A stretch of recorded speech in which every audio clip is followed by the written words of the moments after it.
Alrighty, guys. Good morning. Happy Monday. Hope you guys are having a wonderful morning so far. Good morning, Slane. Good morning, Olaf. Hi.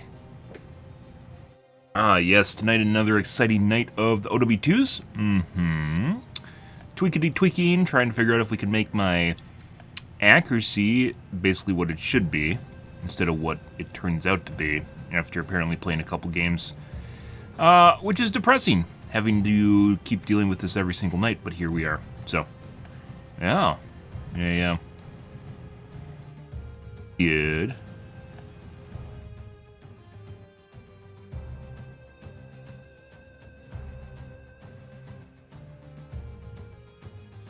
Hey, take a look at the Reddits here, guys. See what's going on there. Not the Reddits, the tubes. We haven't looked at the Reddits in a long time. Kind of stopped following the Reddits. Yeah.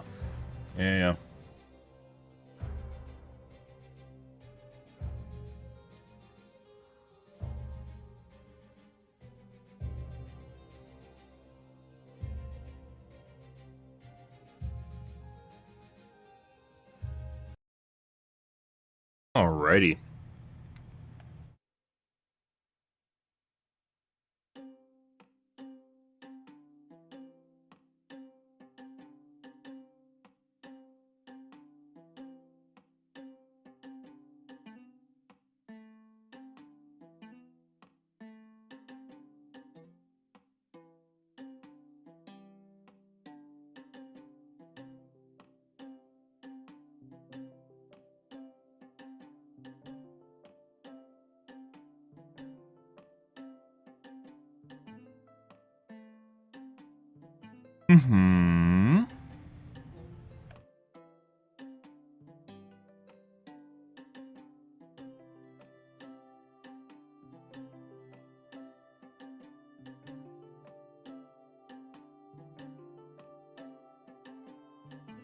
Okay. Let's see what's going on the tubes tonight, guys. Give her the good old tubes.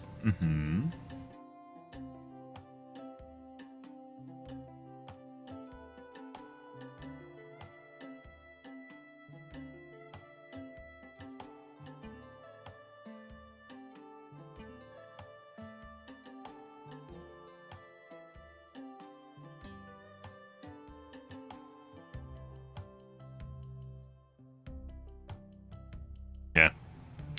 That's working.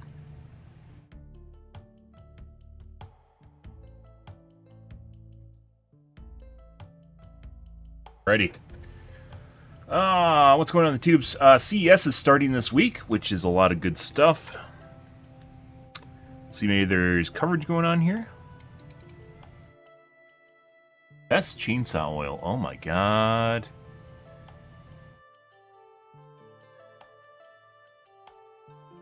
Elmore Labs tour? I thought it was Igor Lab.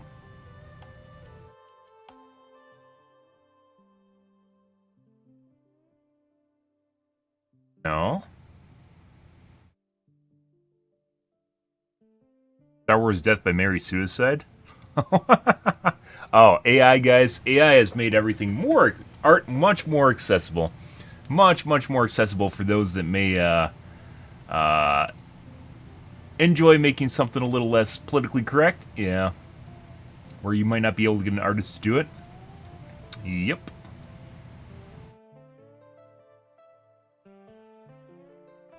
Let's see. CES started.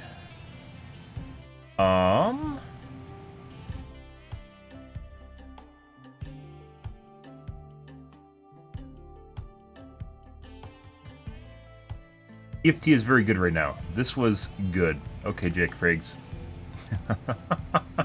Bunch yourself in a dick simulator. That's what that is. Yeah. Big lie about nuclear waste. Yep, nuclear waste can be reprocessed. True story. It's just we don't have the infrastructure to do so.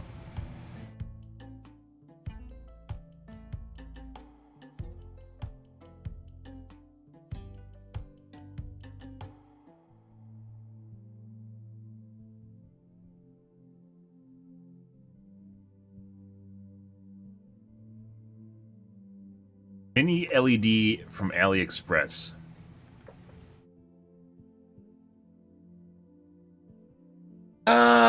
Yeah. Good.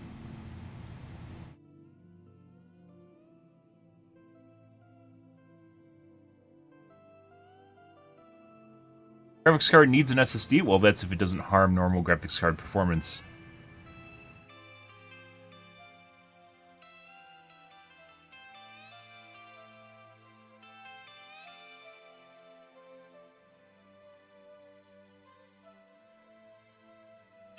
Secret business of Amazon's 100 plus private label brands.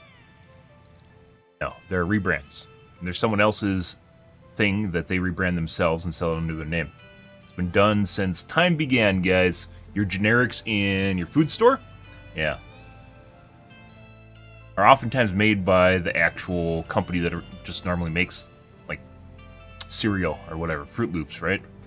Made by the company that actually makes it, and they just rebrand it for a different market, essentially. That doesn't use the brand name.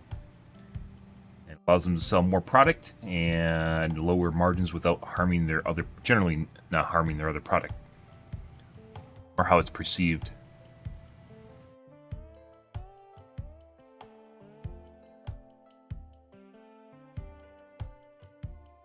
Nothing about CES here. That is probably ridiculous, by the way. Probably because the day's not over yet, and as such, people are still making their videos.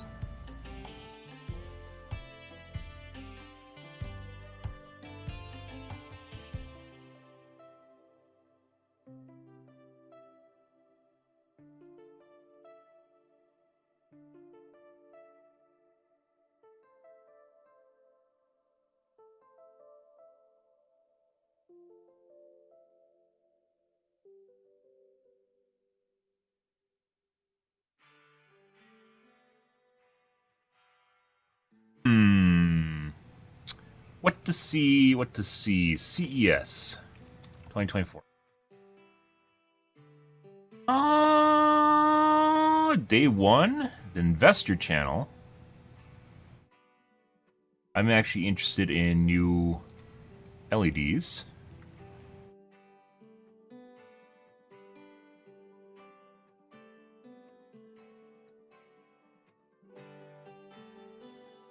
And we got some new stuff popping out. Odyssey OLED. So apparently Samsung has introduced a new QD OLED that is also 27 inches, but it is 360 hertz. And if I'm going to buy an OLED, I'm not going to buy a 360 hertz. WOLED, and I also probably not going to buy QD OLED because they have a higher chance of burn-in from what I've read so far. The whole area of what burns in on newer OLED monitors is ever-changing, so yeah.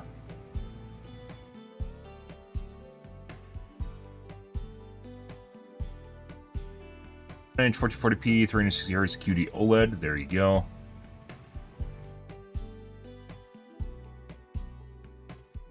$57-inch ultra wide. Don't care. 39, 34-inch. Don't care. When is DisplayPort 2.1 going to be used on monitors? Good question.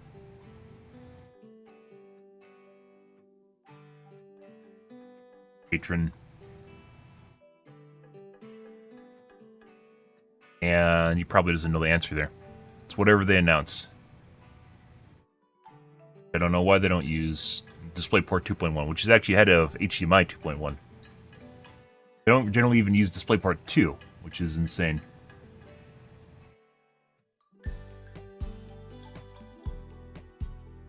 Transparent micro-LED 8K wireless projector.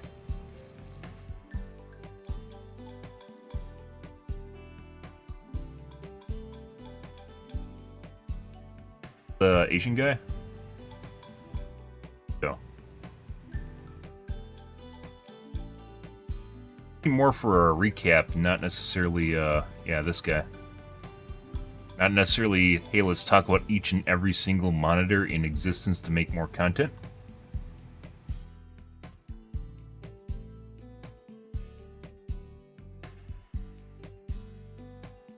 This is a transparent micro LED from Samsung, unveiled at CES 2024. showcasing outstanding contrast and colors while revealing objects behind the screen in such a clear manner. In a side-by-side comparison demo of the transparent micro-LED versus a transparent OLED versus a transparent LCD, the transparent Yeah, apparently micro-LED transparent can TVs deliver exist. higher Not exactly brightness sure and why more you'd want to color buy one, but vibrance you can. while looking clearer in revealing the objects behind the screen than both the transparent OLED and also the transparent LCD. Samsung explained There could that be the a use reason in why commercial, transparent but for micro-LED home can look users, so clear yet so generally bright you want to look is at what's because on the of screen, not what's brightness behind the potential screen, of right? each micro-LED chip. Unless it's And something the where it pixel literally pitch can project itself into an area, like a holographic projector, right? In which case you can use that space that you otherwise wouldn't be able to use. In the case of a transparent TV, all it does is let you see the wall behind it. So why would you want to do it? surrounding it, which allows more light to pass through, increasing the light transmittance, which is why they can boost the clarity of the object behind the screen in terms of the translucency and also the transparency. It turns out that the very reason why micro LED is so difficult and expensive to manufacture is actually its savior when it comes to making a transparent display. Now, other benefits of micro LED are also present on this transparent micro LED, namely the free form factor. Because micro LED is modular, you can build this transparent micro LED into any size or aspect ratio that you want, making it suitable for installations in B2B applications and also in luxury homes. And also, because it is modular, it is capable of a bezel-less design. The viewing angles are outstanding as well, compared to especially transparent LCD. Now, given that even regular micro LED displays are not easily affordable on the market yet, I'm not entirely sure when people like us or can they afford really this even transparent exist. micro LED. But it certainly There's a showcased model that the exists. potential of the display technology, which has impressed me all along in terms of the picture quality. It's got true blacks, it's got vibrant colors, it's got wide viewing angles, it's self-emissive, but it's just very, very difficult to manufacture and to make it affordable. Micro LEDs will be what from that point of replaces view, we OLEDs, by the certainly way. hope that It's just Samsung they're is ways off. continuing its R&D into Because it doesn't have the micro-LED downsides of technology, OLEDs burning out and or burning hopefully one in, day, depending on how you look at it. someday, Burn out, burn if in. I'm still alive, I can actually afford one such display. Yeah. But Oh, one shit. other display technology that we can Where micro LEDs are basically LED lights and they last as long as a normal OLED. LED light, right? And Which at is its years, first look event decades, at CES at full 2024, brightness. Samsung actually launched But they're obviously its tiny. first ever 42-inch and 48-inch OLED TVs. You can see the 42-inch version here. It is supported on a pair of feet, whereas the 48-inch model is supported on a central stand. Given that Samsung Display currently do not manufacture QD OLED TV panels in 42-inch or 48-inch sizes, it is very likely that these new Samsung OLED TVs in smaller screen sizes will be using WRGB OLED panels from LG Display. And indeed, when I used my iPhone to take a macro video of these screens, you can see clear signs of WRGB subpixel structure instead of the triangular subpixel structure of QD OLED. Now, because QD OLED is missing the white. It doesn't have a white pixel. Using a QD just OLED RGB panel is this 65-inch S90D, which is placed on a central stand. But if we actually step around to the other side, there is also another 65-inch OLED, which doesn't have a model number. But when I took a macro video close up, it is actually revealing a WRGB OLED panel together with a pair of supporting feet. I think this is a neat trick, by the way, where you can actually suss out stuff that's like a prototype on the foot without getting like a rep to tell you exactly what it is. It's like having a laboratory with you. 95D. This will come in 3 screen sizes of 55. Oh my god, it's not a diamond. 7 inches, and it was ruined with a One Connect box. Now, given what happened with the One Connect box in previous years with regards to the HDMI 2.1 bandwidth limitation to 40 gigabits per second instead of the full HDMI 2.1 bandwidth of 48 gigabits per second, we're not sure whether Samsung has updated the One Connect box for 95D, but the TV will still support up to 4K 144 Hz gameplay, especially for high-end PC gaming. One very important new feature The that has been implemented new on trick the S95D is a new anti-glare filter. The new trick this year is being able to turn a 4K into a 1080p 480 hertz monitor. You can turn a 4K 120 into a 1080p 480, which is actually a really cool trick if you ask me, and they should have done it years ago. But they didn't. For some reason, they had to keep going for higher resolution, despite the fact that you can clearly, reappropriate your resolution in a different way, or processing power in a different way, which is what they're starting to do. And we're seeing those panels this year, the dual refresh rate panels this year, which are actually really cool. Would I ever buy one? No, because if I buy a monitor, I want it to be a fucking monitor. I don't want it to be a TV. But the idea that it can be used that way for switching to, like, let's say gaming mode or whatever is actually pretty cool.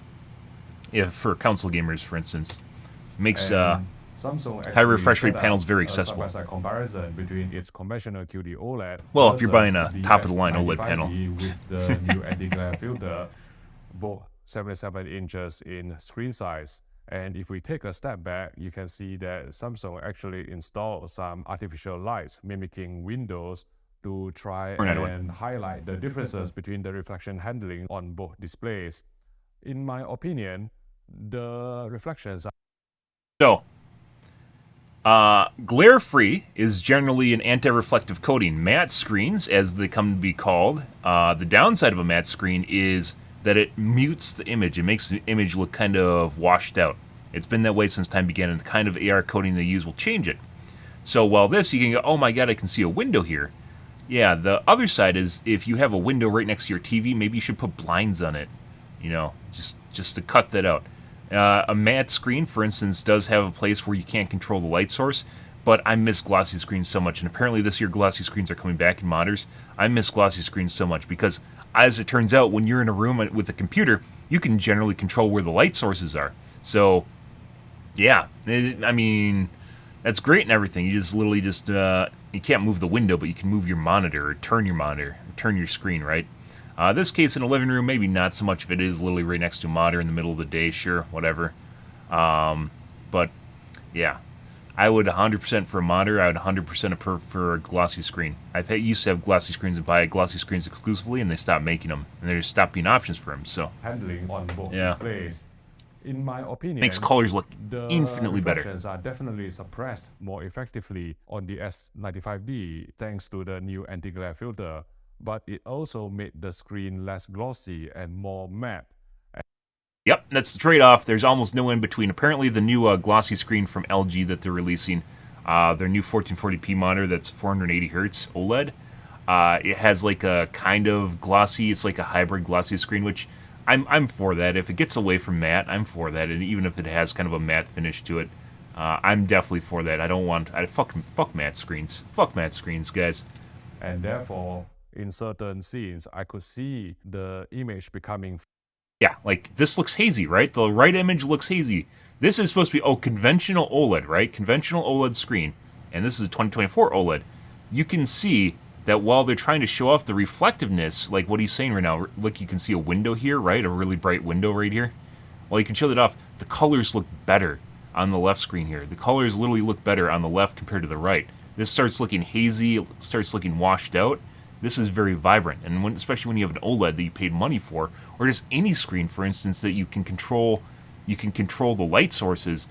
Glossy looks better. It just fucking looks better. It doesn't matter. It doesn't matter. You're like, oh, look, I can go out in broad daylight. I can carry my monitor around in broad daylight outside, and, it's so much better, Yeah, okay. Yeah, and then for every other use in which you can move the light sources around in your room, you can make that look better, and it will look better. And it's not even like a new panel technology. It's just glossy. It's just like the coating they put on the top of it compared to a matte screen. And while this handles reflections better, most of the time, like I said, in my viewing experiences, I would totally just pick a glossy screen. My C8 is, well, it's glossy, but it has an anti-reflective coating on it. My LG C8 has an anti-reflective coating on it, as your glasses generally do, right? But it's not as aggressive as a matte coating. Okay, I gotta take a piss, guys, and grab my coffee. 1 second.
Okay. Flatter on the S95D, whereas on the conventional QD OLED with a glossier screen, you just can have more depth, as if you know you can reach out and touch the object. This sense of depth is actually lost with the anti-glare filter. But because the S95D is spec'd to be 20% brighter than last year's S95C, certain colors will look more vibrant and the brightness will be pushed through in a more impactful Left monitor, manner to be on the perfectly honest, looks better, except for the S95D. reflection The looks step better. down S90D won't be getting this anti-glare treatment and it won't be getting the 20% higher brightness as well. But then again, that didn't stop some of you last year from entering into the service menu to try and boost the S90C's brightness to S95C's level. So some of you ingenious hackers out there will still be able to find a way if you get the new third generation QD OLED panel on your S90D. Now, if you can't decide which Samsung OLED TV to buy, one place where you can get good advice is at Richer Sounds, a trusted British AV retailer with more than 50 stores in the UK and a secure e-commerce platform for online. Get the best deal from Samsung has impressed me a lot in terms of the picture quality. There are other transparent displays on the market as well. You can find out more about these displays by watching my coverage video here. Here. There's nothing there. 3 hours ago.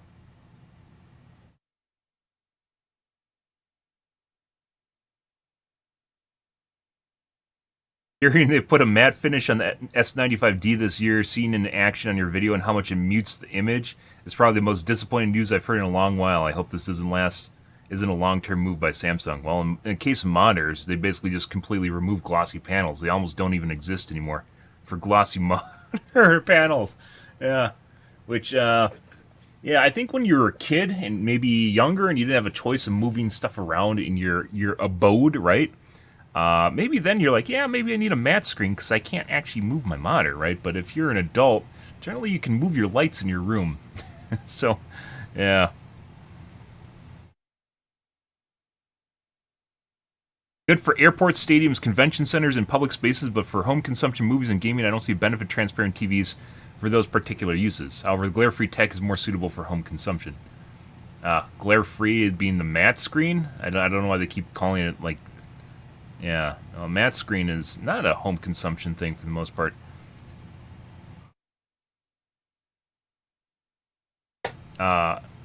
Clear TVs.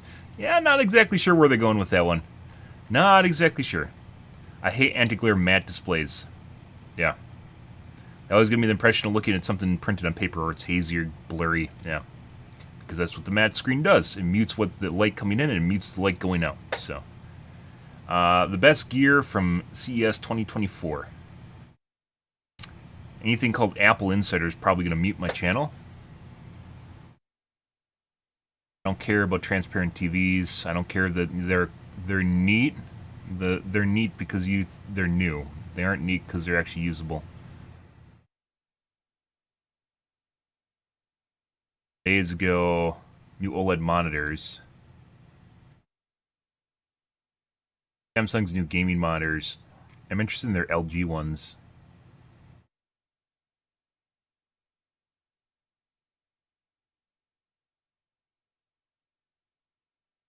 AI technology dominant. What the fuck is that?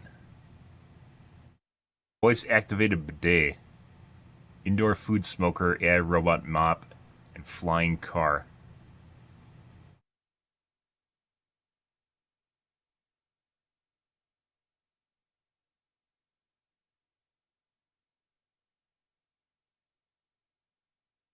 Holy shit.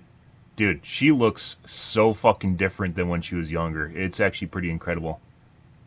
That's Aspen, like, what, 4 years ago? Yeah, I don't know what happened to her, but something did.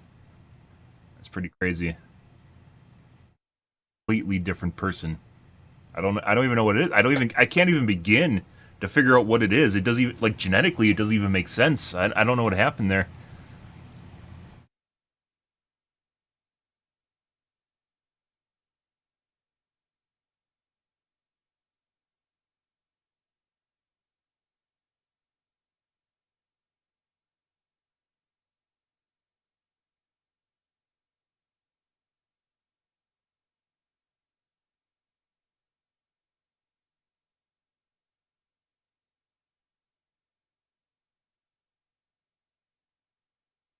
Absolutely ridiculous.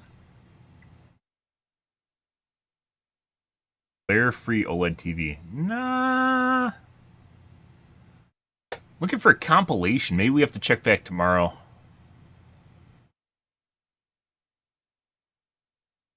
Not even remotely the same person. Fucking weird.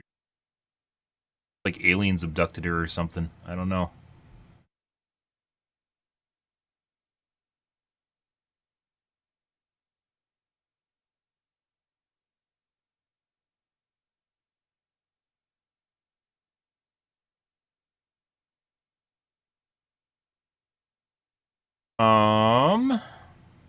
Yeah, a lot of prototype stuff, not interested in. Back to the Future 4, no. No, no, no, no. No, no, no, no. No, please, no. No, don't ruin... They ruined Indiana Jones. They don't need to ruin Back to the Future. Please, for the love of God, no.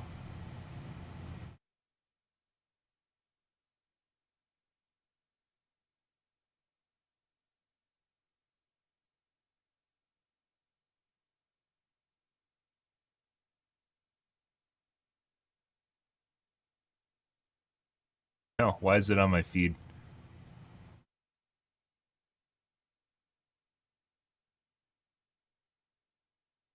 Yeah, transparent TVs, like, I get it that people are talking about it because they exist.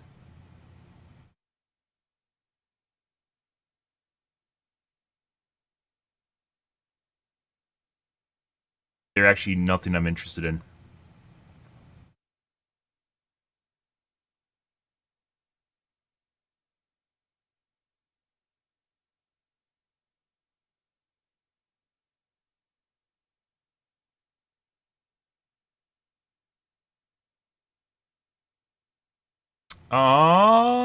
Let's take a look at this.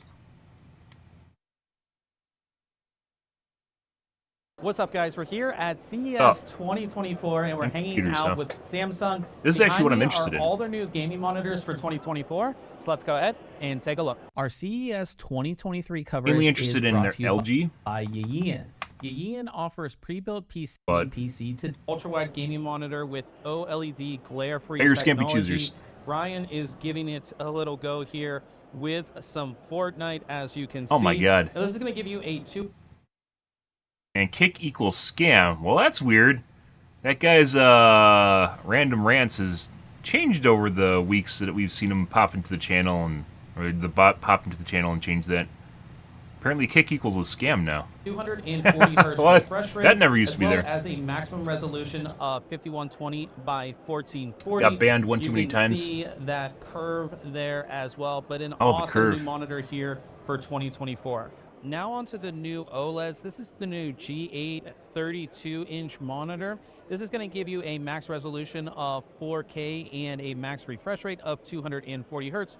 Of course, Ryan is trying that one out as well. And the cool thing about these, one, they don't have a curve, but on top of that, fucking hate curves. Look how thin that is. These are... This is one thing I don't understand, guys, is people's obsession with thinness on monitors that you will never see. Once it's up against the wall, you will never see that ever again. As long as it's like thinner than like 4 inches, it legitimately does not matter. So this is one of the things that's been hyped up over the years. And my C8, for instance, my LCD TV, or excuse me, my OLED TV, very thin. But it's thin to the point at which you could break it or sneeze at it and it'll snap in half or something. It feels like that. But why? What does it do at this point? Not really anything. So yeah, like, what you can put it a tiny bit closer to the wall, that doesn't matter because it's going to be up against the wall anyways, and you don't really have any depth idea of the wall itself because you're not going to be next to the, like, sitting here next to the TV going, wow, that's so thin, man, and then, like, trying to look at it, the viewing angle way on the side over there. Like, it doesn't make sense. Are incredibly thin. Of course, you're going to get their new OLED technology, their anti-glare OLED technology, so you won't get that glare, which is really, really nice. Now, we're going to move over from the G832 over to the G627. So a smaller version here. Again, super, super thin, as you can see right there. The G6 is a quad HD display. Now, this is going to be their fastest display at 360 hertz. You're still going to get that anti-glare. They're only 360 instead of 480. LG's releasing 480s this year. On to our next And gaming 1440p. monitor. This is the And new glossy. Odyssey Neo. This is the big boy. So this is a 57 Like, I think this only honestly looks good in like a driving sim like this. And by the way, you can use surround monitors or surround vision. Both NVIDIA and AMD have it, in which you can put 3080p monitors next to each other. Get bezel-less ones, put them next to each other. There's going to be lines, but you know, oh no, lines, but they also cost a lot less. And you can basically size it to whatever size you want it to be. Dual UHD monitor. It's the world's first dual UHD monitor. That means it's going to have a maximum resolution of This only looks like it'd be useful in like a driving sim. 2160. Maybe flight sim. You can see they have a racing demo set up here, which is completely immersive because you have this awesome curve. So this is going to give you a 1000 arc curve, as you can see, which is great. Now, as far as refresh rate, this is going to give you a 240 and a 1 ms response time here. Of course, this makes use of mini LED technology as well, but an awesome immersive For backlighting. gaming monitor and a big boy at 57 inches. Now on to the Odyssey Arc. Of course, we know this gaming monitor from the original version. You can do this with 3 separate is 1080p Gen monitors, 2, by the way. and it basically is going to have the same specs And a monitor as stand. Gen 1 when it comes to the panel. So this is a Some monitor 55-inch stands are actually display, kind of 165 crazy. You can get hertz like a refresh 3x3, rate, so UHD 3 monitors resolution, up 3 so high. 3840 by Yeah. 2160. That crazy 1000 I don't think I'd ever arc want to curve, do and this of with course like a you can single put it monitor in though. This awesome portrait mode, which just looks great. Now the big change with Gen 2 here is that you're going to be able to do 4 separate inputs on this. So if you want to put some crazy things up here on the screen, you can go ahead. Basically the and same do thing that. as 3 separate monitors. Yeah, I think the use case for the one that's actually like, you know, surround vision better, but you honestly can do that with 3 separate monitors to begin with. So,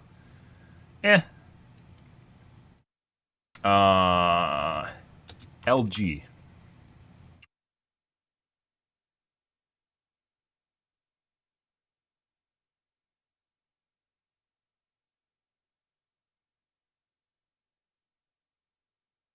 Investor channel. I have no idea what the investor channel is. Let's take a look. A lot of like CS is kind of weird. It's just a lot of rando channels. It's not like the usual suspects you'd expect to be covering it. It's probably going to cover the transparent TVs. It doesn't. I swear it started on Monday. Come along with me today as I show you some of the coolest tech It was yesterday. I found on day one of the Consumer Electronics Show. Probably the hardest booth to get in front of is Cold Snap. It's this instant made ice cream. You insert these cartridges into these machines back here, and in about a minute and a half, it spits out freshly made ice cream. Meant for the commercial market, offices. What? It's a K-cup machine for ice cream. What? Oh my god. And probably buying one of those things is probably just as expensive as buying a Baskin Robbins. So, usefulness? Like so this is almost like a K-cup kind of format, right? Usefulness of these things, 0, but cool. You could just stock your fridge with Baskin Robbins and get the same effect, right? And probably a better. Retail establishments in the beginning, eventually for home. Maybe I'd say 20% cheaper than Baskin Robbins, which Ben & Jerry's, not Baskin Robbins, Ben & Jerry's. Baskin Robbins is actually kind of cheap. Ben & Jerry's. Genesis Systems Water Cube. It's capable of creating 180 gallons of drinkable water just straight from the air around you. Obviously, there are some applications Dehumidifier. from a residential standpoint, but also A dehumidifier with a built-in reverse osmosis filter is my guess. think about the military setting up in very remote locations, Yep. able to get water just directly from the air. Very interesting device here from Genesis Systems. There's a lot of small, compact, electronic devices that are meant for mobility. This one from Honda, probably the smallest one. It folds and collapses into a very small form factor. I think if I sat on it, I might break it, but those of you that haven't been eating too much pizza, might be a cool way to get around. On the sportier side of things, we've got Horwin with its new electric bike. Looks like Smaller the turning radius, by the way, the easier to flip that thing on its side, so. about 180-mile range.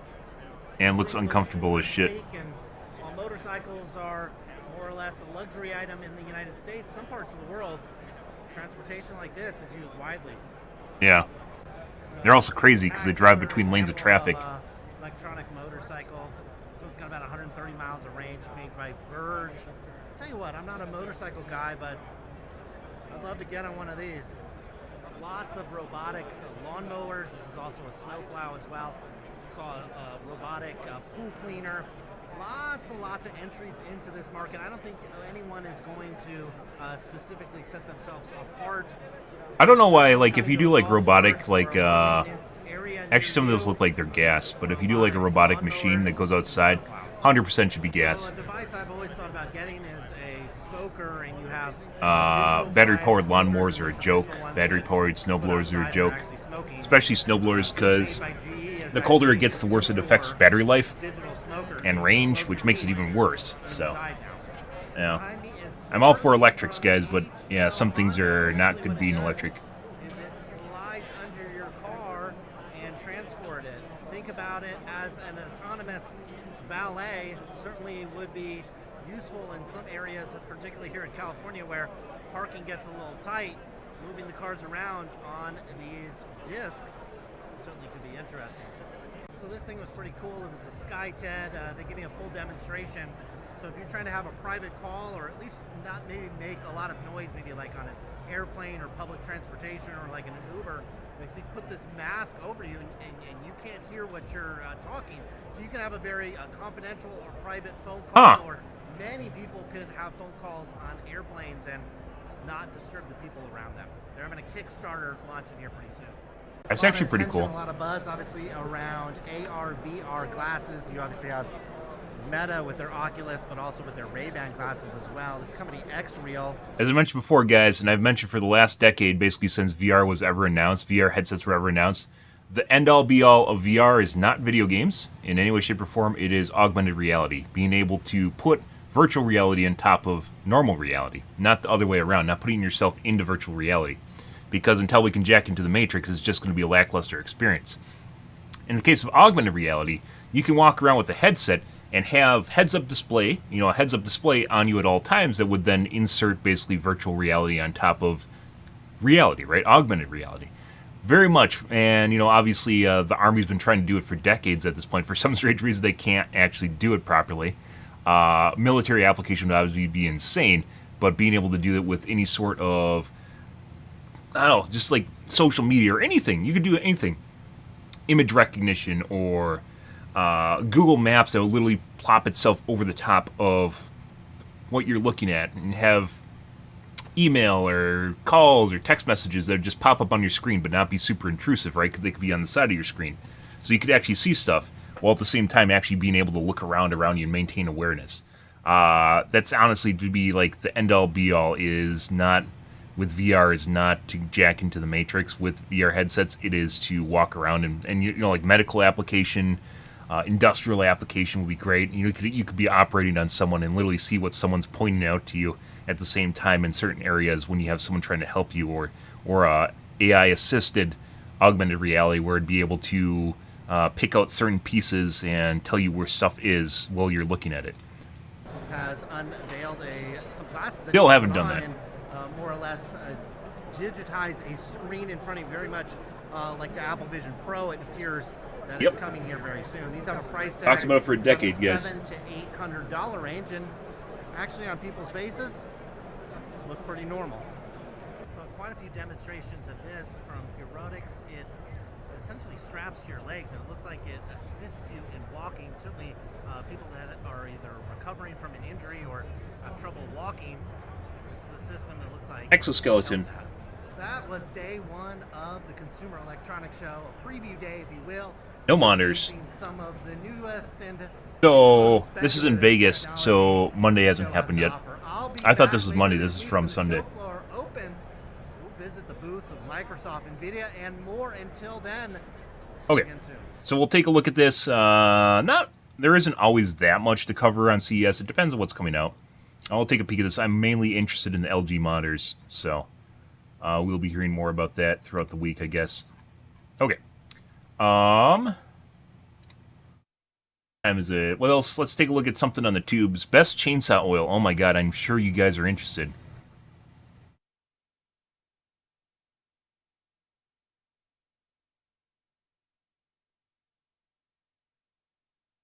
Legacy Monarch, Legacy of the Monsters. Boring content, no monsters.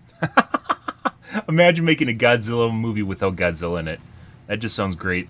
Someone would do that in Hollywood. I don't know what they're doing in Hollywood besides lines of coke, but someone would actually make a Godzilla film without Godzilla in it.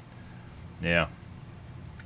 Tune in to NVIDIA's special address, CES 2024, 8 a.m. Pacific Standard Time. This is 10 a.m. my time. We might look at that if you guys remind me or if I remember. I might take a look at that. You're interested in Death by Mary Sue? Or Ray is jacked out of her mind with the Disney bra? Yeah. Although I'm not exactly sure how she managed to maintain her cleavage while being jacked out of her mind. But, you know, AI can do anything nowadays, so, yeah.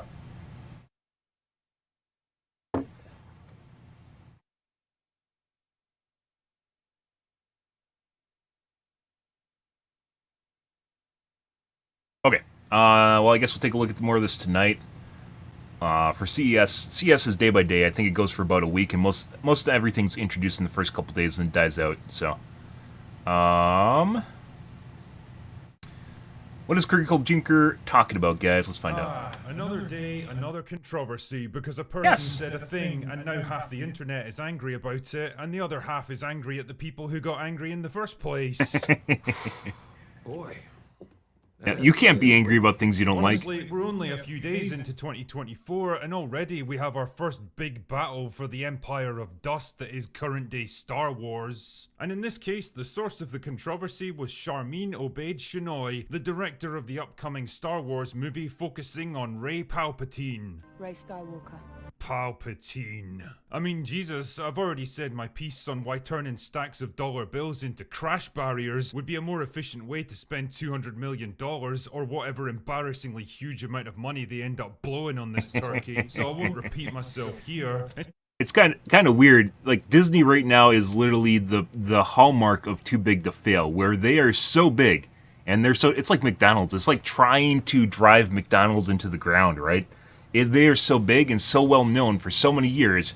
It's like one of these things where you can't kill what is already dead. It's like it won't die. It will refuse to die, and they're trying so fucking hard. Instead, I'll just get right to the heart of the Disney is, so keep in mind, Disney is also Star Wars. It is also Marvel Universe. So that gives you some context as that. Also Studio Ghibli.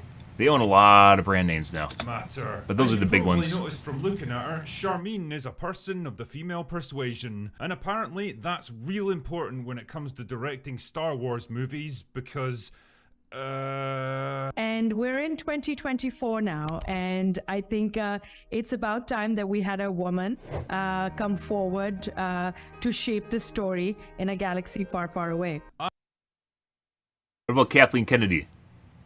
the old, it's time for Demographic X to do arbitrary things. Yep, that is actually a thing, by the way, and I'm not actually mocking Critical Drinker, by the way, but there are actually some people that seem to think that some superficial qualities should denote that you should be able to do stuff just because you are a superficial quality, which is kind of weird because that's what people use for racism in the first place and bigotry, right? Is that because you are XYZ demographic, XYZ superficial quality, you can't do something. Now it's the opposite. It's basically, they call it reverse racism, which is, or positive racism, which is you should do something because you are demographic XYZ and you haven't been able to before. It has nothing to do with your ability to direct or do well or, personal skill sets, right? That you're a great director, you've made great stories, like something that actually is defining as you as a person, right? Yeah. It's actually pretty remarkable to watch these things. And by the way, you can't point that out because if you do, you're obviously a bigot yourself when you point out the fact that people are using superficial qualities, which is, by the way, the whole lawsuit with the Supreme Court thing for affirmative action last year was because of that, where Asian people realized that they were actually, because of affirmative action, were less likely to get into, was it Oxford? Is Oxford or Harvard? One of the two. they were less likely to get in because other demographics were being put ahead of them. And even though they were a minority, they were actually losing out. Yeah. Yeah, so they actually started a lawsuit on it. Yeah, it's kind of weird how that works, huh? It was, yeah.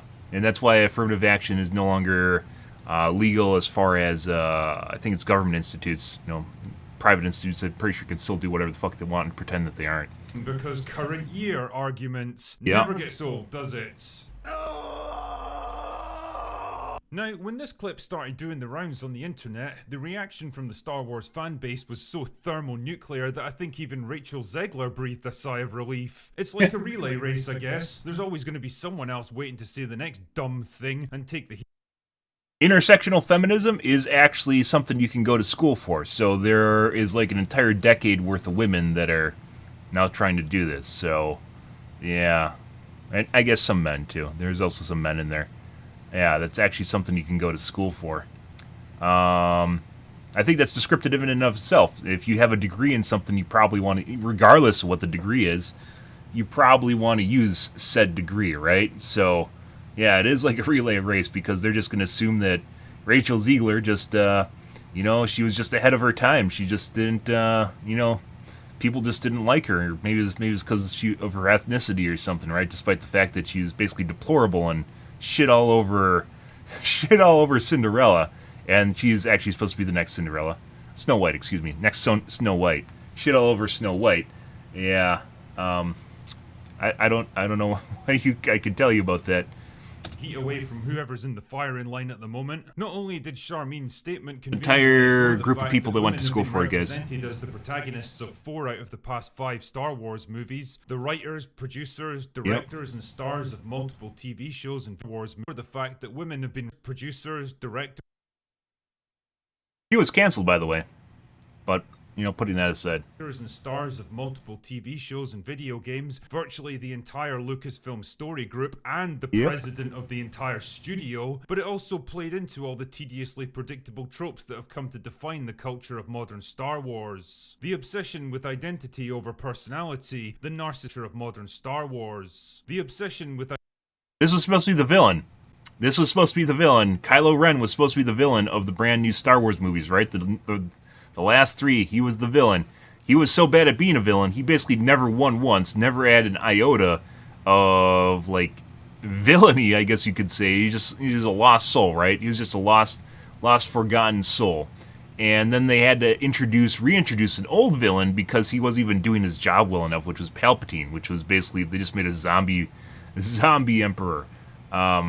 Yeah. Identity over personality, the narcissistic sense of entitlement, the trampling of the legacy of previous generations, the idea that you're owed something purely because of your gender, the realization that no matter how much ground is given and how many concessions are made, the demand will always be the same. Yep. More. And I think after enduring almost 10 years of smug, overpowered girl bosses who can magically do everything better than the men around them, the Star Wars fan base are kind of over the whole female empowerment thing now. Most of them. They're still holding out. I watched Ahsoka, guys. I watched the whole thing. of Ahsoka, and seeing on Twitter, seeing some people try to defend Ahsoka, my favorite summation of that was the ending sequence where they had the fight between Ahsoka and what's her name, the witch, Scarlet Witch chick, or Scarlet Witch is Marvel, the witch chick, yeah, and watching them basically fight in slow-mo.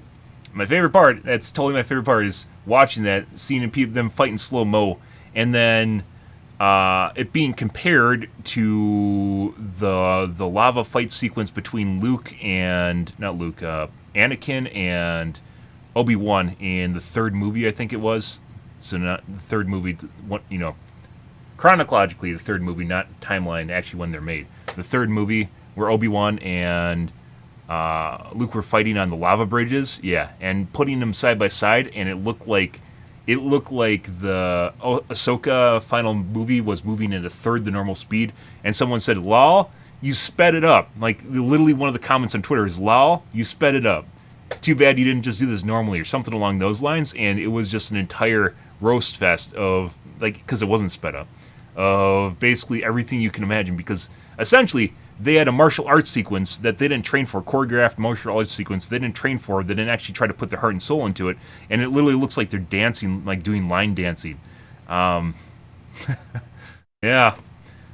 Here you go. Groundbreaking, inventive, or admirable anymore. Oh, I love become that. The norm, as tediously predictable and stale as the damsel in distress trope from decades earlier. Yeah. The reality is that the stage had already been set for something like this when Obaid Chinoy was first announced as director, and people began to learn more about her background and career. A Pakistani journalist, documentary filmmaker, and feminist activist whose main focus was on highlighting the plight of women in Pakistani culture. I mean, that's admirable work indeed, but the question on most people's minds was, what the fuck has that got to do with Star Wars? The answer seemed to come in the form of previous interviews that magically resurfaced around the same time that seemed to offer some insight into her mindset as a director. I like to make men uncomfortable.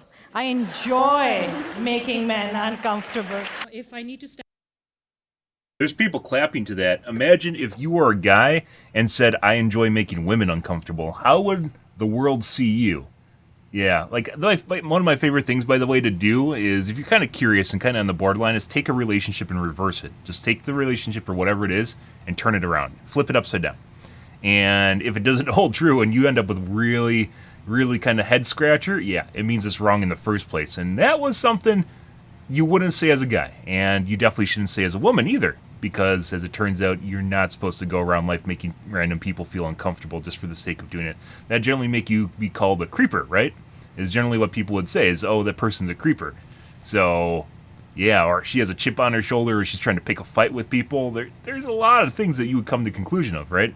Yeah. stand up and face a man and look at him in the eyes and scare him off a little bit. So she likes picking fights with guys just for the sake. Like, imagine a guy doing this to a chick. What would you think if a guy was doing this to a woman? Yeah, that'd be crazy. Holy shit. Scare Pakistani men off a little bit. That I do, and I enjoy that power. I am working to bring something that makes you uncomfortable, and it should make you uncomfortable. Now, I'll be the first to admit that this doesn't sound particularly good when taken at face value, and it goes without saying that if a male director was to sit there and proudly declare how much he enjoys making women uncomfortable, Yep. you can bet your soy milk latte that his career would be over quicker than you could say, me also. But in this case, I'm about to do something that may just surprise you. I'm going to defend her on this one. Uh-oh. Are you serious? See, the fact is, these interviews were made years earlier, and they have absolutely nothing to do with Star Wars, or even the entire Western Hemisphere for that matter. She was talking about her documentary work to expose the practice of honor killings in Pakistan, and the men who somehow think it's okay to literally murder women for the crime of being assaulted by other men. I mean, if you think you're having a bad That day, would be- I suggest you look I up mean, some. So let's put this put this straight to begin with. You know, obviously he's talking about rape, right? That's bad. That is really bad. Sure. If she's talking about the men that are doing this, I would totally agree. If she's just going up to random men that are doing this, or like just not doing this, random men and doing this, that's a little bit different once again. Time, it'll put your life into perspective pretty quick. Anyway, my point is that those are the men she was talking about wanting to feel uncomfortable in the hopes that her work might cause them to reflect on their actions. Assuming she's talking about rapists, yep, for sure, 100% for sure, and they should 100% get their what would that be? Their just dues, right? Yeah, but she's basically made it sound like she's talking about all men. And rethink their worldview. Not an unreasonable position, but the problem is that when a clip like that surfaces at the same time as our interview about Star Wars, the human mind naturally forms a link between two completely unrelated things and assumes the worst. Shit man, we even covered it on Open Bar the other night, which is partly why I wanted to clarify it here. Now, none of this we'll is to see. say that I think she's going to produce an amazing We'll Star Wars see. movie, or that Maybe she's he's correct. particularly qualified to take on a massive project like this in the first place, or that I agree with her reason for why she should be doing it. But I do think it's important to be fair in our criticism and not I mean, like, once again, if she's talking about the men that do that, 100% agree with her. 150% agree with her. But it seemed like she was just talking about men in general, and I assume all Pakistani men aren't evil or bad. Maybe. Can I do that? Say that that not all guys are evil? But, yeah, we'll see. represent people's opinions just to farm some quick outrage. Anyway, I digress. Back to the point Okay. at hand. Okay, critical drinker, you took on the other side of the argument. I'll give you that. Yep. Every time someone makes a statement like that, my question is always the same. Why? Why exactly is it time for a woman to direct a Star Wars movie? Now back to the It's got same. be more than just, it's 2020. Which is weird. I guess you played devil's advocate for the little bit there, and then back to stuff you'd normally agree with. For now, and that's not to say that I'm against the basic premise, but what I'm questioning here is the logic of the argument. Because normally when you make a bold declaration that a thing needs to happen, it should be followed up by some kind of understandable rationale to justify it. Otherwise it would be like striding up to your boss and demanding a raise with no evidence of why you deserve one. Just as a quick example off the top of my head, I think it's about time I disposed of the corpse of that double glazing salesman who just wouldn't take no for an answer because it's starting to stink up my living room and it's only a matter of time before the neighbours start asking questions. In this case, I've established a clear problem that needs to be addressed, and while other people might propose different Superficially? solutions, What? nobody Picking can argue people that based a on their solution superficial of some qualities? kind is Weird. indeed required. So what exactly is the problem that needs to be solved in this case? Well, according to Charmine, it's that no woman has ever directed a Star Wars movie. And this, of course, is factually true. Out of the 11 Star Wars movies that have been released so far, all of them were directed by men. But why is this a problem? Are men inherently bad at directing Star Wars movies? Would women be better at it? Well, men have certainly directed some bad Star Wars films, that's for sure. I don't think many people would argue that Rise of Skywalker was a good movie, or Solo, or The Phantom Menace. But then again, A New Hope, The Empire Strikes Back, Return of the Jedi, and even Rogue One were all pretty good films, all of which were directed by men. But what about women? Are they different somehow? Well, in the world of Star Wars, we've had Bryce Dallas Howard direct multiple episodes of The Mandalorian, most of which turned out to be pretty good from a directing perspective.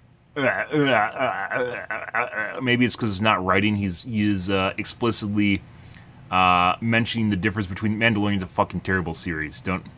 I'm not gonna say it's the directors or it's the, like, it can't be the directors at the same time. But yeah, the writing was horrid in The Mandalorian. The whole show was just absolutely terrible. Whether or not directors have any influence on what the writers are doing, Not so much the writing, but that's not exactly her responsibility. So, nice work, Bryce. Then again, Deborah Chow directed every episode of Obi-Wan Kenobi, which was Also almost terrible. universally terrible, with some of the worst staging and cinematography that I've ever seen in a Star Wars production. Not so good, Debs. So what can we take from this? Well, it's almost like male and female directors are both capable of producing good and bad Star Wars projects, none of which has anything whatsoever What? to do with their No way. gender, and everything Equality. to do with their individual talents, No way. skills, and abilities No as way. artists. No So way. why do we have to demean them Back as to 90s individuals by logic. reducing No them way. down to a monolithic collective based on an irrelevant aspect? Because this of is their where we are now. identity? Why is it time for a woman to direct a Star Wars movie? More importantly, why is it time for this particular woman to direct a Star Wars movie? Well, I suspect checks you know all the answer boxes. already. So I guarantee you, she was picked for the job because of the boxes she already checked. So yeah, I don't really think it has anything to do with her innate qualities and what she's capable of doing. Yeah, which goes back to the reviews that we saw earlier, right? The interviews we saw earlier. It's the same reason Kevin Feige proudly declared that we needed more female superheroes in the MCU, the same reason he hired inexperienced directors like Chloe Zhao, Kate Shortland and Nia DaCosta to take on massive projects that they were totally unprepared for. The same reason Lucasfilm were forging ahead with yet another movie about a character nobody cares about. It looks good. More importantly, it makes them look good. It allows them to pat I mean, themselves on the back and say they're doing their bit for the greater good by fast Someone, it makes them look good to a certain demographic. for on the basis of their innate characteristics, and then conveniently forgetting about them when their projects inevitably fail, rather than taking on the longer and more difficult task of nurturing real talent and allowing people to gradually work their way up to top level projects once they're ready. And if anything, I think this approach does a real disservice to the many talented and capable female directors already out there by reducing them to the status of token diversity hires chosen because of how they were born rather than their capability as artists, and provoking audiences into blaming them for failed movies that were never going to succeed anyway. Like, for example, another movie about the adventures of Rey Palpatine. Rey Skywalker. You and me are going to have a long talk when this is over.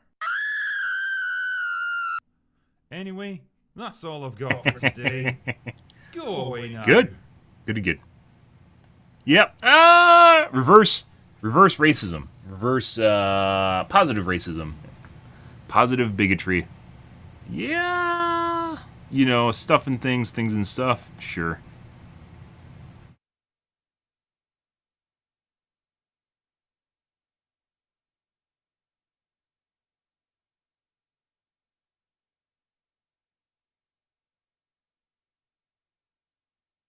What are you doing? What are you doing?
There we go.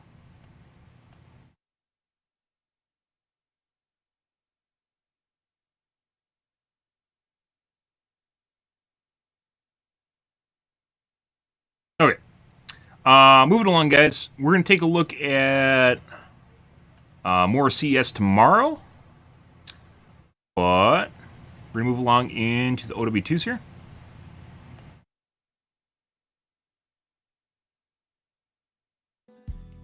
Still waiting, by the way. Still waiting for the...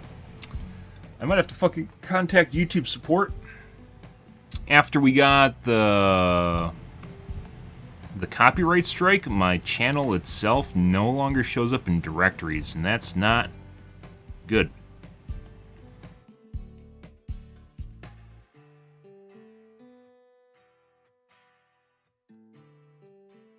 It puts a damper on people finding your channel when they can't find your channel, you know.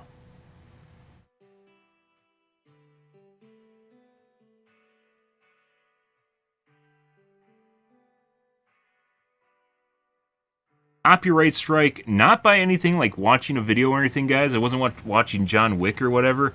It was a copyright strike by Embark Studios, the studio that makes the finals, because they thought... Oh, good morning, James, by the way. They thought that I was teaching people how to cheat. I was not.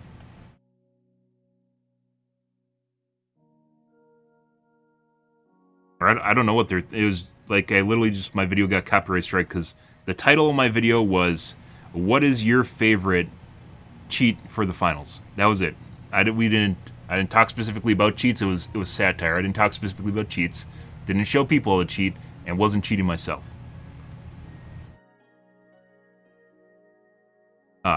That's the gift that keeps on giving. It lasts 3 months, and I don't know if that means for 3 months, basically my channel's never going to end up in a directory. Well, I mean, if you're particularly talking about Discovery, no. Strange New Worlds is pretty good, though. They're kind of, I'd say that's kind of on par with TNG. It's not as good as, like, Deep Space Nine, but better than what it was. I wouldn't say Star Trek was ever the pinnacle of good sci-fi. It was like alright. It was like your Seinfeld of sci-fi. You know, it's just something to watch.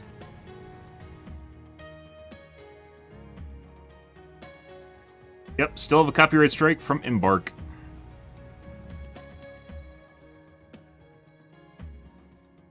Community guideline strikes are issued. Oh, it's not a community strike. Guideline strike.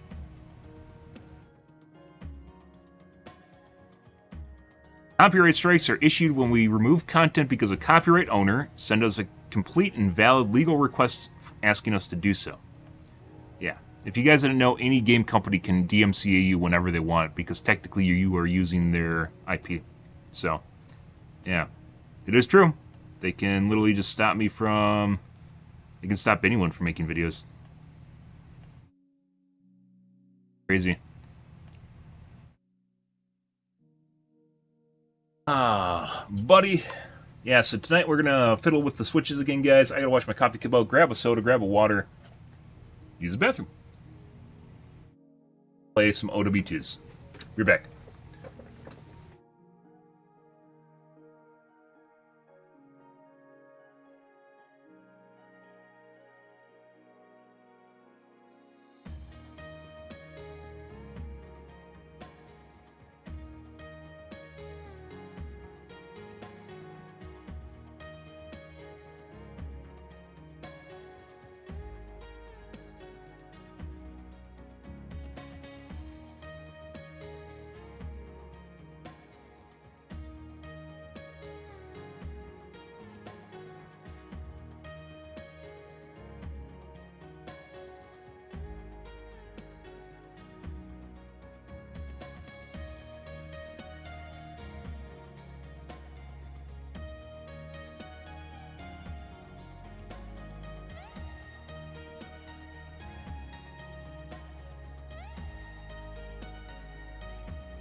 So I would agree with that.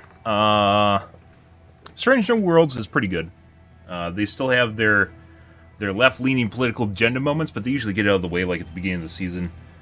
I think it was like last season, the first 2 episodes were really weird, and the first season, the first 2 episodes were really weird, and then it just goes back to normal Star Trek. So they probably have to meet some sort of fucking quota to actually produce good TV, but I guess they get it out of the way right away, so... YouTube has a support? No, not really. You have to message their Twitter account. You have to tweet at their Twitter account. Yeah. Not really. So whether or not you even get a support answer is up in the air.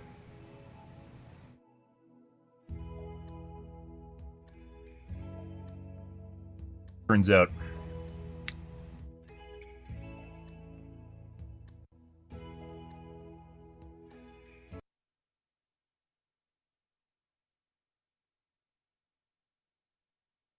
See.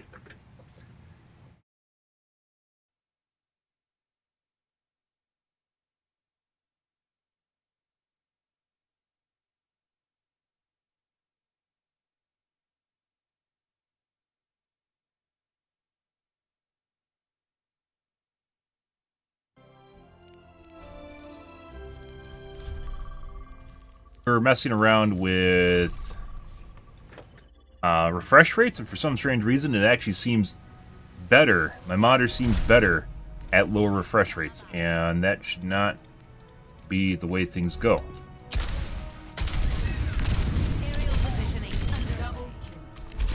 Like it's better at 240 hertz than 480. Seems clearer in fast-paced action.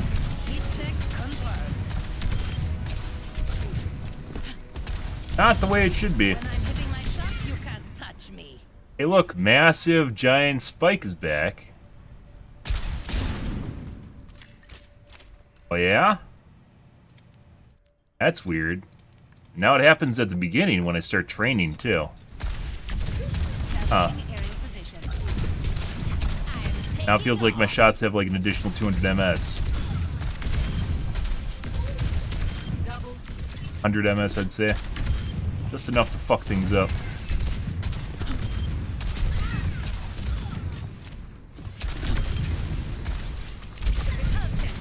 Real. Where's your jetpack?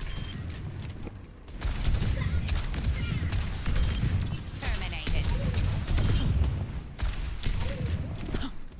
Definitely considering a reinstall, guys.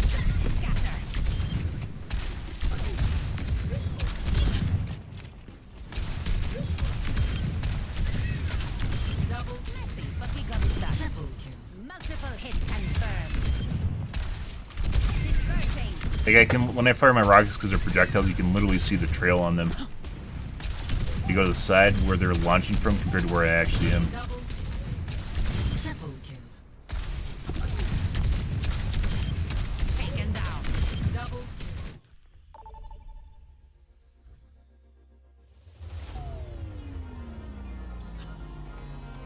Crazy. Alright. Game of the night, guys.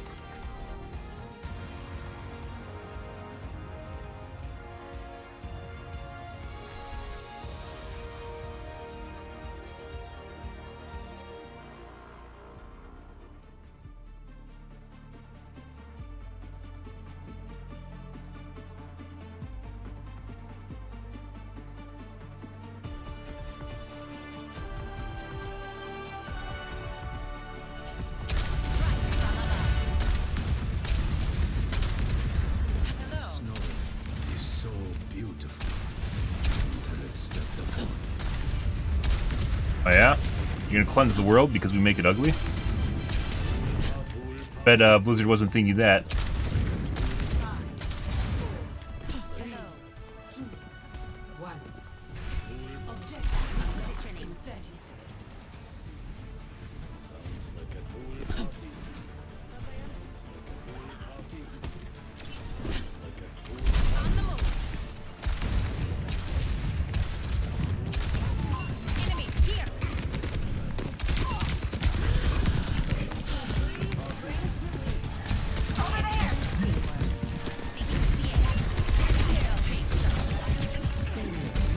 A better position.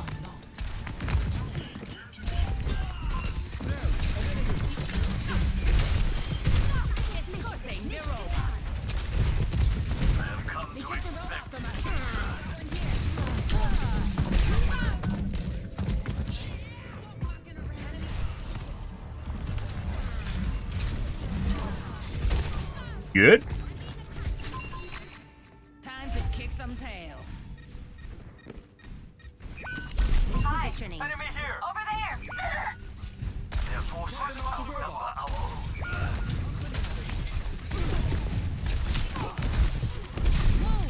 There, an enemy. Underway. Oh, I know your range, Piggy. I have the lead. Get back!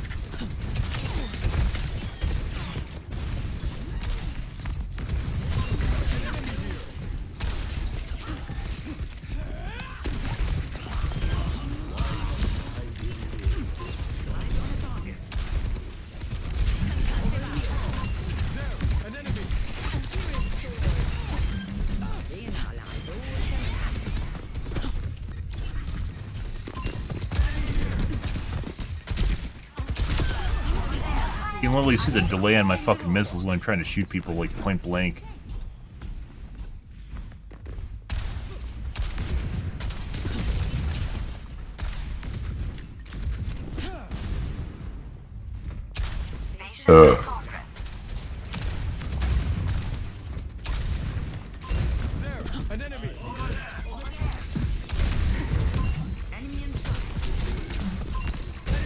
What? You don't want to come to the window? Why not?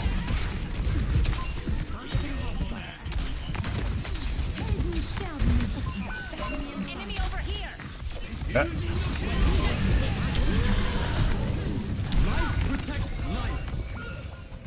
They took him.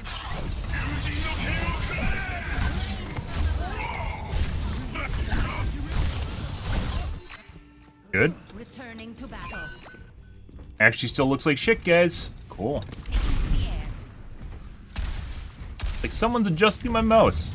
Almost feels like someone's just subtly adjusting my mouse to fuck with me. Don't let them push any further.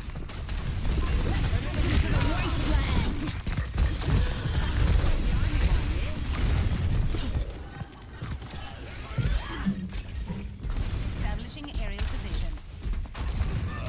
Over there. Okay.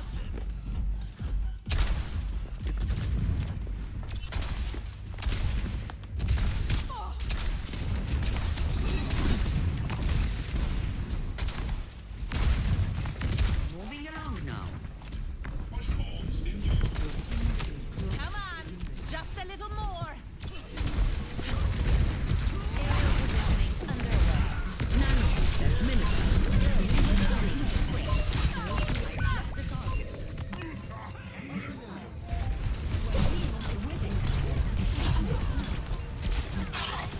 Yeah? Hopefully we get ourselves a cheater. Okay, my head's in the game. Good. En route. Overflicks. Accurate through transparent objects, or obfuscated objects. Disconnects. We have the robot. And isn't it friendly? Increasing altitude.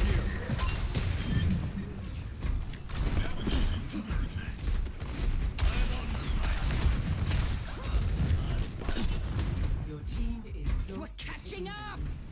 The barricade is making progress.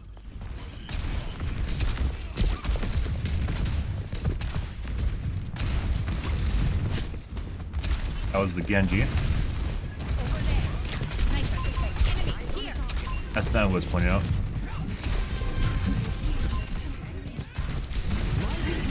We've taken the lead. Taking over shield. Over there.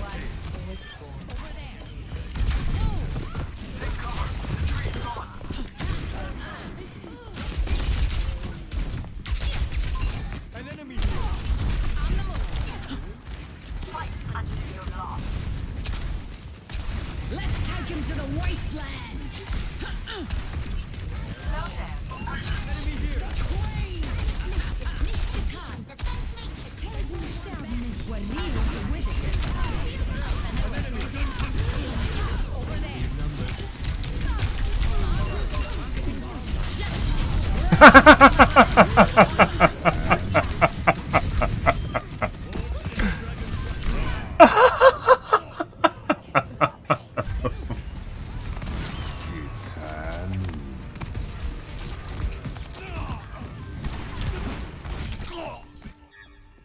All systems nominal.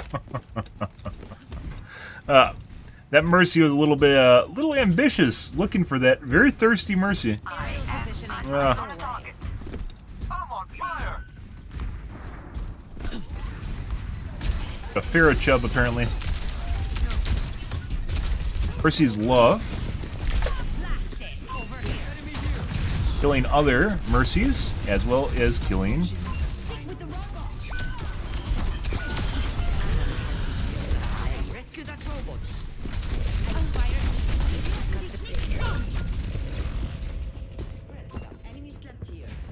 Killing Pharaohs.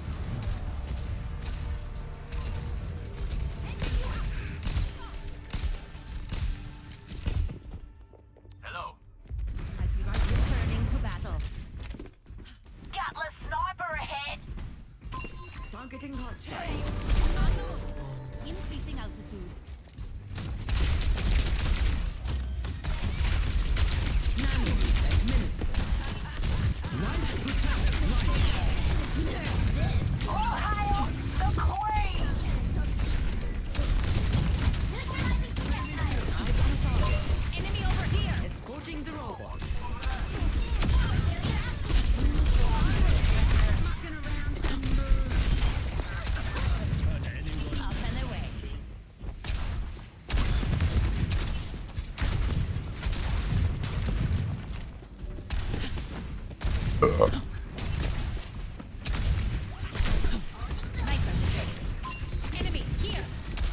Guy's missing a lot of shots now, though.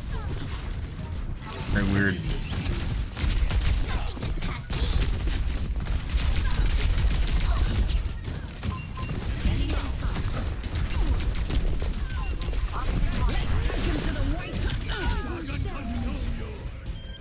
The enemy has claimed the robot.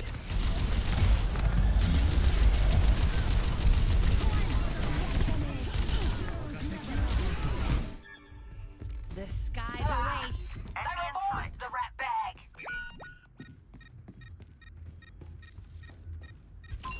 Eyes on a target. Aerial positioning underway.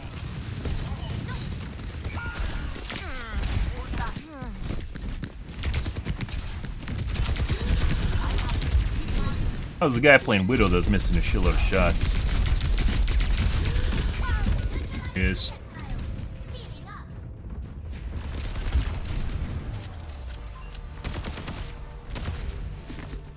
Free aim on me through the walls. This guy's definitely cheating. Let's show him some air power. So he toggled off on McCree and Widow from the looks of it. Increasing altitude. Very weird.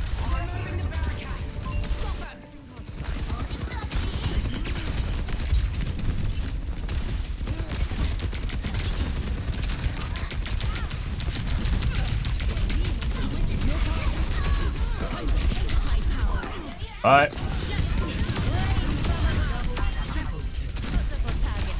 Missiles in flight, guys. That diva. Lily just dashed to me, guys, and I just went past the diva and just killed their team behind them. Oh, yeah.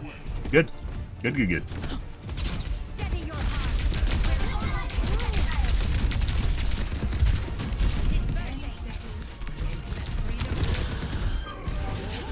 Very hard for something.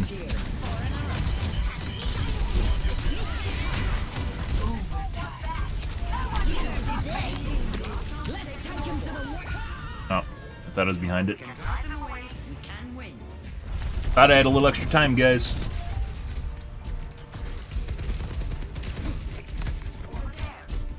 It went off early. I even took time to fire an extra missile at her.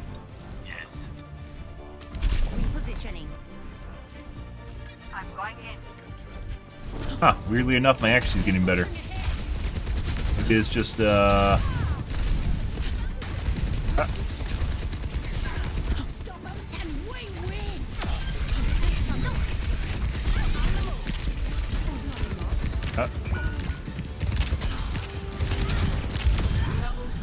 guy's a raging hard on for me.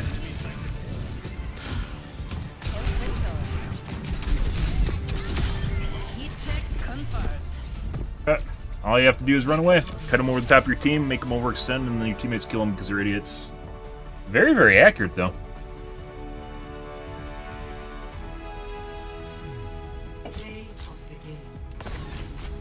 Good.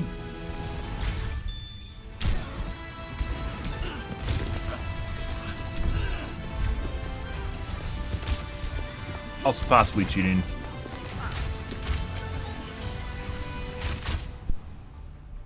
Yeah.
So that guy, pretty big difference in accuracy on McCree. McCree was definitely normal, and Widow, I don't think he hit a single headshot the entire match.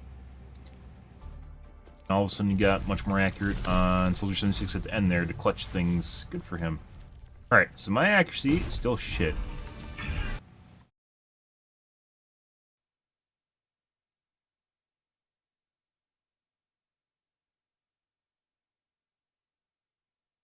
Fucking feels like my mouse is off.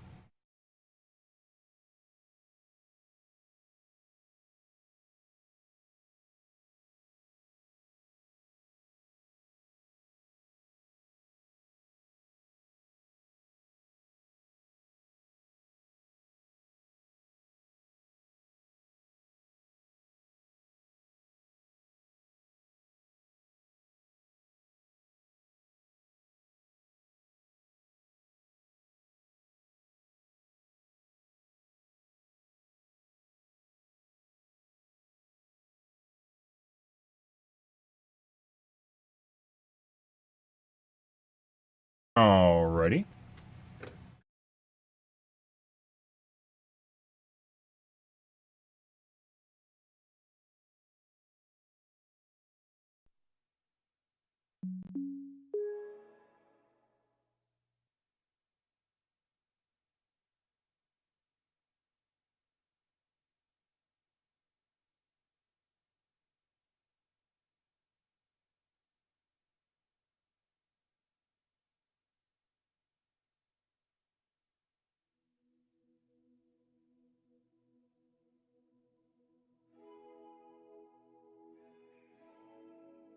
Pretty good. Ready.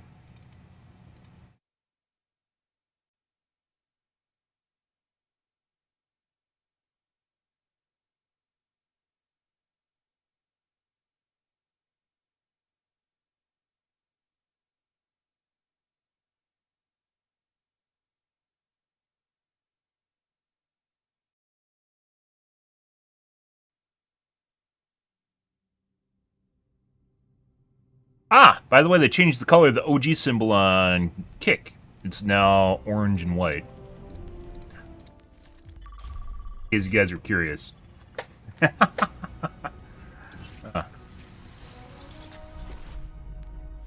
from above.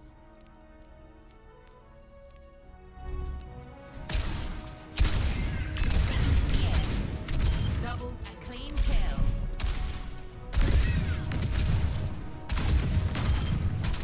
Bitch, get back here. I am taking off. Double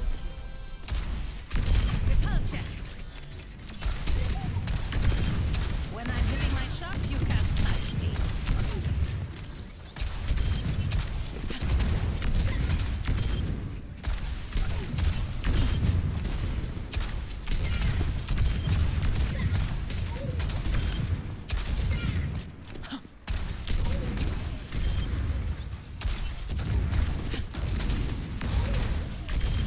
Well deserved.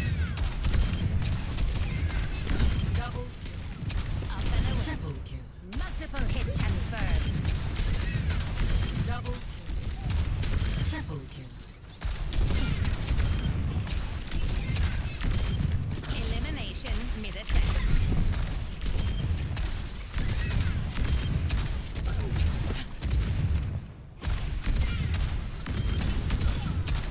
Double triple kill. Taking off.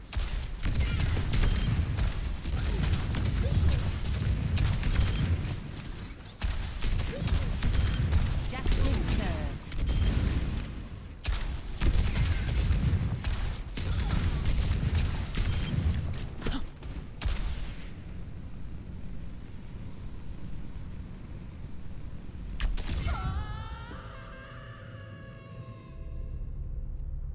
Hey look guys, the massive stutter that has absolutely nothing to do with when I start my computer, or when I start the game, when I'm playing the game.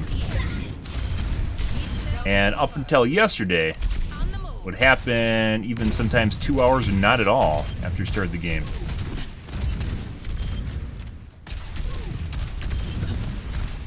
Double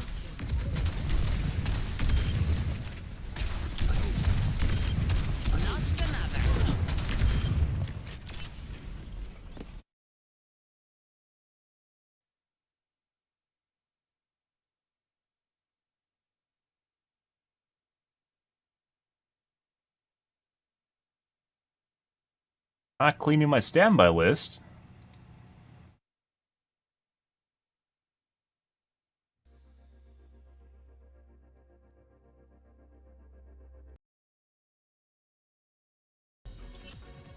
Prepare to attack.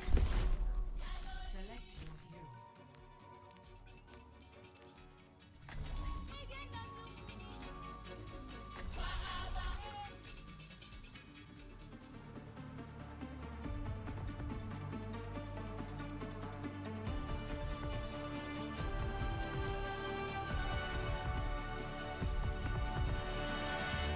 Strike from above. Again. Loaded.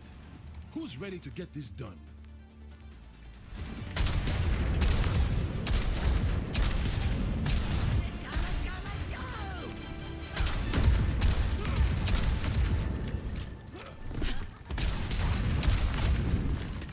Ooh, I live for this.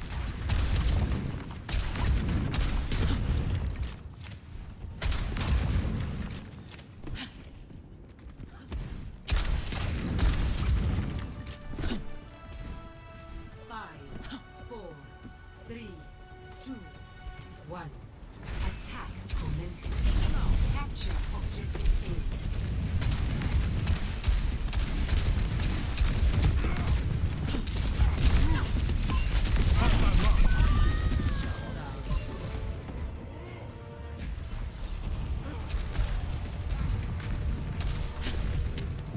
A. Tried to shoot someone through a wall. Shut down. The Let's see. Peeping. up and away.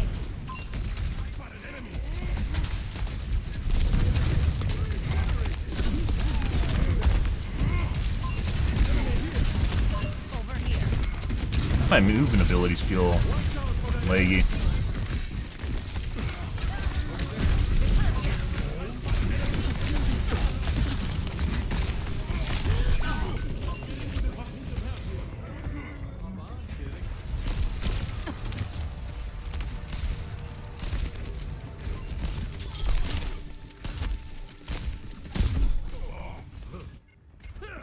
Okay, my head's in the game.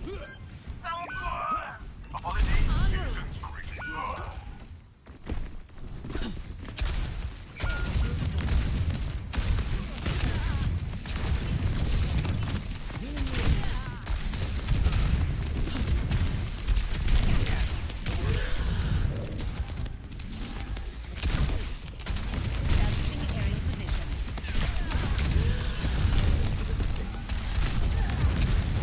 Excellent teamwork. Enemy here.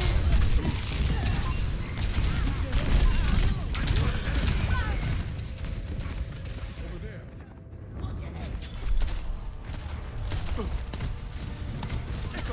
34 and 17.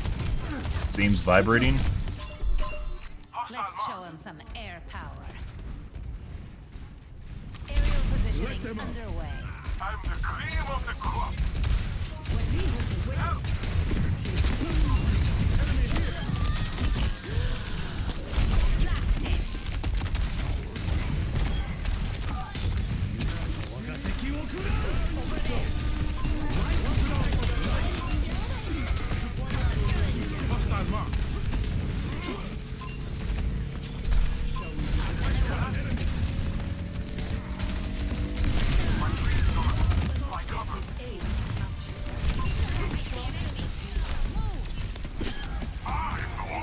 Enemy here.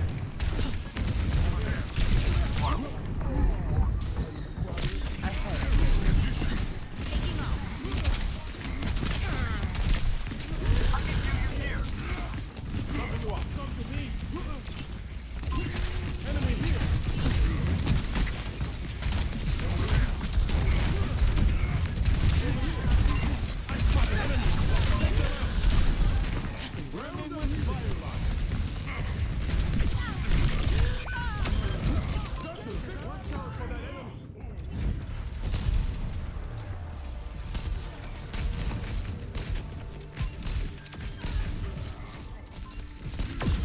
Uh-huh.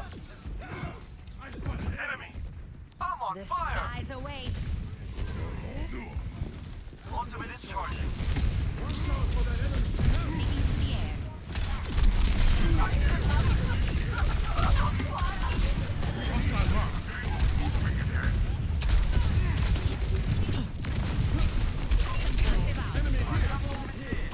Enemy over here.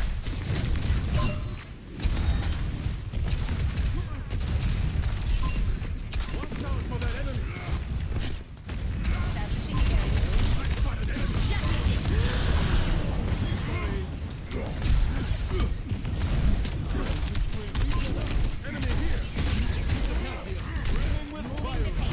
Let's keep it going.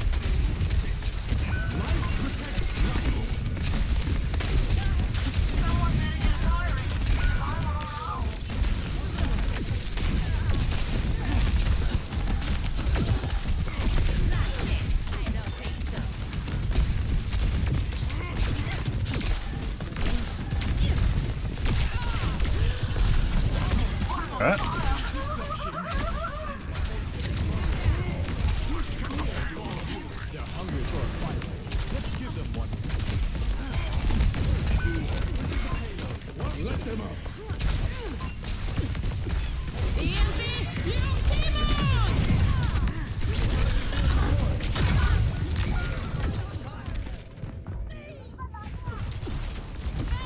Hey, Lucky, you stream, and that's cool. Good. Well, thanks for the follow, dude. I appreciate it. That is good a reason as any to follow someone. So.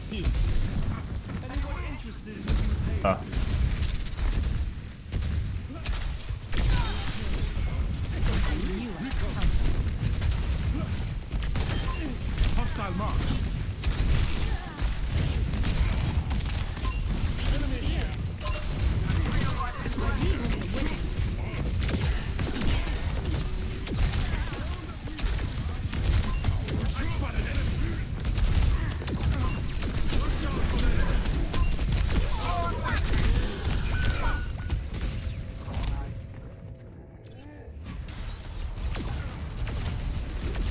Plays.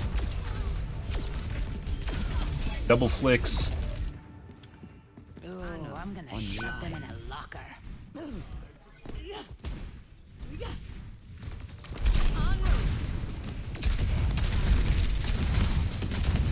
Helping you out. Oh, he's waiting to do that. I wasn't up high enough.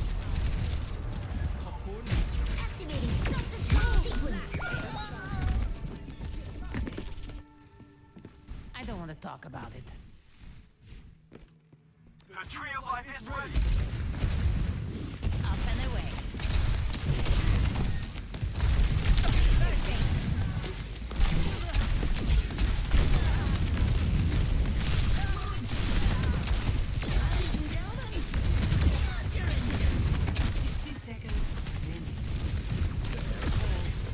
Payload advances. Enemy in sight. Enemy contact. Thank you. Aerial positioning underway.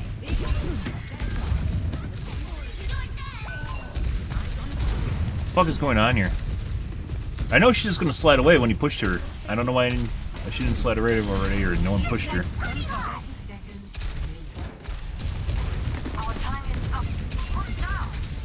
No. I don't want to get scammed. I appreciate it, though.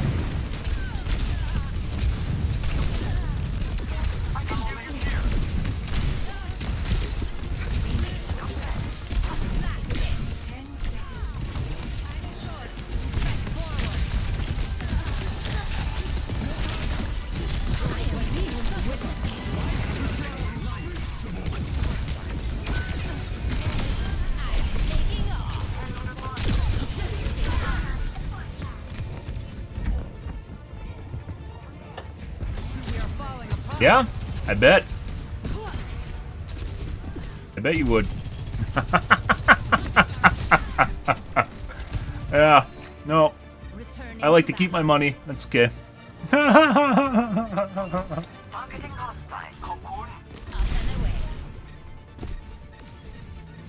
Like talking to a customer service representative or something, only they want to scam you.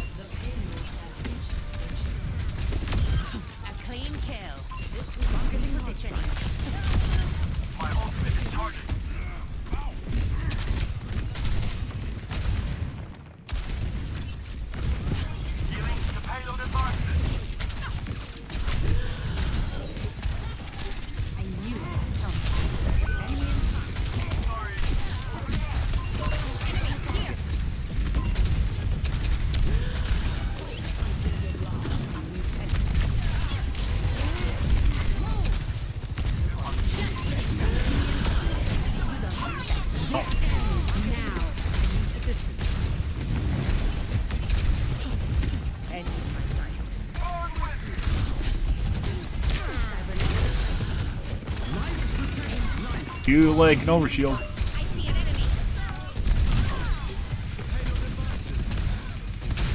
Free tech.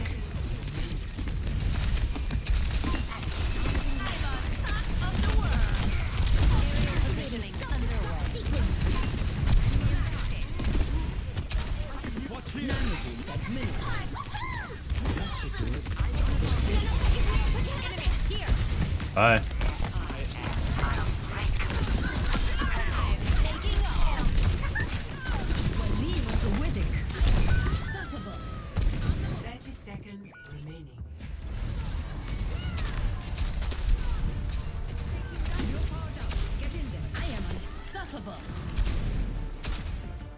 Know how to use his abilities properly. Good. Don't stay down.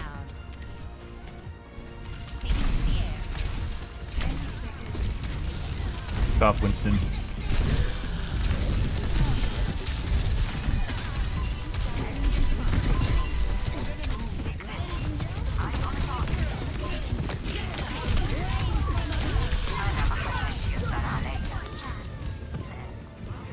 Good.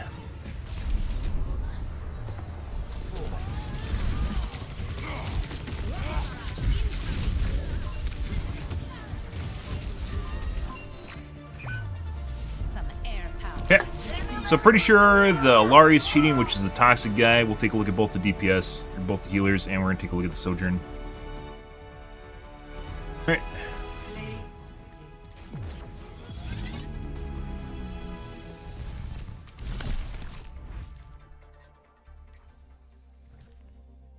Accuracy wasn't on, once again.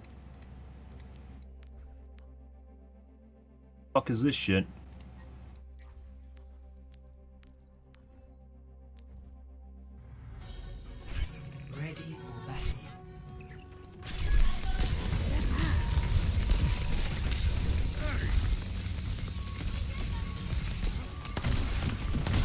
Guy's aim is legitimately all over the fucking place. Free fire at the Winston he couldn't see prior to coming around the corner. Shot at me despite the fact he couldn't see me.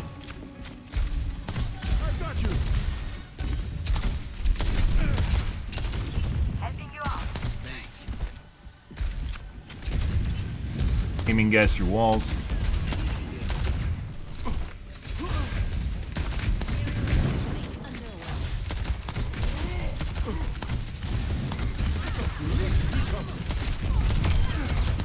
This guy's definitely cheating. This is like a fucking gold player that is an aimbot and he's just holding down the fire button when he gets anywhere close to people.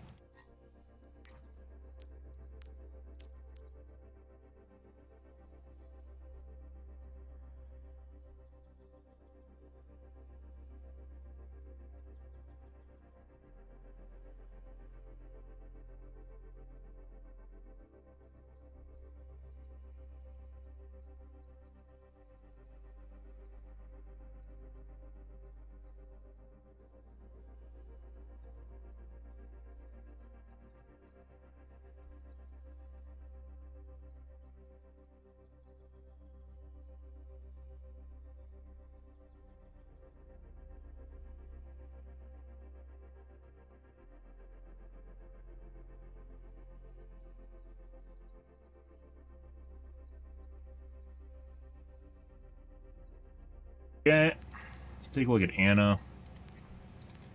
I don't suspect there's much going on there. A gold player with an aimbot.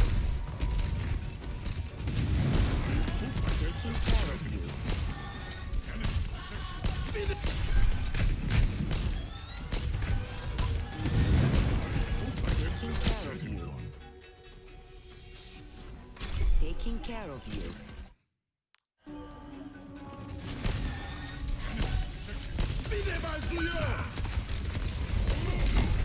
You're powered up. Get in there.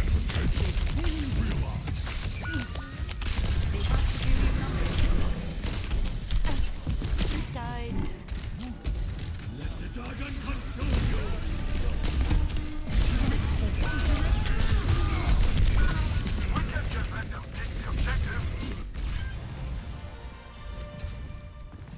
Stop the payload.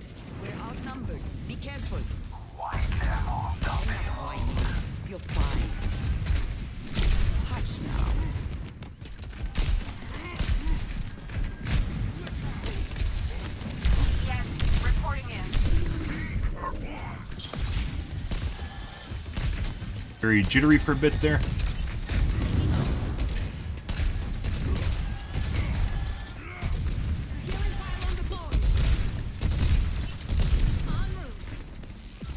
Not miss. All. Might just be on me. Rocket barrage incoming.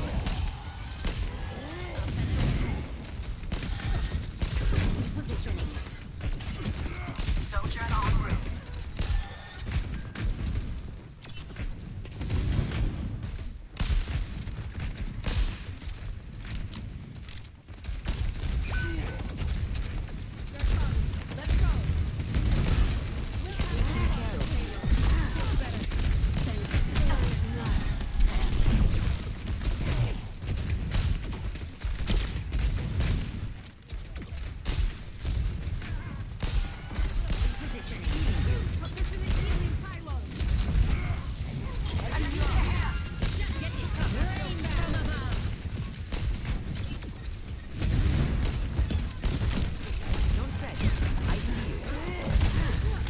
Doesn't really miss at all, actually.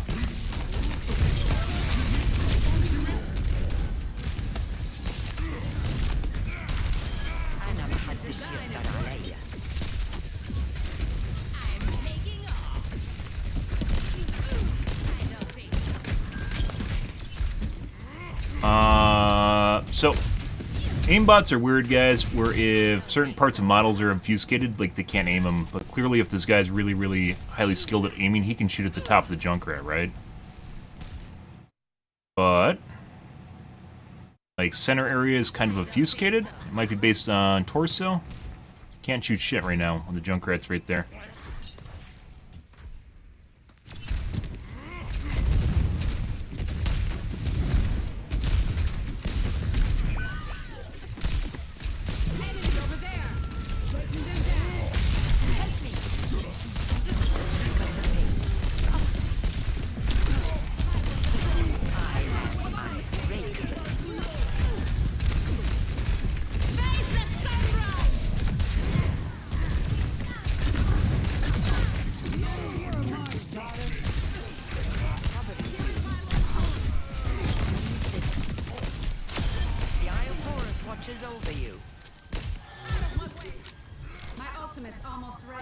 Very stuttery aim when he's looking around.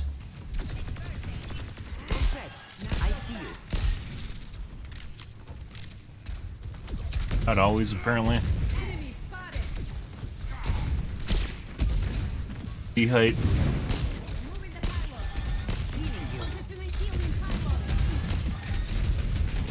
You're powered up. Get in there.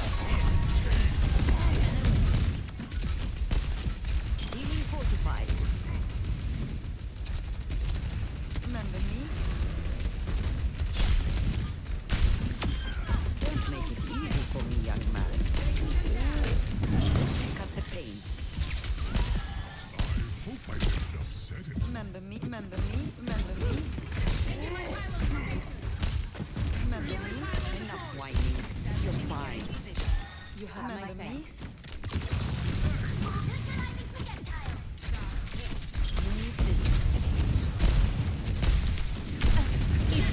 Play he has hit reg misses. Remember me?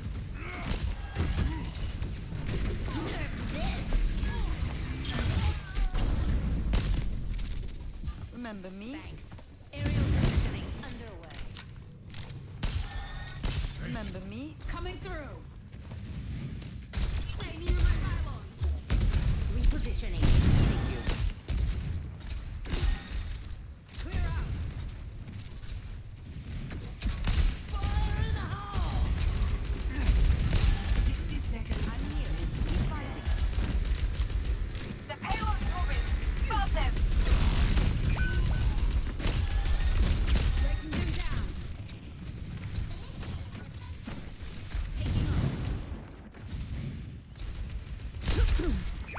Remember me?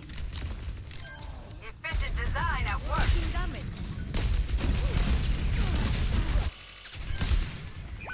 Remember me? Efficient design at work. Taking damage. Guy generally does not look directly at people through walls.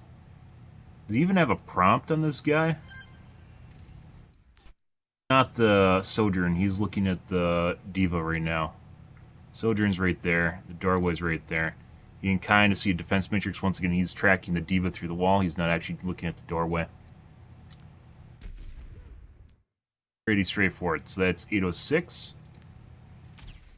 Taking damage.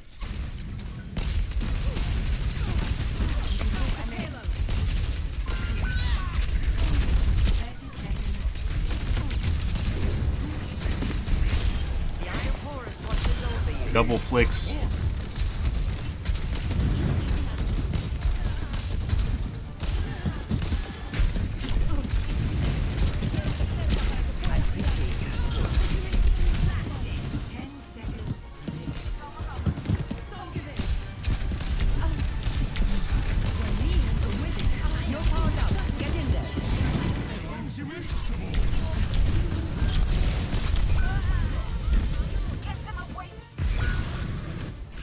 Remember me?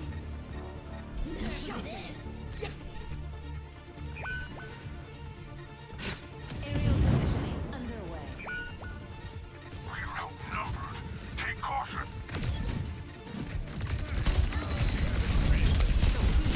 Stop the payload.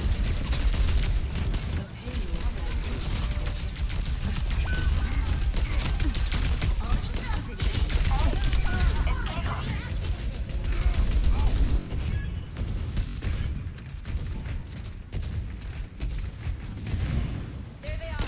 Get ready. I'm over the moon. Healing you.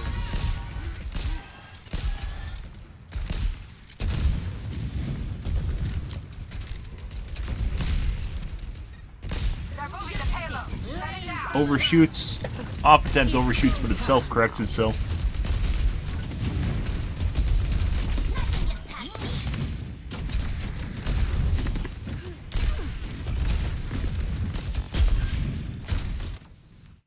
Branch tech in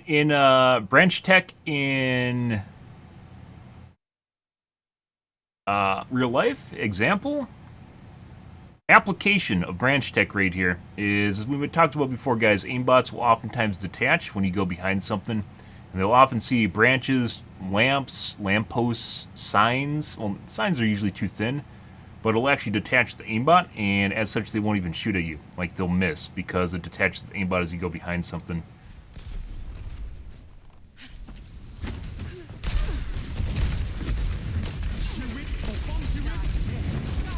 Why I fuck around with the trees.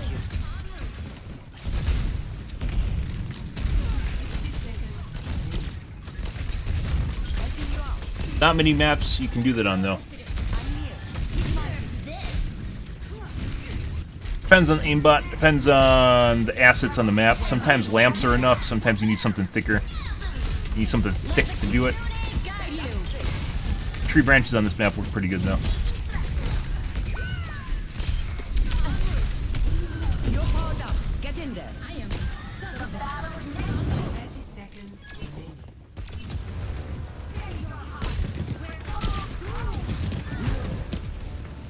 Watch him through the wall. I've got you. Thank you.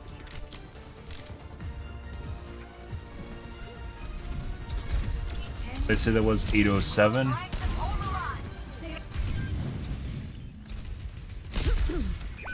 Remember me? Efficient design at work. Taking damage.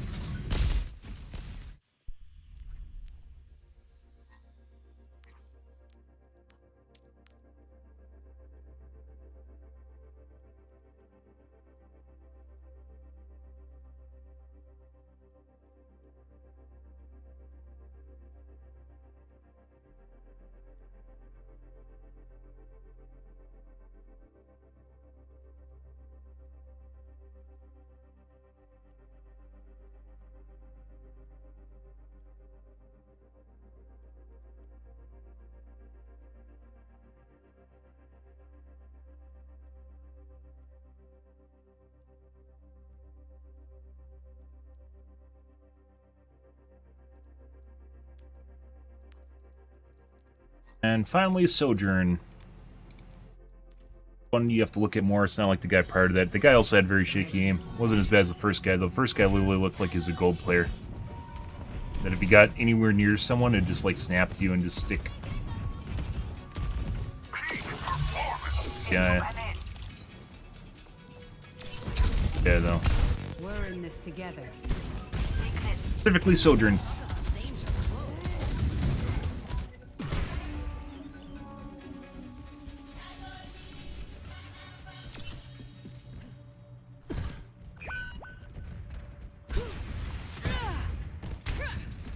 We have to stop the payload. Area denial.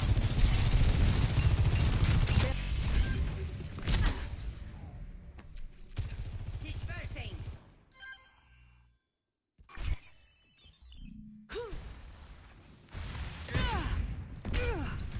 We have to stop the payload.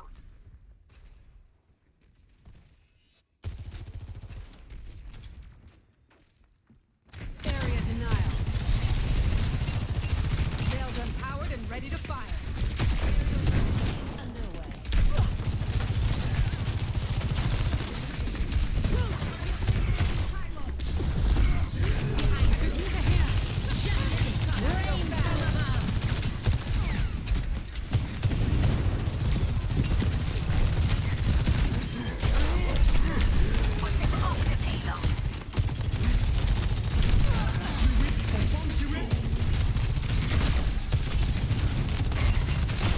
Efficient design at work.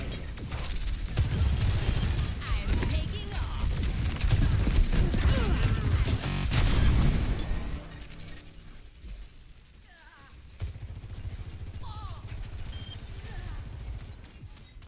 I'm taking off. Life Lever.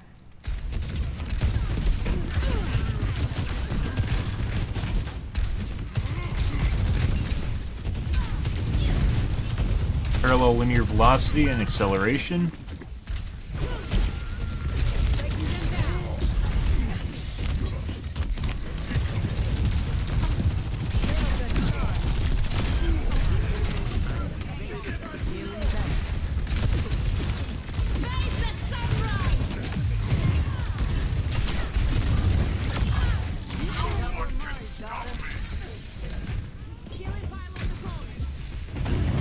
You can see how low this guy's sensitivity is when he's looking around, just like Anna.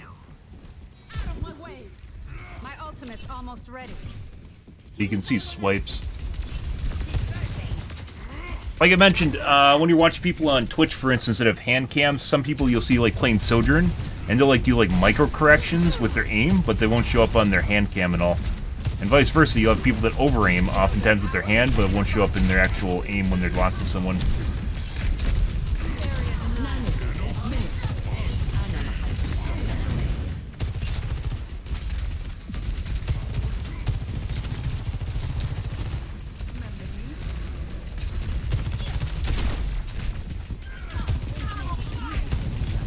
Breaking them down. Cut the pain.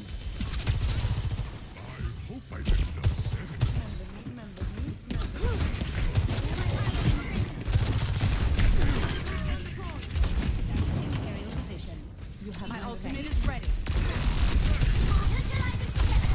Dodge this.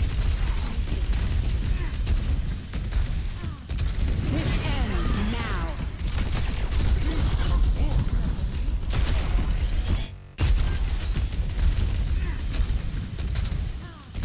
This ends now. I think he's deciding what to do in his mind.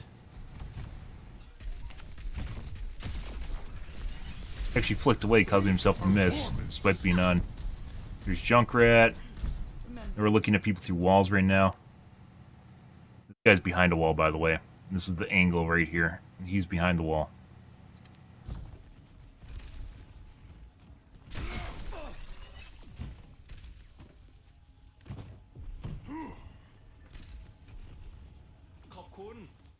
Aim on the Anna.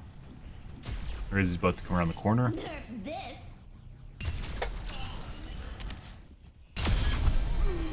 Headshot. Ha! I'm on my game now.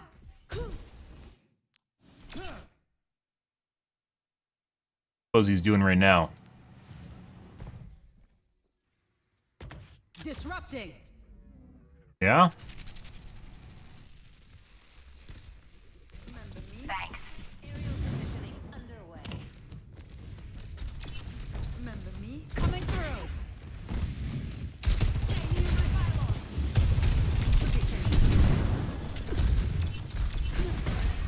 Clear out.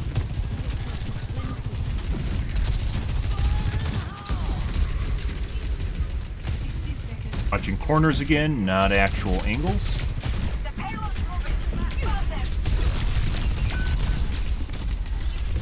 Breaking them down. Imagine if anyone with area effect item took damage from it, like Farah does from her missiles. Stop the payload.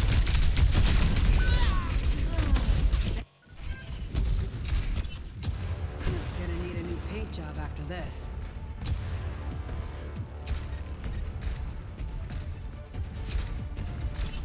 Positioning healing payload. 10 seconds remaining. It's almost over. Don't give in. Like a pre-aim on Anna, but he was watching his teammates were in front of him. But he just holds down the button when nothing's there. Just waiting for it to do something. I'm on my game now.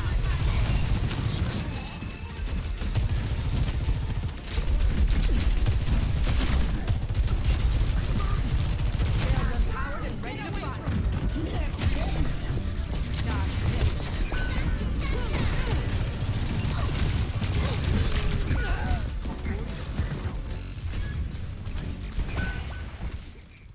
Hey, it's Kiriko.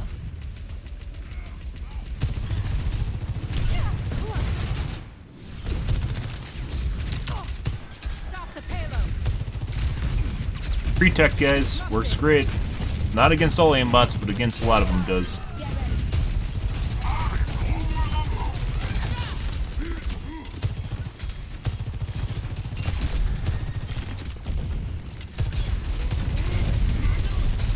Doesn't even try to shoot me. This ends now.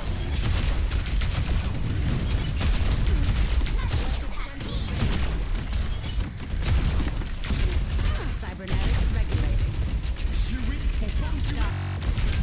Cybernetics regulating. Nothing gets past me. Like a gentle rain. Move!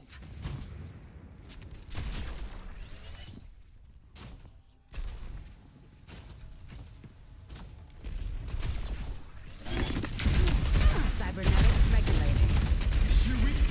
Dodge this. Stop the payload.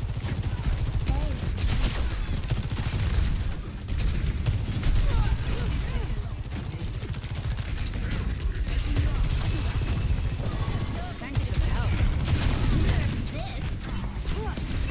Not so fast. They're moving the payload. Shut it down. Let the Kitsune guide you. Railgun charge.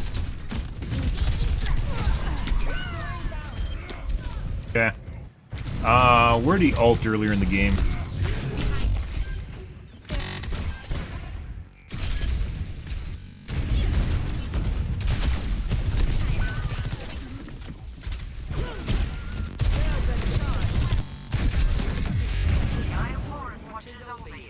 Right here?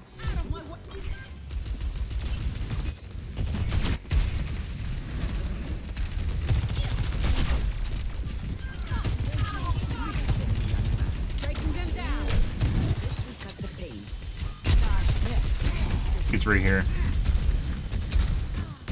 This ends now. 7-Eleven. Oh! Guy.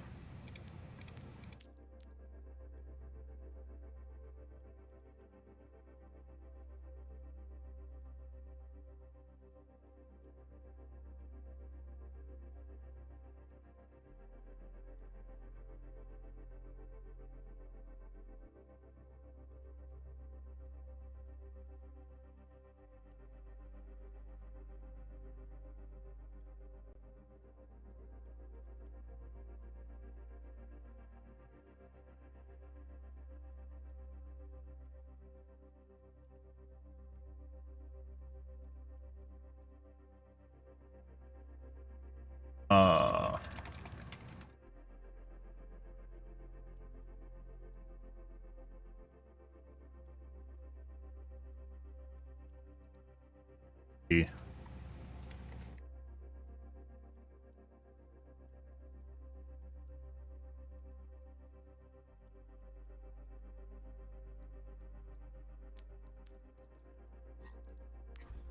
Oh, that was a fun and oh, it's a diamond. It's a gold. Even better as a gold, guys. That was a gold sojourn. I mean, I would believe that he's a gold. Gold and diamond. Guesses this guy was top 500. Not top 500 GM. Can't tell. Laris, whose aim was all over the place. I also said was a gold. Okay.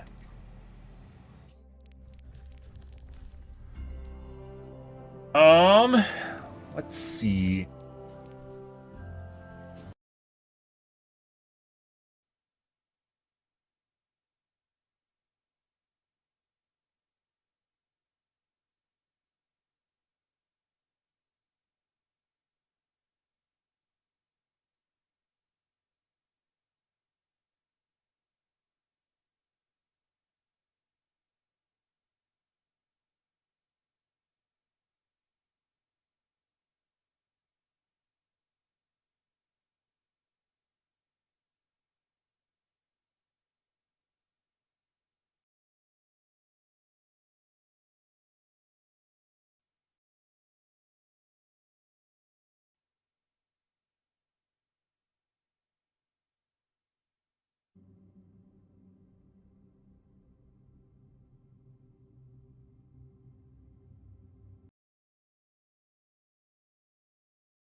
Strike from above.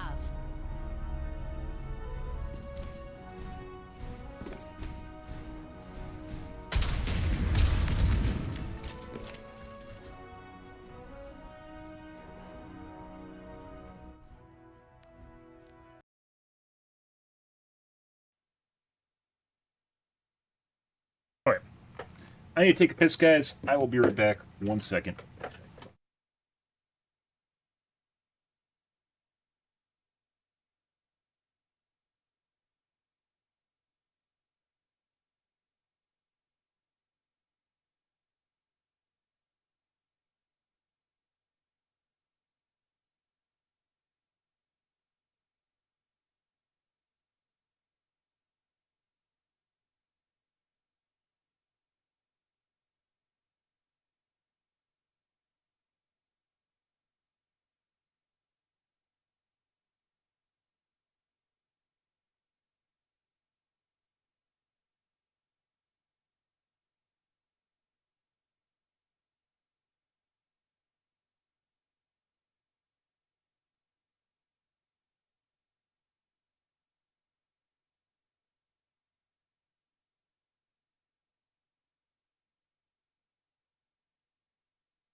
Alrighty.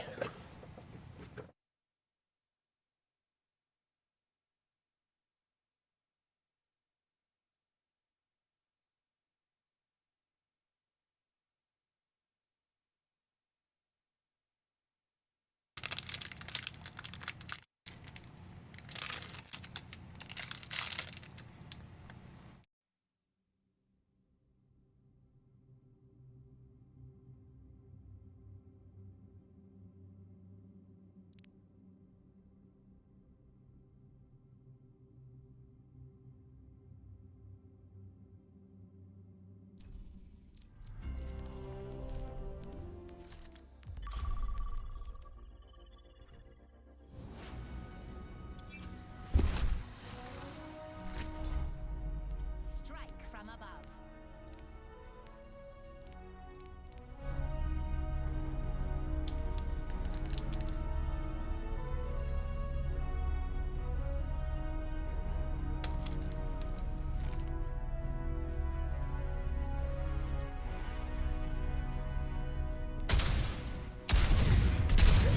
Increasing altitude.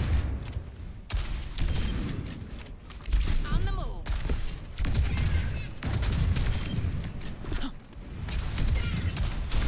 I'm taking off.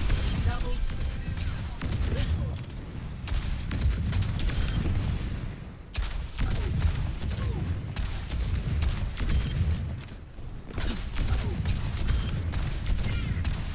Double kill. When I'm hitting my shots, you can't touch me.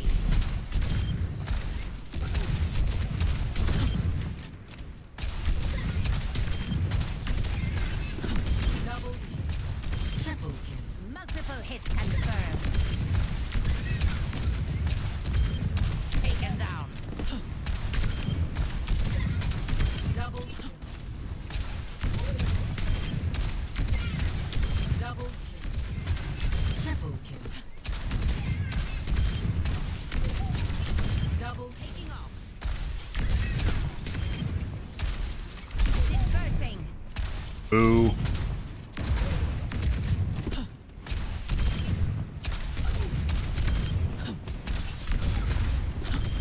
Over and out.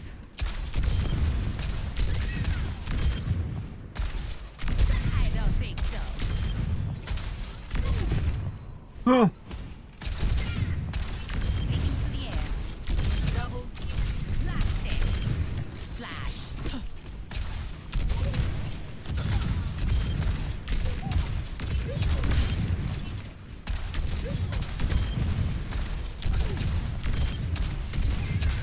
Double kill. Justice served. Double. Double kill.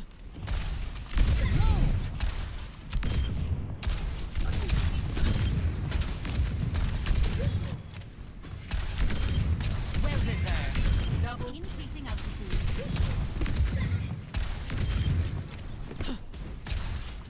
Concussive out. Okay. Mm-hmm. Well, prepare your defenses. Ah. Select your hero. Alrighty. Off we go, guys.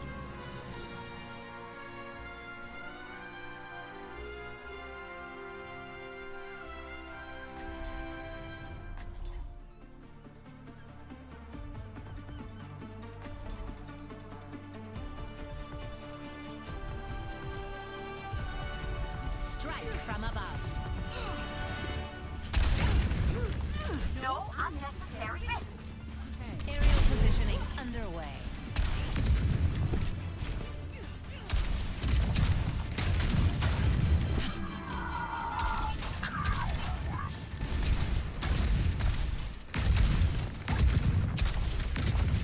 We must all find a cause worth fighting for.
Oh, there'd be a better way to hit that.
Ha!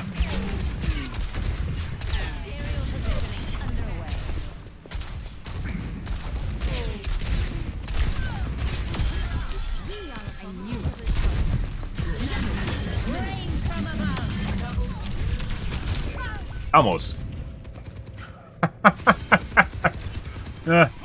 Good.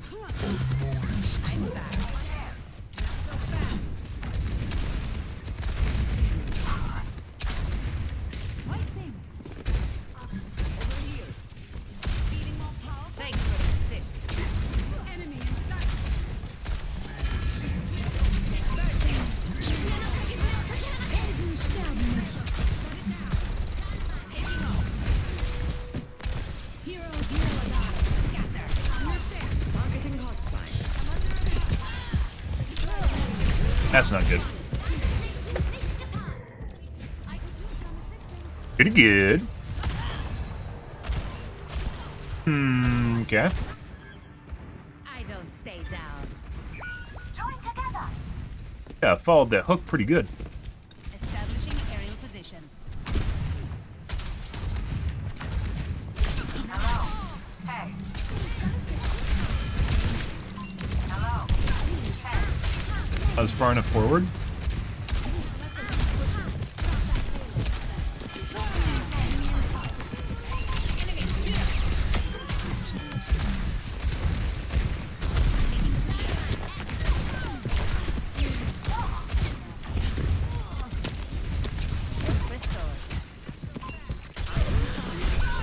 And double tap.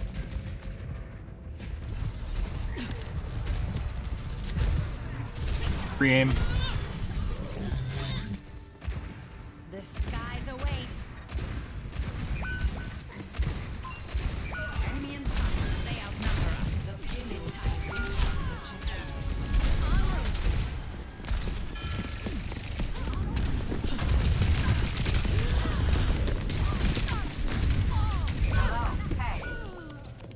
Apparently my Mercy decided she didn't want to heal us anymore, despite her being alone with me. Good. Always more to learn. On the move.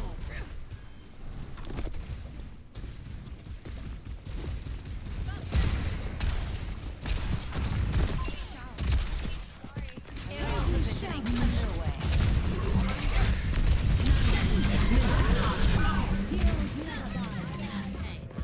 Pretty sure that Ashe is cheating. He's 100% cheating. Yeah. He wasn't at the beginning of the match, he toggled on a little bit later.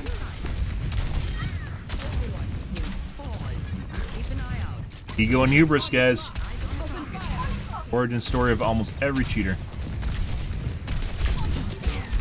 Positioning. Over there. I'm ready to overclock.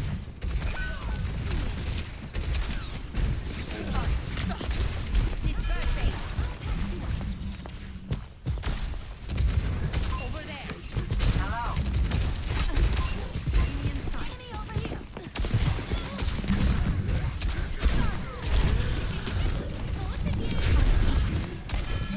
Possible auto cleanse just now. Right as my miss is about to hit him with the direct. I see an enemy.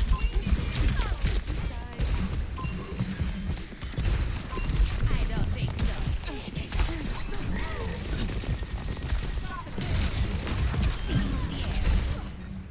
Massive stutter. Huh.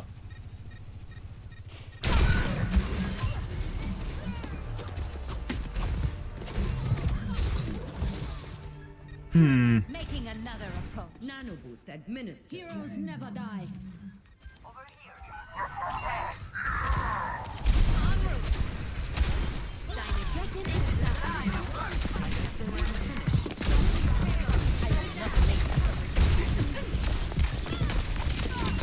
Eyes on target.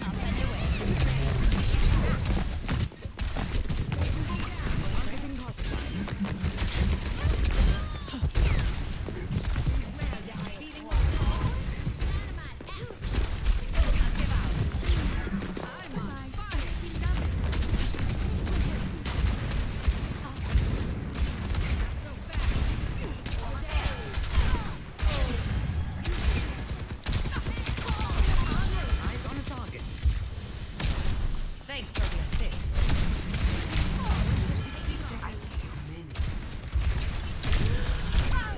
And 2-tap.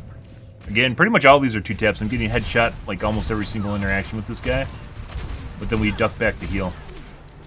This guy's definitely cheating. Eyes on a target. Overclocking soon. Get ready. Do something. Positioning. I am ultimate charge. It's go time. Hear my bell. Up you go. Hey, buddy. There he is.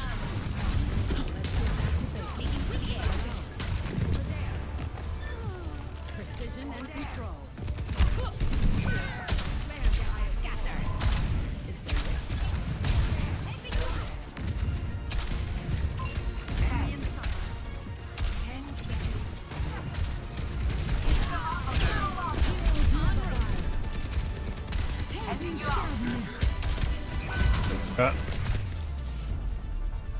All right.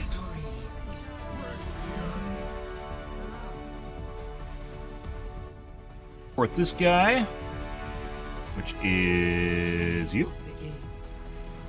They start. It was like a minute. Were they actually in target? Yeah. So it was like maybe 2 minutes in. This ends now. Got him. That's 2. Cleaning house.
Good for that guy. Endorsement 4, paid for his rank. Good for.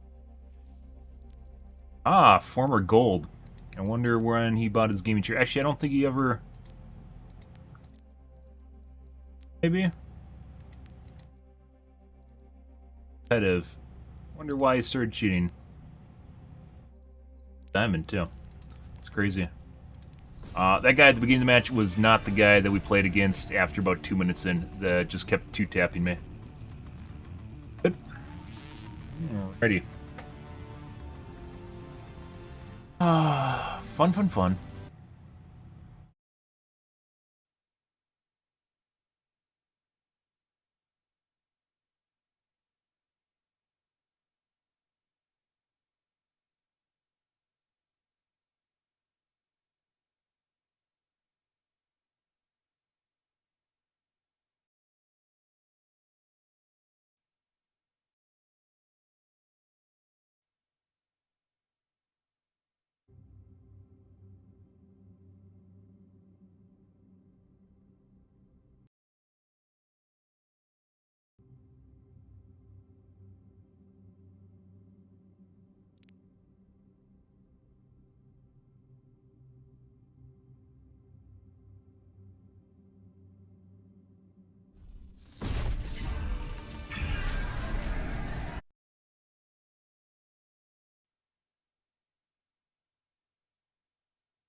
Okay. Strike from above.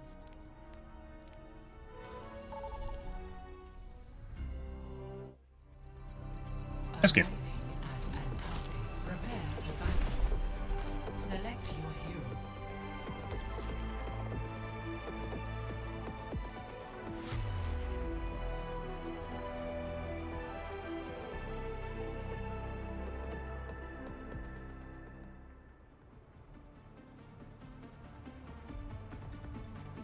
Mm-hmm. Strike from above. Let us proceed with haste. Hello.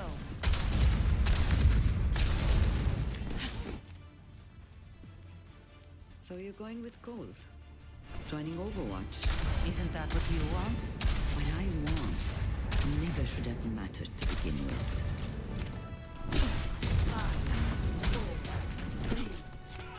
Hello. One. Round Thanks one. for the Capture the objective. Commence combat operation. Yes.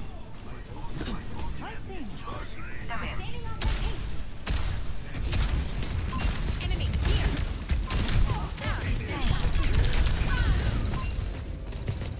Good.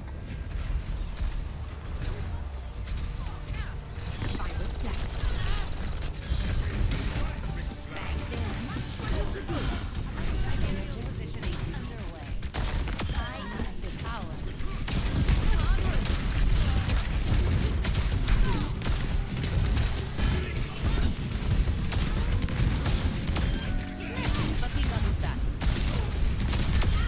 You don't have to thank me. Thanks. Affirmative. Hello there. Heightening our capabilities. I require assistance.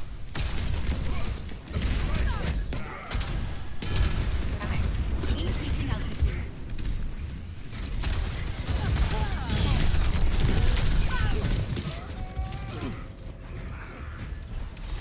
Our Sombra is very accurate. Good. That was the cheating Sojourn from earlier, I believe. Is on Brig now. I will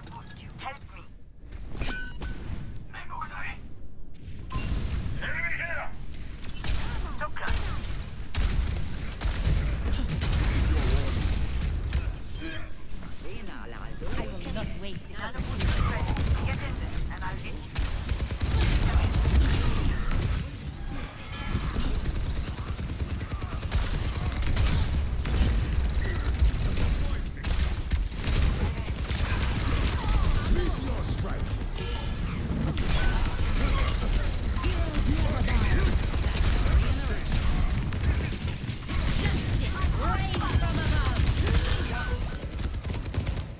Good.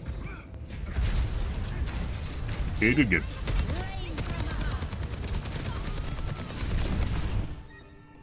Always more to learn. En route.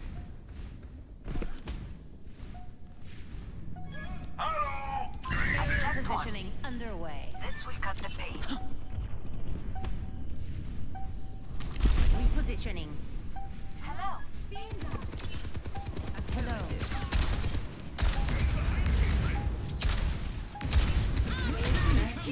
Nano boost administered. Yeah. Pretty good. Hmm. Score 1-0.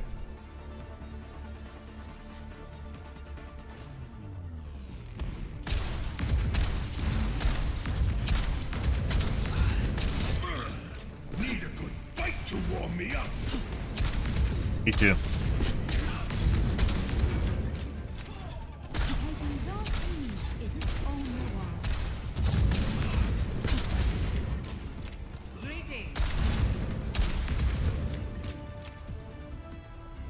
Oh, I see it. Oh, that one ended. I don't know, it's taking them so long to fix this bug. The game uses relatively stringent SVMM, and my guess is when someone dips, they can't find someone at the correct MMR mix at this time of the day. So, it doesn't just drop randos in because you instantly get rolled. It used to drop in players, if it couldn't find people, it would drop in players that are generally higher MMR to whatever you're playing at, which will lead you basically just losing whatever team, come on, Virtual. Whatever team lost the player is the one that actually ends up winning most of the time. Assuming things aren't too far gone.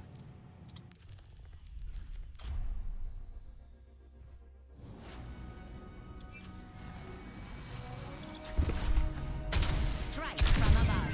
Aerial positioning underway. Double kill. En route. Double taking off. Double. Notched another. Double. Increasing altitude.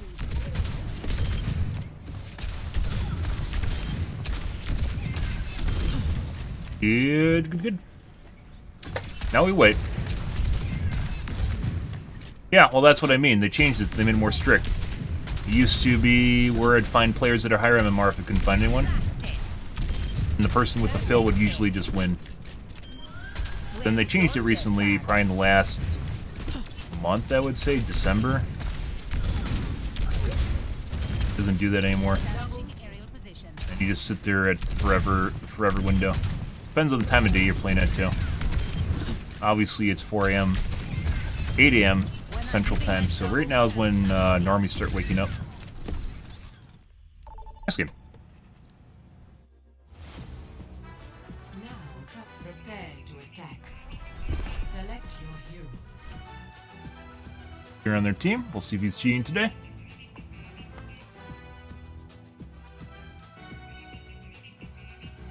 Free to play have to do with the game.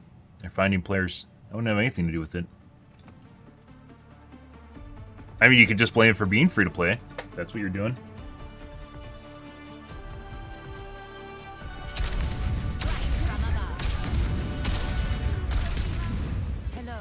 I have tables to destroy, Mercy. Can't woo you right now.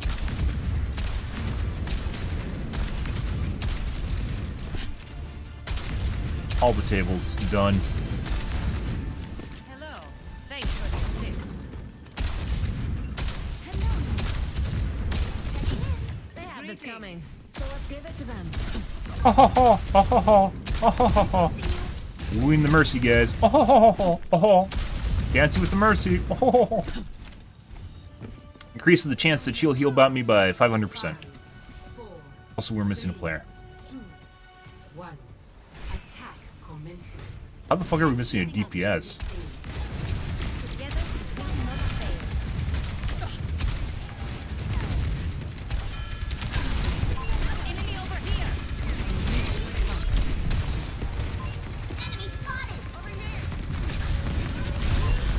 Oh. And got tapped. Well, you paid for the game, what, 7 years ago? Most games, you know, if you bought a single player game, that's like a one and done experience, right? Oh. Missed. Yeah. Lamppost tech.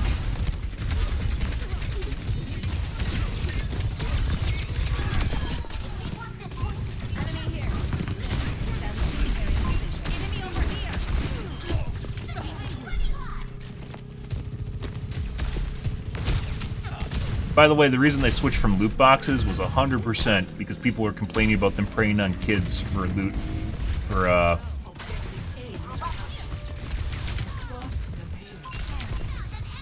money. I was never against loot boxes. Now that loot boxes are gone, everyone's like, oh my god, why'd you get rid of loot boxes? I love loot boxes, right? Because you basically got more free stuff than you do now.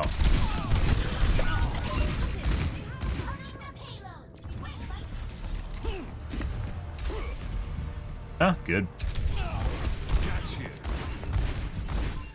Very sticky. Systems online. Taking off.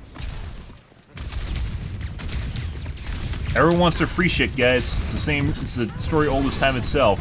People, when they're complaining about loot boxes and kids, do not think about what it'd be replaced with. They just thought they're gonna get free shit.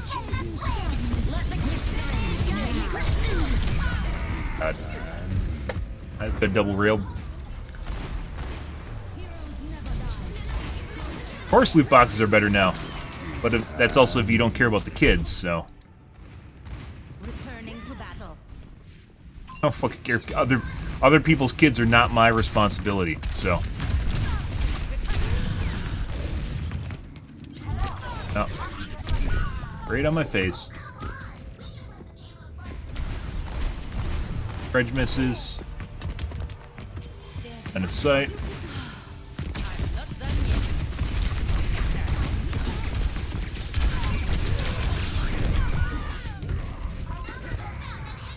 Possibly toggled.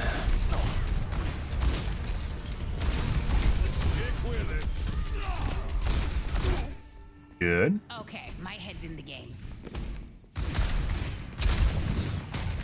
Inside's fun? Yeah.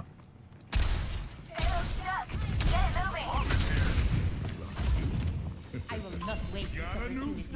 No missing a DPS, which is fucking weird, because DPS are very easy to come by. Got him the fuck off. Pretty sure the McCree's cheating.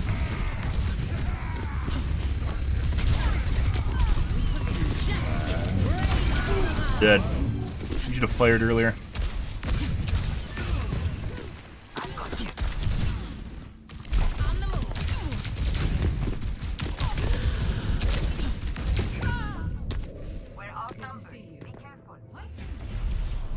By the way, I wasn't talking about the...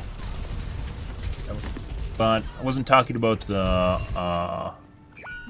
free either when I mentioned at the beginning of the scene as the soldier.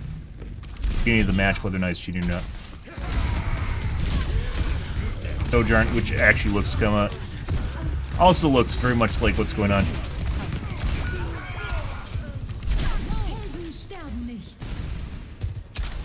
You see the same sort of behavior, by the way, with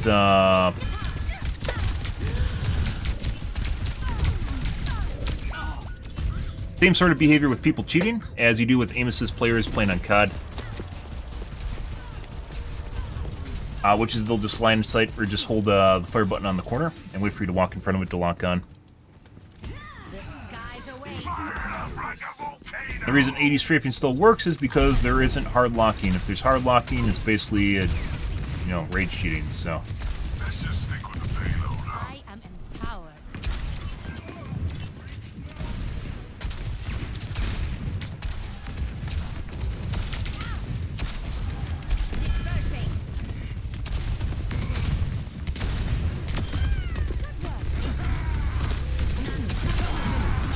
Take that over, interrupting the res.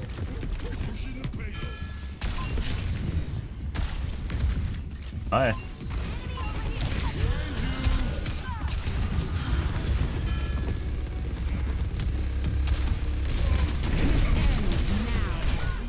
Shouldn't have shot him. Actually, it didn't fucking matter because he's still fucked up. Good. So, pretty sure both the DPS are cheating. The Mercy might be cheating too. Got her.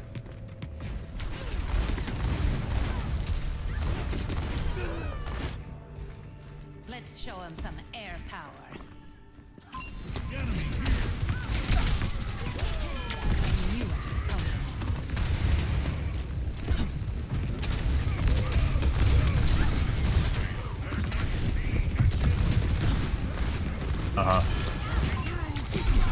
Ooh. Got him to fuck off. Hey, buddy.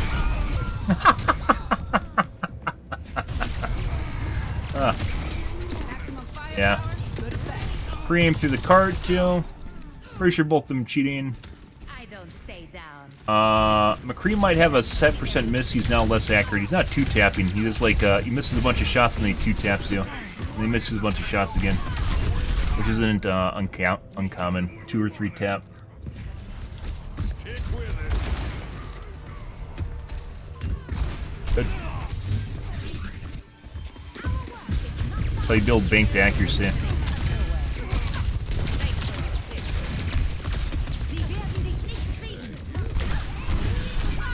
Uh-huh.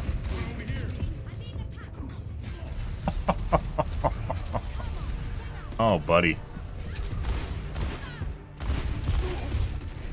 And his misses are always uniform. I don't know if... I'm pretty sure that's the set percent miss.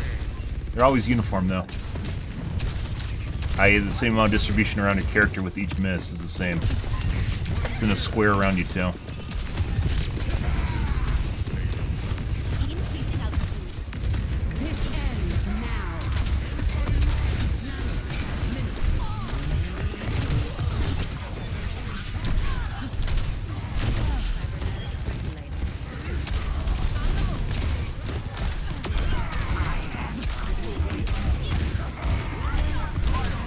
Just fucking stands like a turret.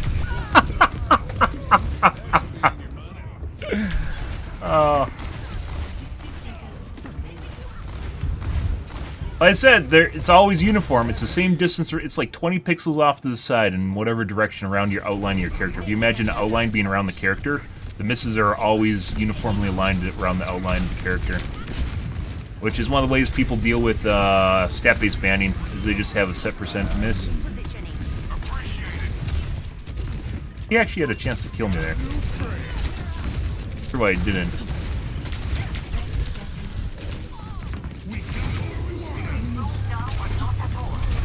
You go in. Now we have a shield.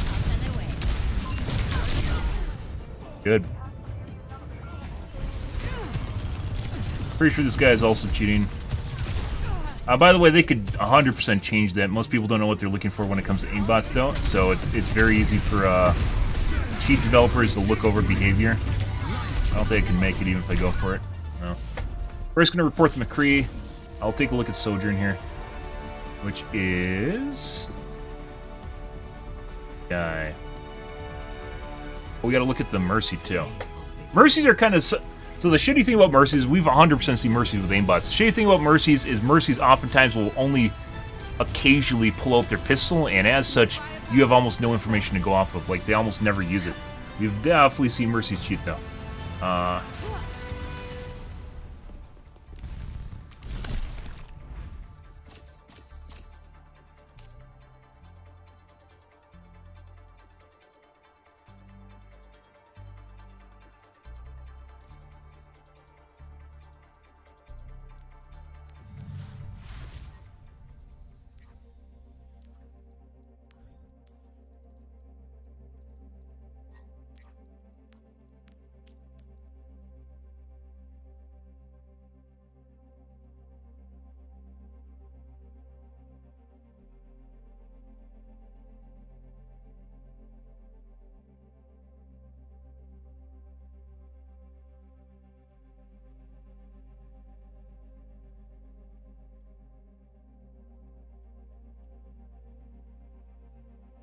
Yeah. All right. Mercy, I don't know exactly. Like, Mercies, like I said, are kind of weird because you have almost nothing to go off. We'll take a look at the kill, though. I don't know how many limbs she actually has. By the way, we got first point with 4 players, so... If you want an origin story as to why people start cheating? Yeah.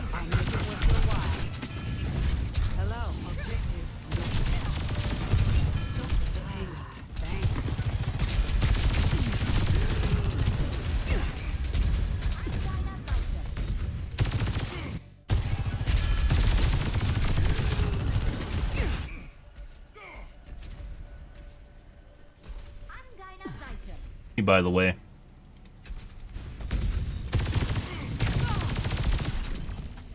Hey.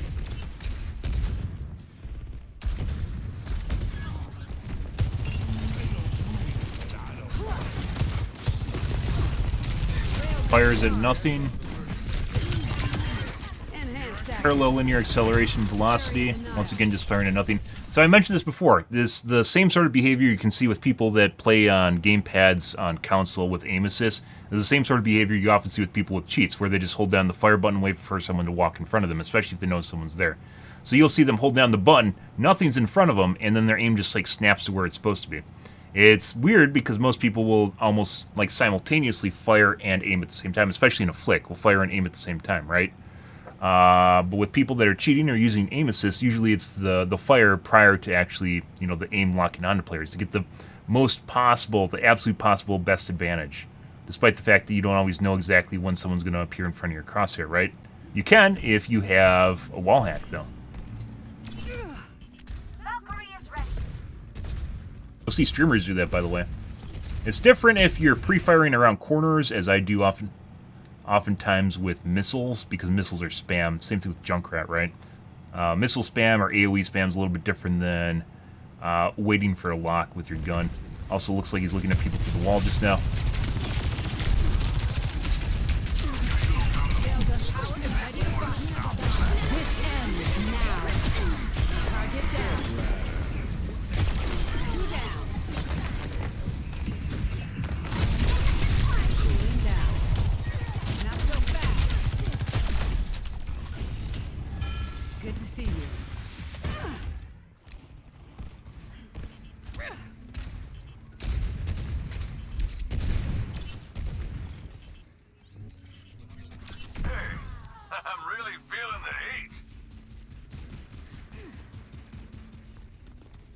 Doing something, jerking off.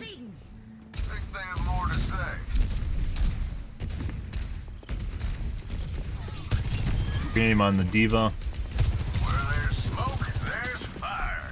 You're falling apart. Knows the Mercy's there. Efficient design at work. Hello. Anyways, a set percent miss, by the way, if you guys are curious, will basically automatically miss a certain number of shots for you. And then with Ash or with Widowmaker or with McCree, it's very easy to do a set percent miss because all you need is 2 taps, right? It doesn't matter how many shots you miss. You hit a 2 tap, they're dead. So it's the same thing. Oh yeah, Idowin, you missed it. You missed it. You're late on that one. Yeah, or wants my social security number, harvest my organs, meet in a secure location to harvest my organs and give me free Bitcoin or something. Yeah.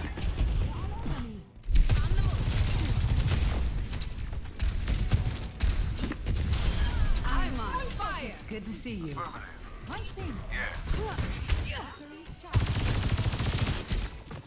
ultimate's ready to go. I'll make it worth your while.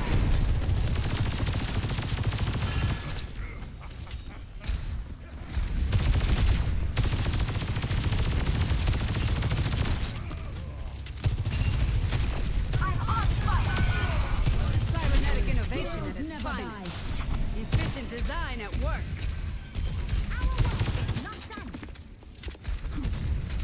Game. Yeah. He's watching me through the walls. Good for him.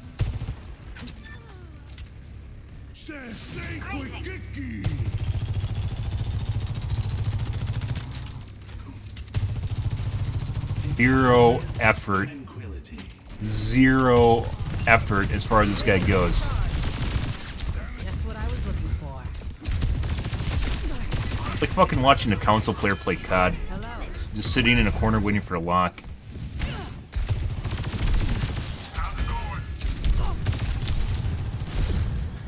Kind of sight.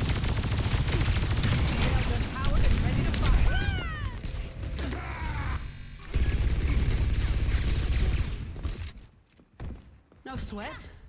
Just needed good to see you. Hey.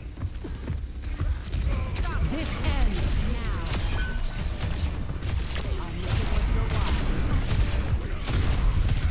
What the fuck is that aim? What the fuck was that? How the fuck can you hit every single rail on me and miss the Ana that literally isn't moving in front of you?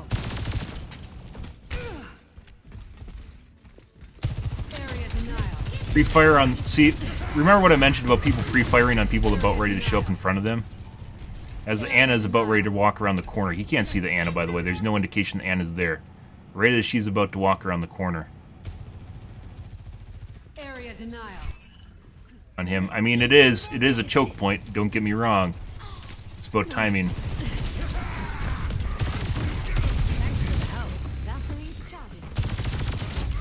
Thought the dingly bits for me.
Play this entire match with 4 players, by the way.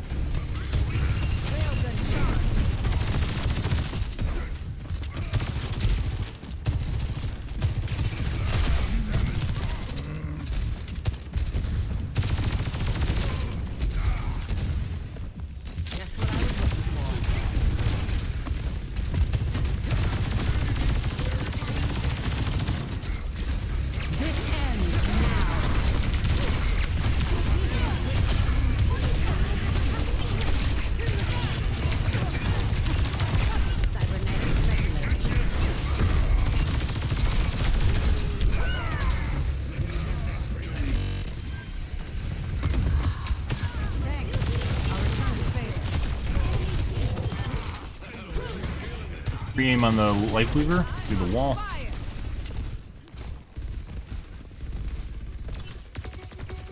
Where is he at? I can't tell, despite the fact you can clearly hear him behind the wall and he's shooting. Oh, he must be right here. Misinformation. Watching life weaver again, pre-targeting.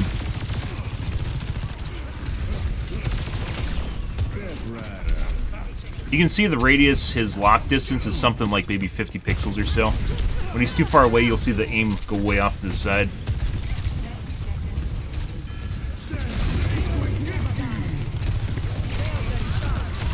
That's very unfortunate for Maga, by the way. By the way, Blizzard can fix that, so when the cylinder appears, it just keeps going down like till the edge of the map. So it could literally just go all the way down, despite there being a top to it. Maybe they don't want to do that. Hello. Thanks. There's Anna again. Totally watching Anna through the wall right now. There was.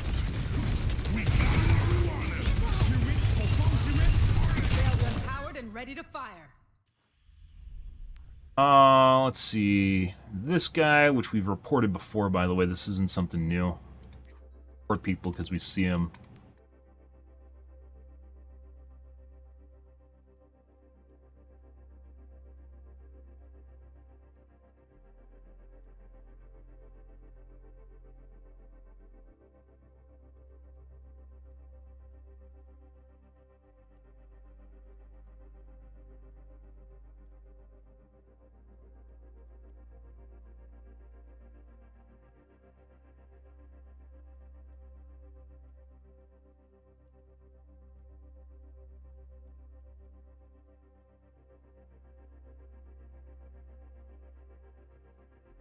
Okay. I also had a min lock distance. Now we're going to take a look at the weird one, which is the Mercy. Mercy, once again, we only have like 2 possible instances to go off of for actually attacking someone. Very difficult. Not that Mercy, other Mercy. Very difficult.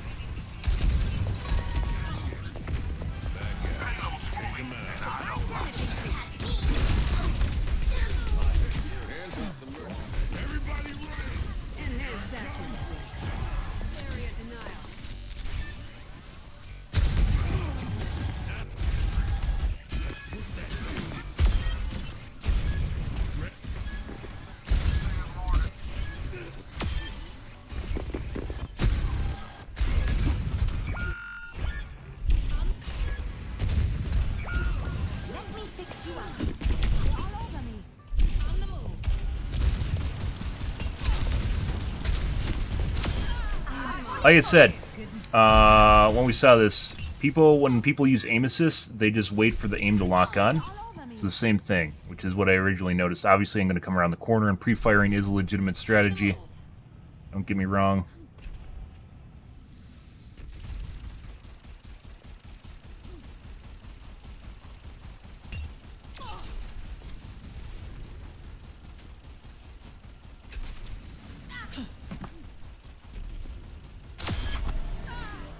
And possible detach when I go behind walls, your line of sight is obfuscated. I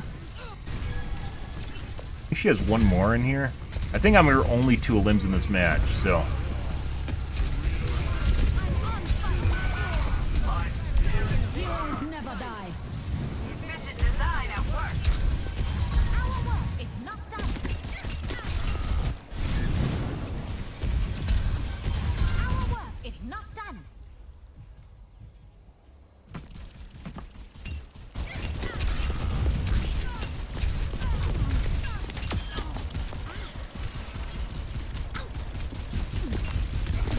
Pretty sure that's an aimbot.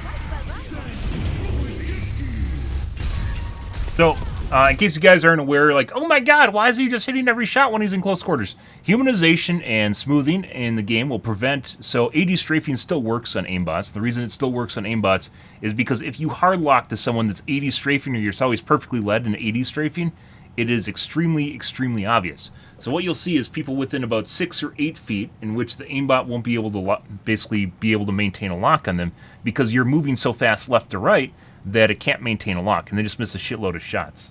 Almost all these are headshots, and even when Mercy like flies away, she gets headshot too, like twice, I think. Right now, it's not locking on at all because I'm AD strafing really hardcore, and basically, Mercy shoots buses, by the way. If you guys are curious, the bullet box, the hitbox, and Mercy's like giant fucking peas she shoots out of her gun is literally like a bus. It is the biggest hitbox in the game as far as projectiles go. Well, shot projectiles go. So it is absolutely huge. It's next to, you can go into the training range and try to hit a dummy. Just keep nudging your aim closer and closer till you hit one, and you'll see how big the distance is. It's absolutely ginormous. It's not the size of the projectile itself. It is very, very easy. That's why if you ever see in the top 500s or unranked the top 500 players, like they just go off and kill a bunch of people when they go into Mercy mode because it's very easy to do. That's not what we're looking at here. After she starts moving, it's a little bit different when she starts moving. She's not AD strafing right there, and then right there. I'm very certain that's an aimbot. I think there's one more in here.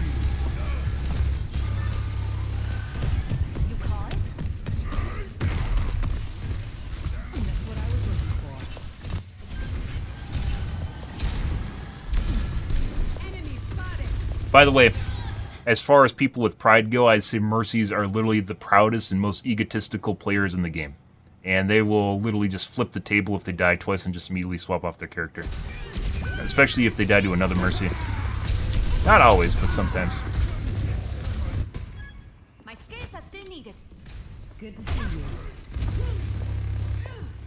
Fucking Highlander. Mercies play fucking Highlander. There can only be one. And they absorb the power from the other Mercies.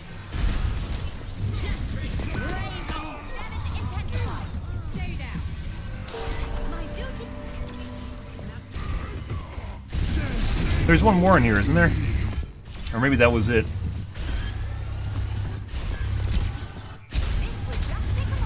Because of the limited interactions, though, it makes it very, very... Like, Blizzard would have to look at them and then look at multiple instances where she's actually using her pistol. But it's not really something that's easy to find because most of this is just heal botting, right?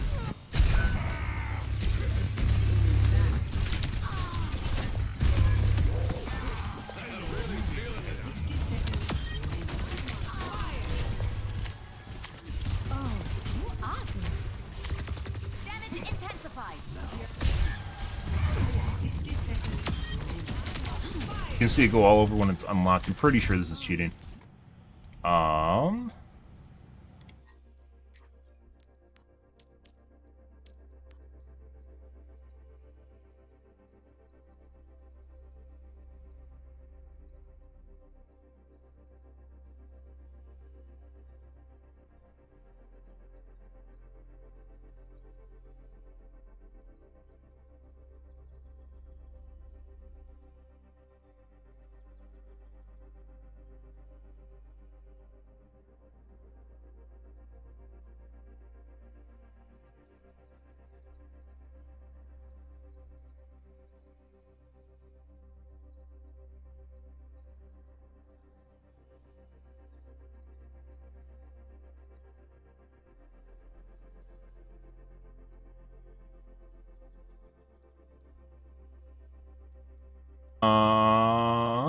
It's not enough. She play a different character? Don't know. Nice game. Fun! So, she had like, what, 3 instances in there? Yeah, that's, like I said, that's one of those things. By the way, me reporting people does not get them banned, as I mentioned before. Just flags them, so I'm sure if Blizzard gets enough reports, they look at someone.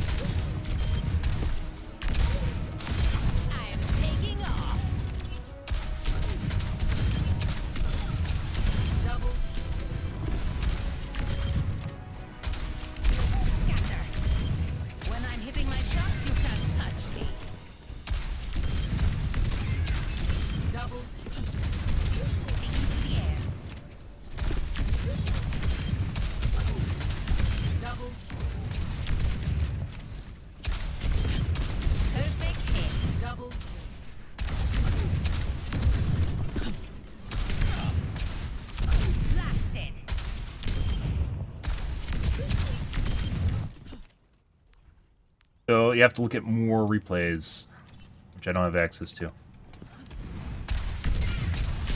First one was weird, which was coming around the corner, but it's whatever. I walked into a choke point, right? And the weird shit was with the Mercy where she flew away, and then the Life Weaver as well, or the Ana/Life Weaver.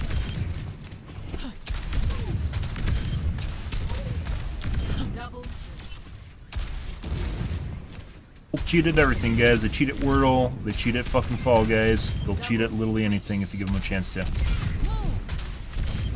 Especially when ego's on the line. Going down. Double. Next game.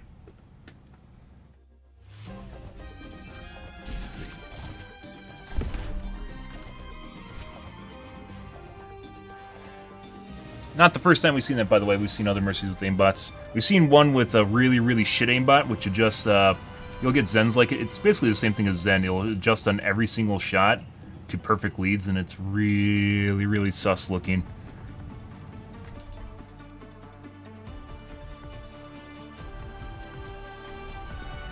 Strike from above.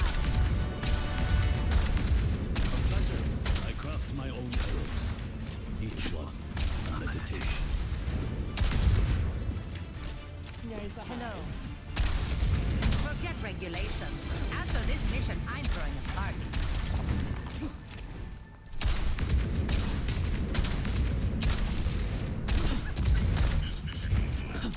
Hello.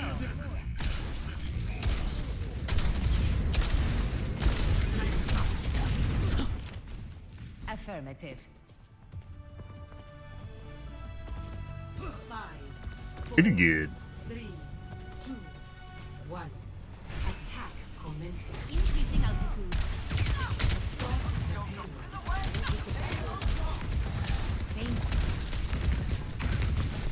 Over there.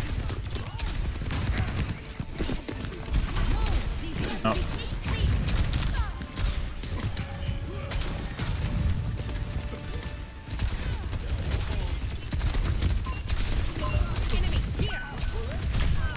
You deep ball.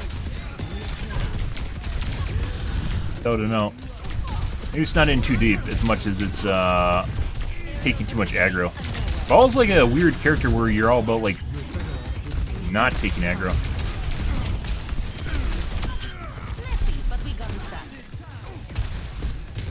And resin again.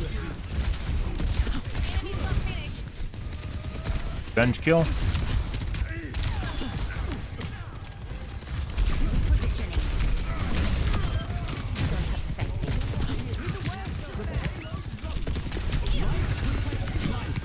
Give me that overshield. You like me an overshield.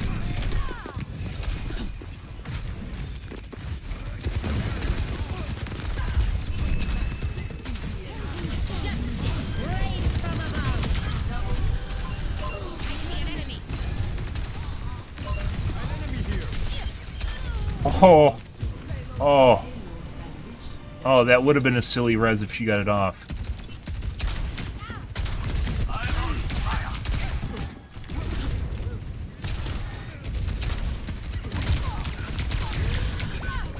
Make it. Should eat out, guys.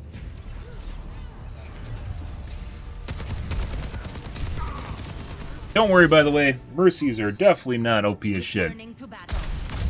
And nerfing the heal beam and damage boost is not the answer. Teammates just run off. Guardian Angel. It's always been Guardian Angel. Let's show him some air power. Repositioning.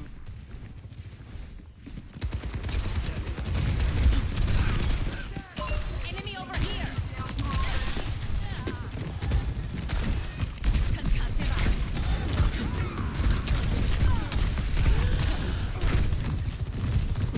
I require.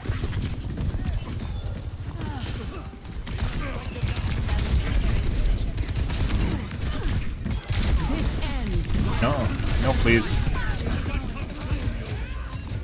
They're fucking. Queen is just chasing me around.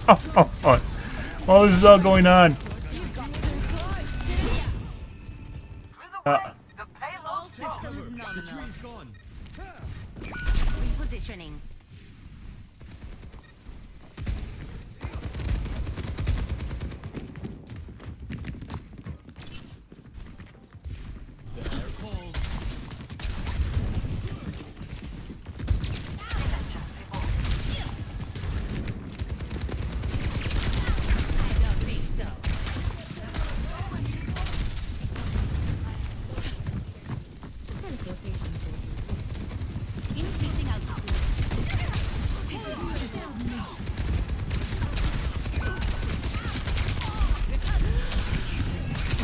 Yeah, can't tell who that's meant for. Dingle Tech, reverse Dingle Tech, which doesn't always work.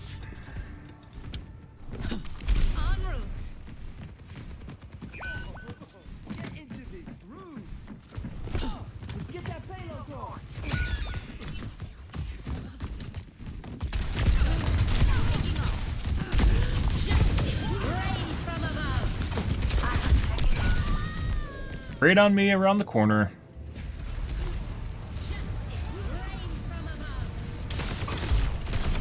Smithereen.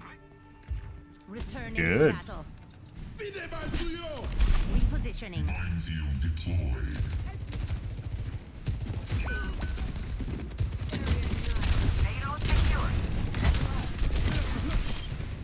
I see an enemy.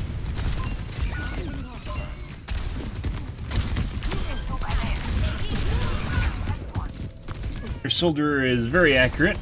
You guys aren't getting that. Good.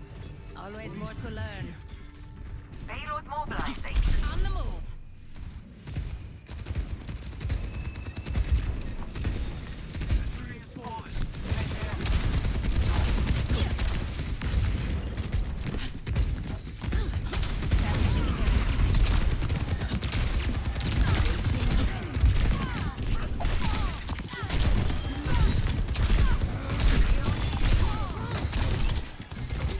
Excellent teamwork. Missed.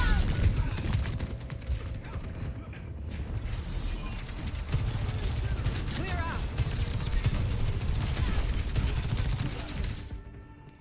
Okay, my head's in the game. Payload moves. En route. Genji is with you. Taking to the air. Enemy over here. Enemy here. Oh my god.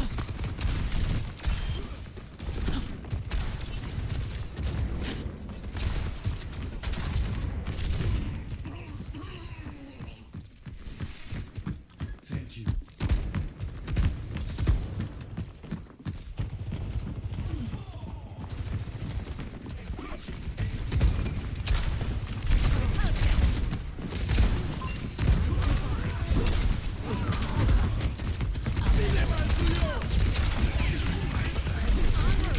I didn't time that properly. Basically, intentional solo ults. You're falling apart. What's it even fucking meant for me? Oh my god. Positioning. 60 seconds remaining.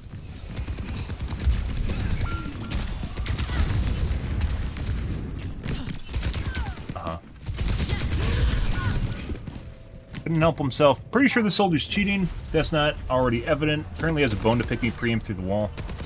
Bone to pick with me too. You can see how janky his aim is with it and when it was locked on, where he's trying to shoot over the top of me too. On the move. Yeah. Taking off. Good.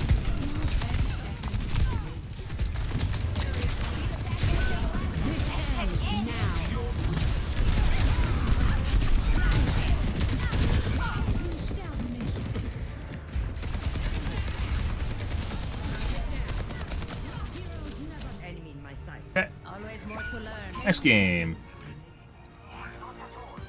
Attack. For the reckoning. Healing fortified.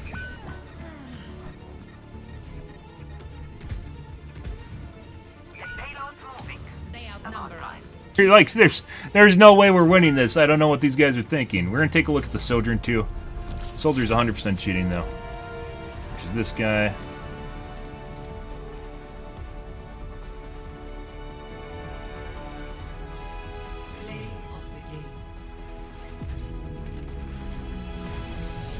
Area denial.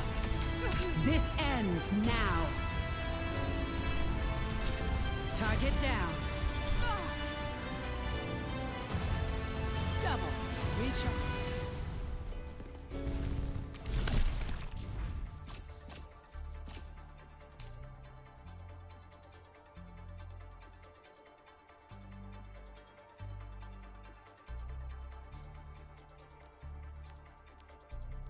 There's no way. So, like, playing against one cheater is one thing.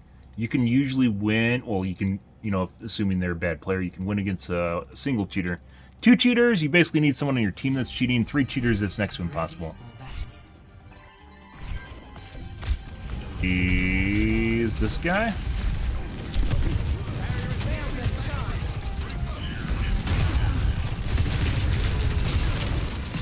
Accidental lock to...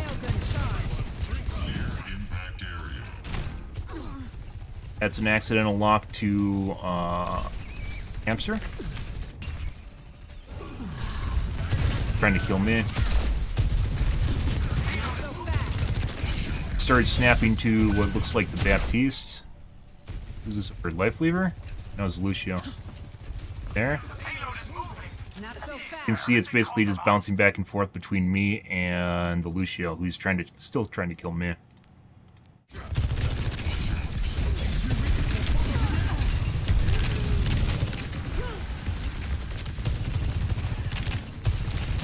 Accidental lock the tree. Trying to kill Life Weaver here.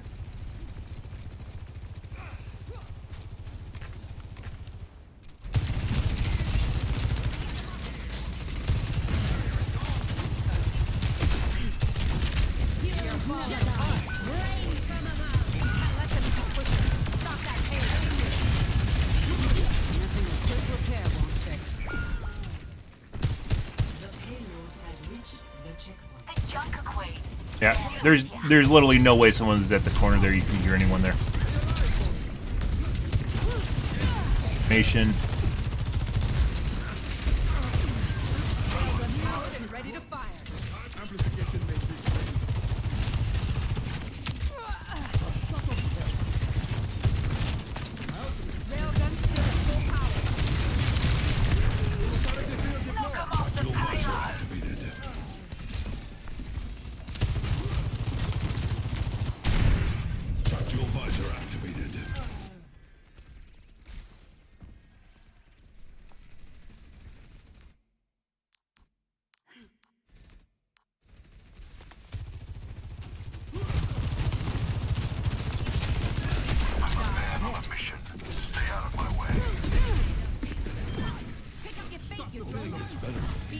Vivius.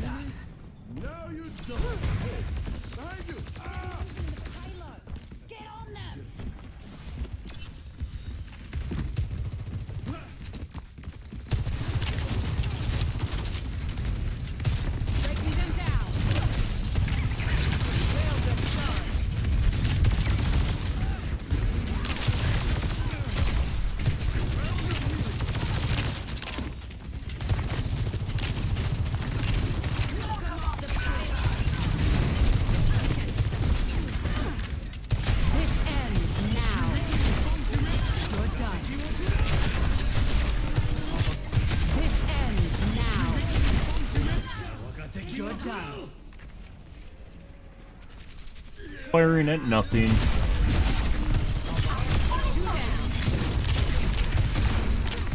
Recharging. Coming through.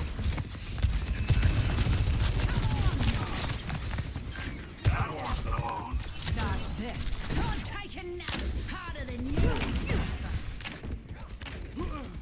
You can see how big his swipe distance is on his mouse too, or the amount of distance he can cover on the screen when he swipes. It's not a lockdown, that is.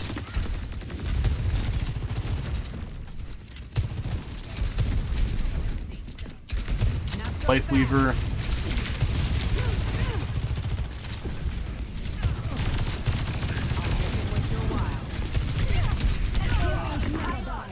Random detach and starts firing at the air.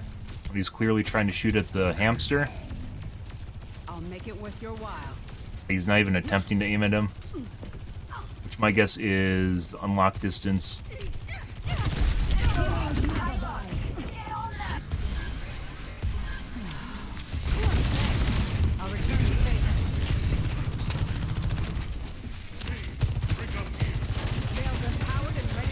Accidentally started shooting the pedal. This guy's cheating. So, okay. He actually somewhat tries to hide it, though. So he's trying to blow up the pedal, right? Lifeweaver leaves. He tracks him. He has inferences here. He can see parts of Lifeweaver.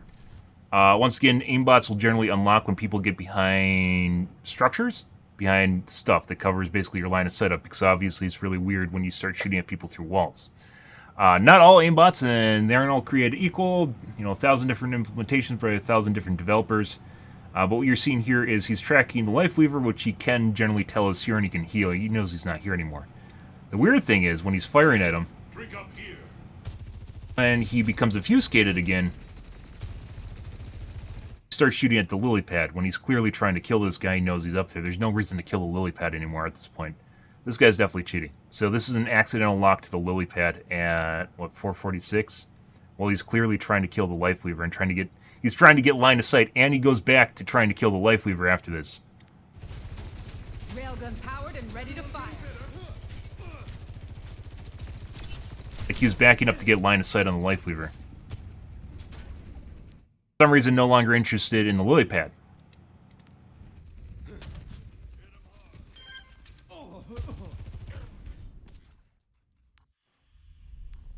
Right.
Burner account. Top 100, so this guy made an account to cheat on, basically.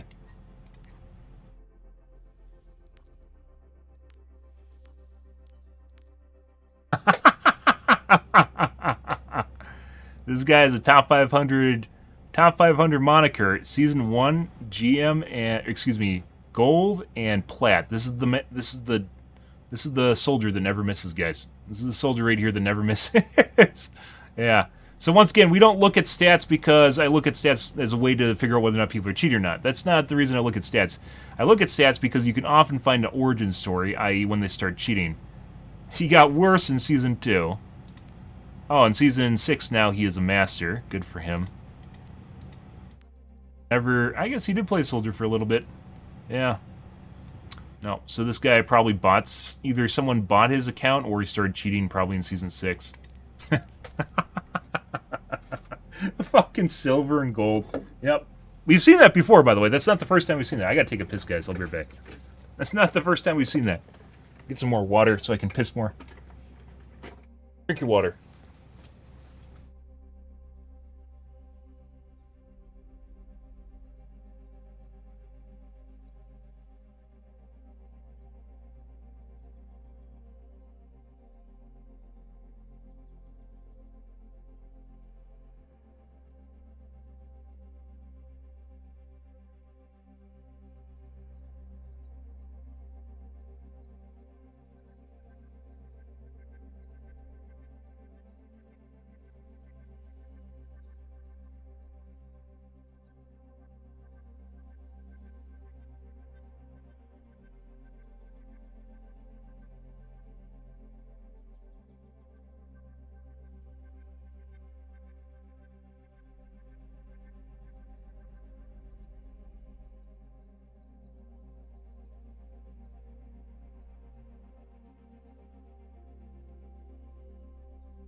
Alrighty.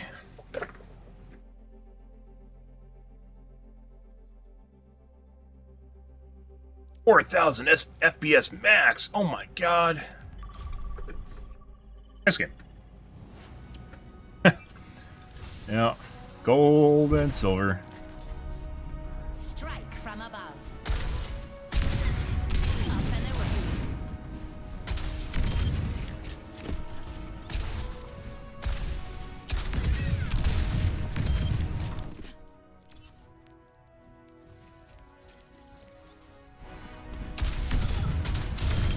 Heat check confirmed. Double. Messy, but we got it done.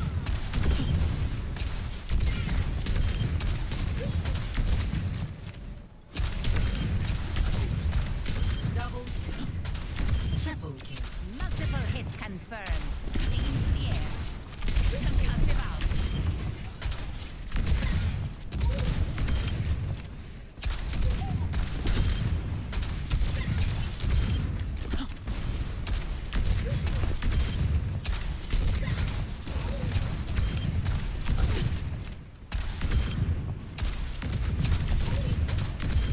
A clean kill.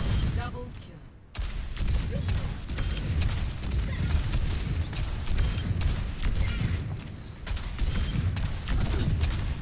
Double kill. Scatter. Terminated.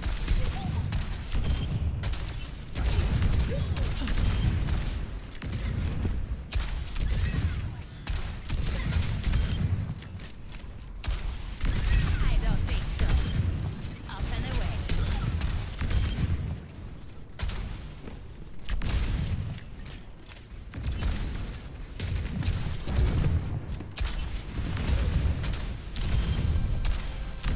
Blasted. Where's your jetpack?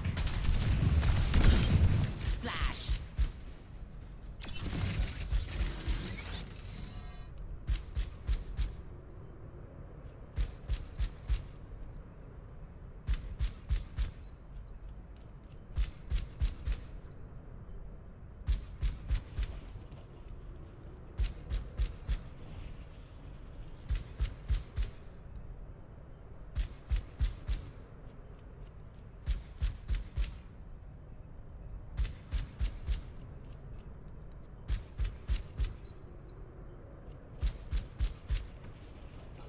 Good. Happy Monday, guys. Hope you guys are having a wonderful start to your work week. And we're having a wonderful morning in general.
down.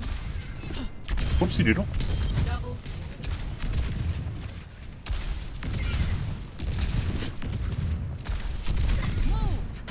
Ah! Missed. Mind the gap. Elimination. Double. Double kill. Blasted.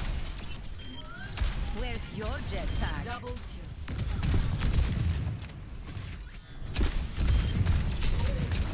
Double flash. Triple kill. We strike again and again. Next game.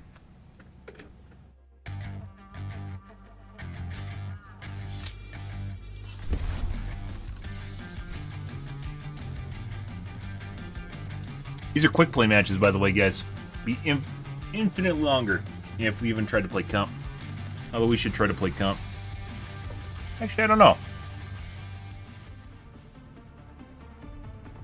It's longer.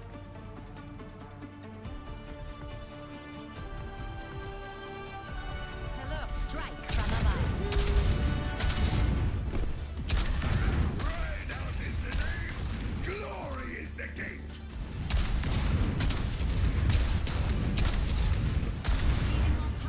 Pre-flight checklist complete. Running clean and hot.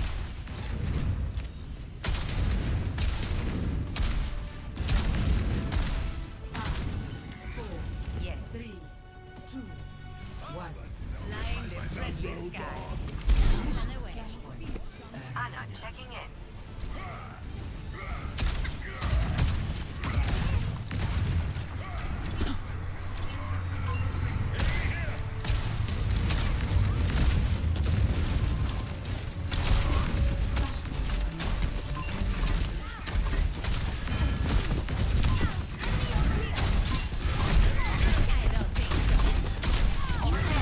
Off, Genji. Trying to kill me.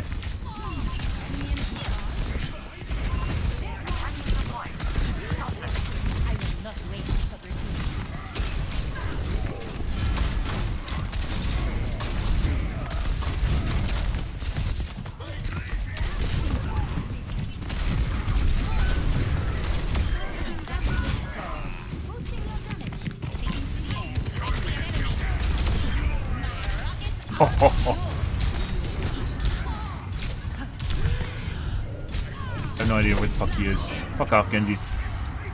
Dude, fucking Genjis, guys, like when they start crawling over your face, are so hard to find. Like they just like literally they should, like, if Blizzard really wanted to give Genji a buff, just make it so you can wall climb on players.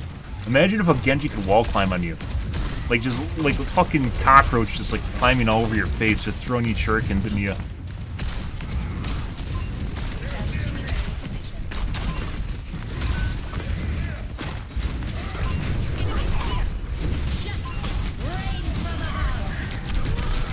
Oh.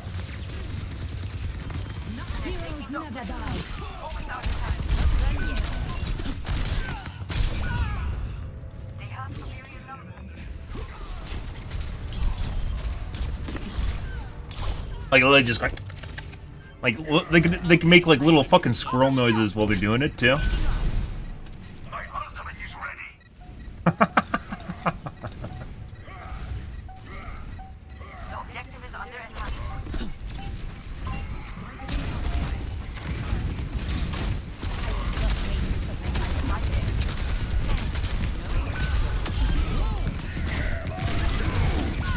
Our soldier friend here is very accurate, by the way. After we shit on him, yeah. Aim is all over the place too. Very accurate. Making Good. another approach. Aerial positioning underway. Our soldier friend may have acquired an origin story to unlock his newfound potential, i.e. pushing his F keys on his keyboard. I am empowered.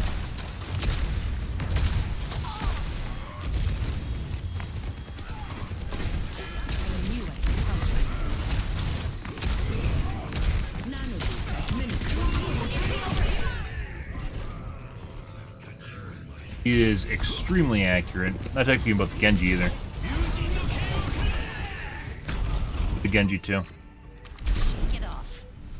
Over here. Increasing point. They outnumber us. Keep it tight.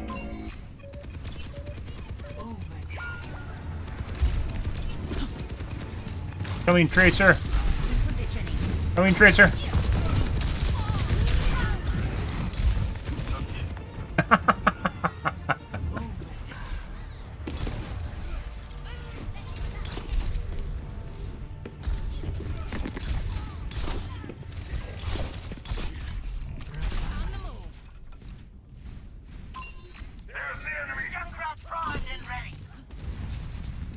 Try turning UMB off. I like switching back and forth between UMB on and UMB off. I generally like UMB off better than UMB on, but UMB on definitely helps with motion clarity.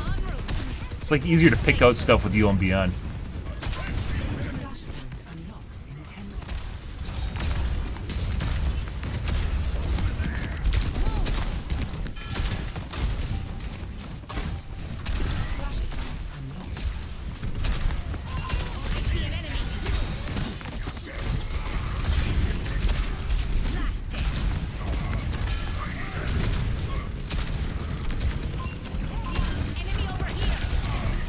Need a line of sight that.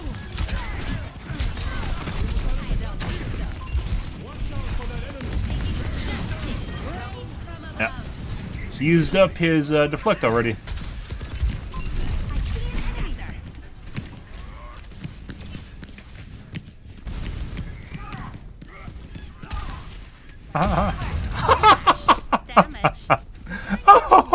Oh, that was good. Oh, he got an okay in the chat too. Oh, he ran into, like, I couldn't have hit that if he didn't run into it. There's no way I could have hit that shot.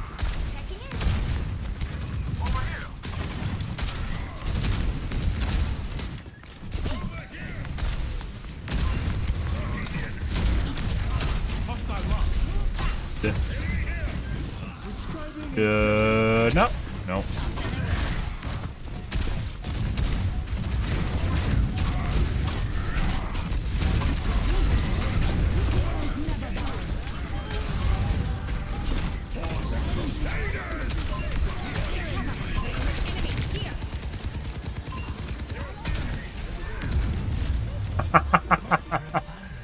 Origin story acquired.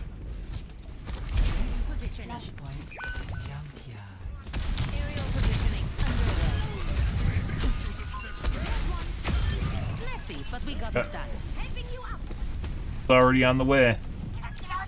Don't watch it go to him. Just sit back and wait for the explosion. Flashpoint unlocks in 10 seconds. Establishing aerial position. Maybe I need to adjust my UMB to make it work better.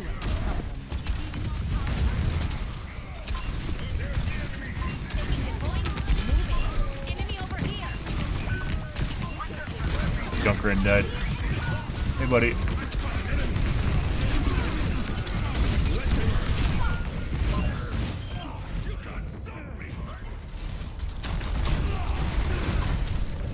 This is the Genji, by the way. His aim is extremely shaky.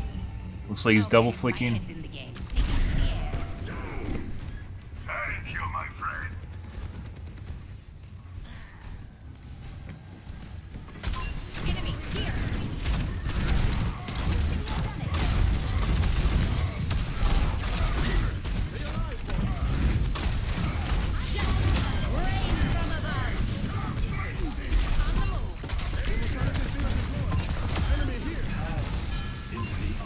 Oh, they're all dead already, Zen.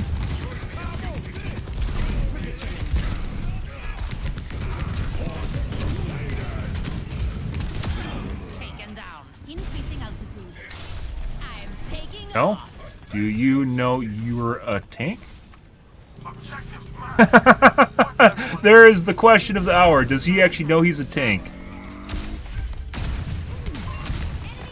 For some strange reason, we live in a day and age, guys, with casters that make videos on everything, and no one makes a video that says, like, the worth of a tank is 2 times that of an average player. So if you can kill a tank, that means their entire team is without a tank, an entire class of role that your team needs.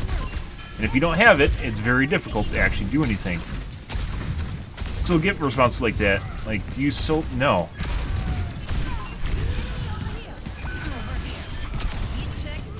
I don't hate them. I'm just playing a tank, and killing tanks are high-value targets.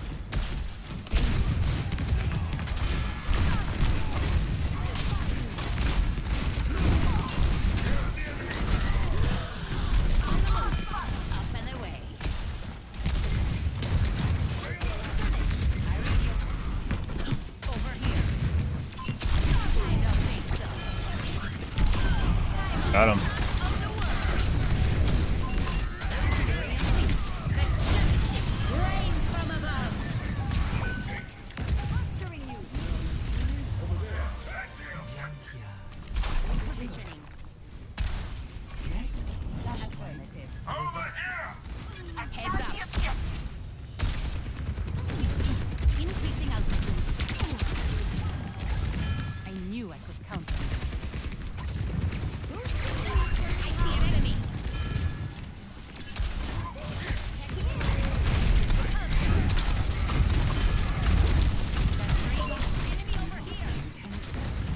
Oh, you can stand in that. Soldier is still very sticky. Issuing an alert.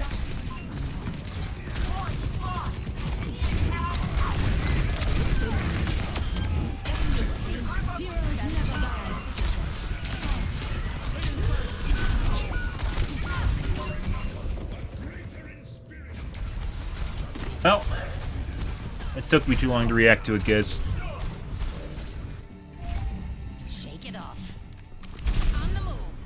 My ultimate is charged. Yeti, reporting in. Boosting your damage. I am empowered. Yes.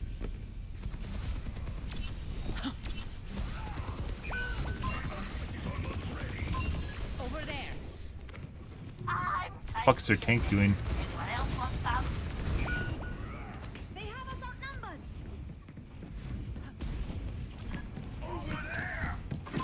Enemies here.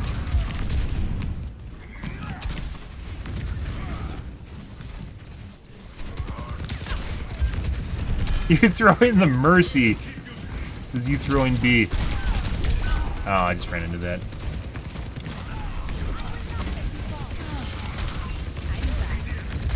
We're gonna get soul ulted, by the way.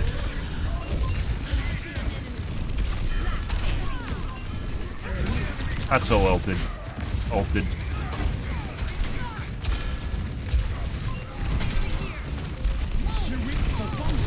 Okay.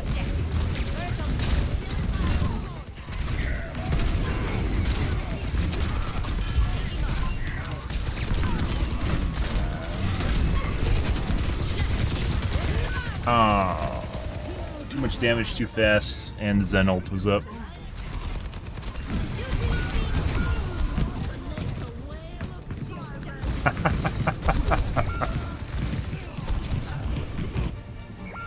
We're still redeploying. Lost. Next, flashpoint, bomb. Have no heal. I'm not checking in. What? Don't heal me. I mean, people take fucking quick play pretty seriously. You can choose not to take quick play seriously and drop in rank, and then you don't have to play with people that take it seriously. By doing worse.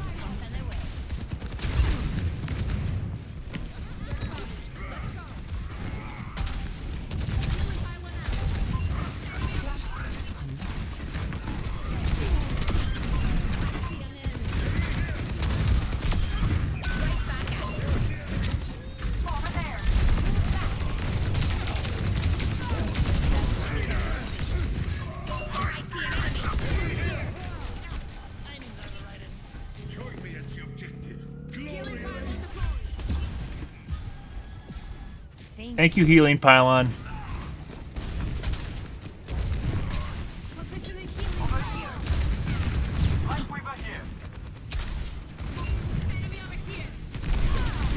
Positioning. Aerial positioning. Under attack.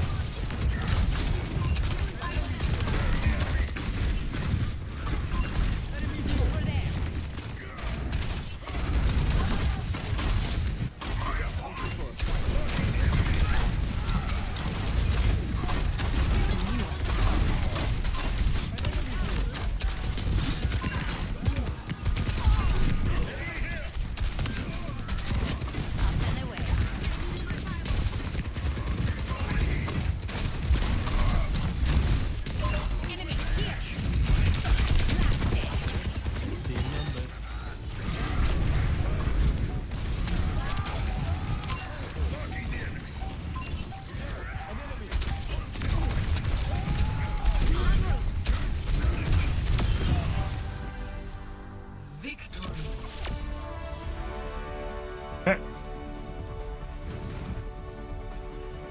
Our Mercy, by the way, did actually a ridiculous amount of healing.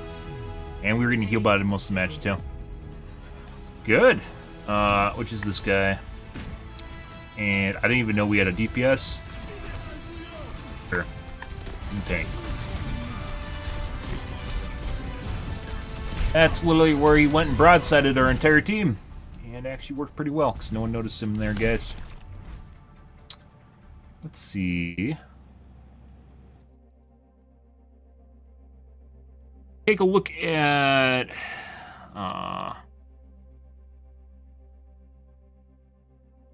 if I can adjust my...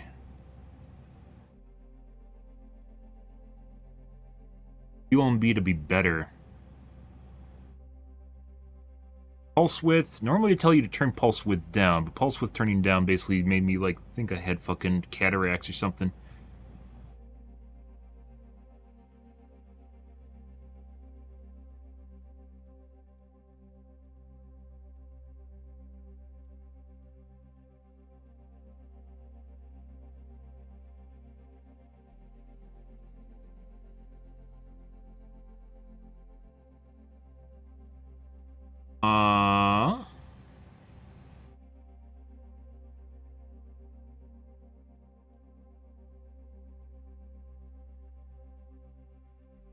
Pulse offset.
Using pulse width increases motion clarity, but I did that before and it literally just made things horrible.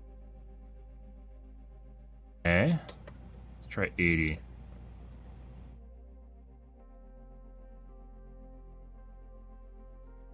Brightness.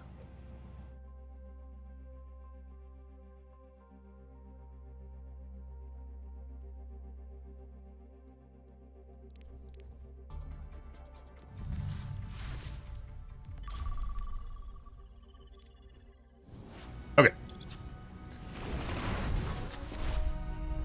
Strike from above.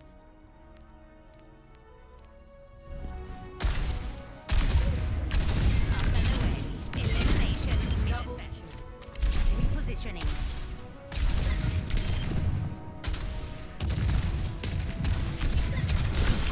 Heat check confirmed. Double.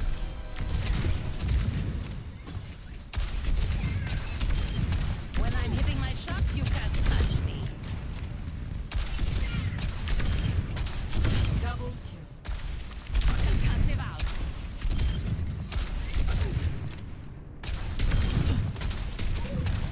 Double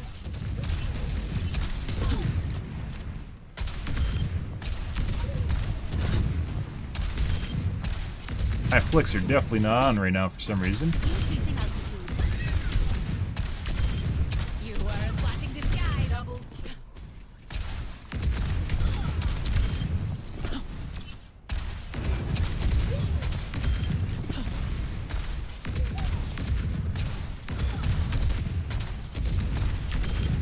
Notched another. Double kill. I don't think so. Where's your jetpack? Double kill. Aerial positioning.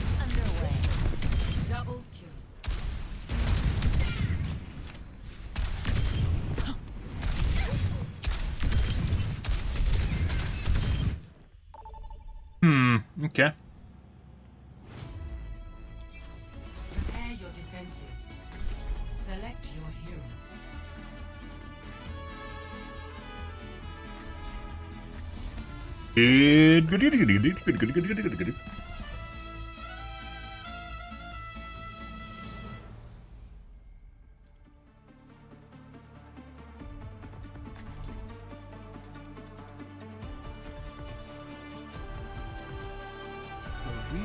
Good. Hey, who took my nano cola? That stuff's no good for you. Have some water instead. You just wanted to drink it yourself. Story. Maybe. Hello. Affirmative. I've done things I'm not proud of. Yes. Time to start making up for it. Press the attack. In the desert, in the desert, in the desert, in the desert, in the desert, in the desert, in the desert.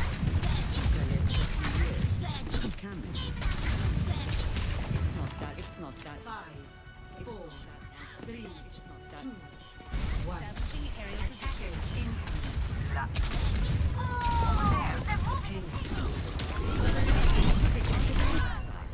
And a pop shot. Oh, that's a cheating fuck.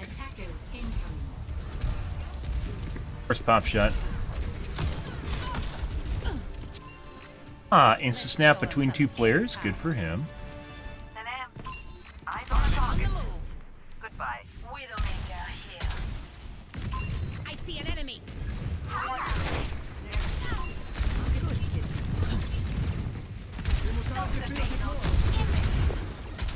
Guys missing shots. Positioning underway.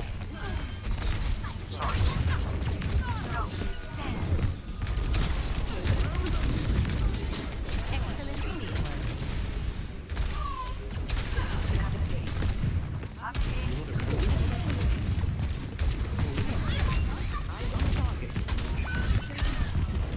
Taking to the air. Bye.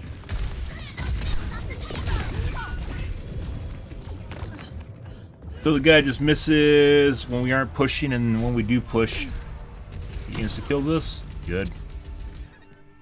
I Shake it left off. good, kitty. Take this. Good kitty. Over here. Over here. Wasting report. Very well. Positioning.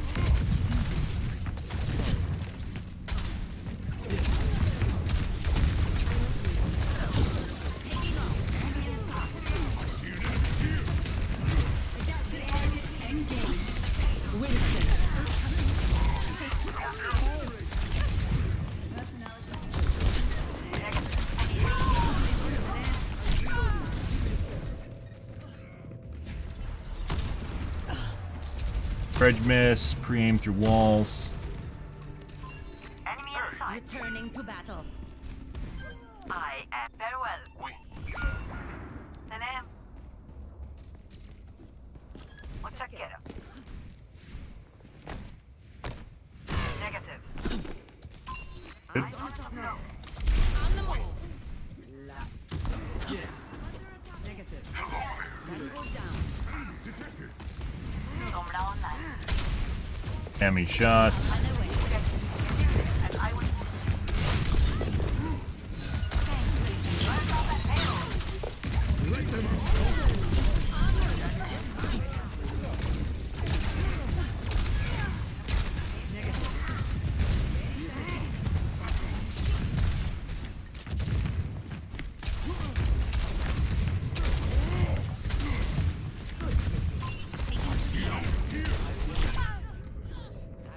Yep.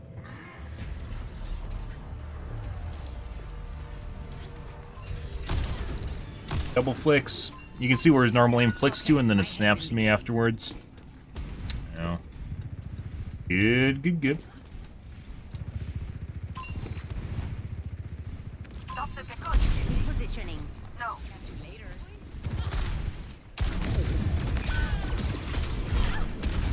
I'm here. Blast it. Oh, fun.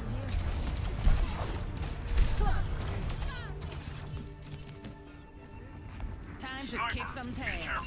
Personne n'échappe à mon regard. Circuit engaged. Winston.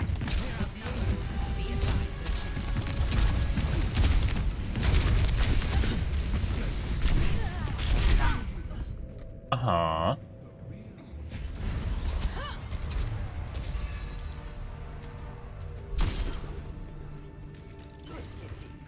Always more to learn. Sigma, present. Eyes on a target.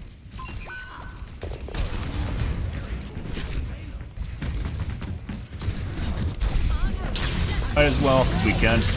Fucking bumped into the middle!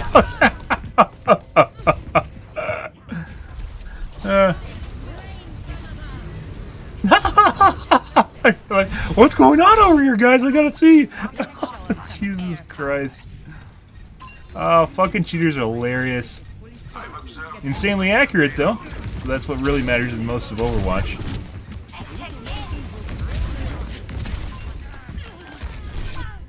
Yep, got me good. Had to get a revenge kill, guys, after that.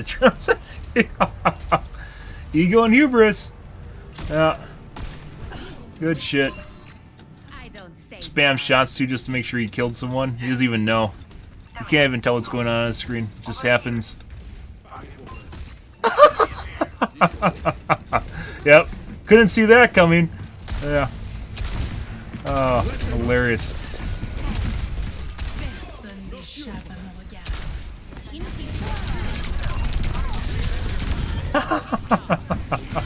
What a dumbass. It's another guy that might be sus. We gotta look at him at the end.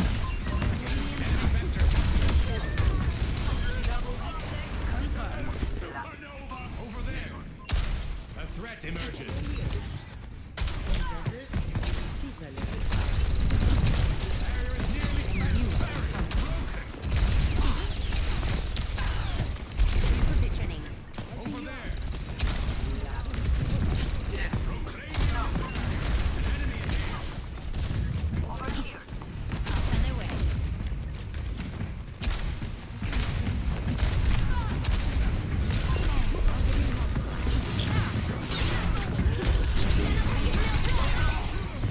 Oh, okay. Does he just have it set up for me? It might be targeted aimbotting too.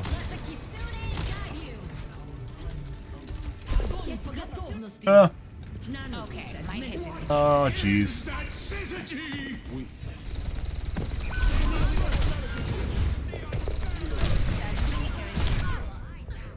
Oh, good. Clearly only focusing on me snapped me off screen too. We're gonna report him as a targeted aimbot, I think. A threat emerges. Get off the stage. Hello. Personne n'échappe à mon regard. He's actually just fucking missing, like, it's intentionally missing people. It's 100% missing people. He's insta-killing me, guys, and missing easy shots at other players in front of him. Good shit.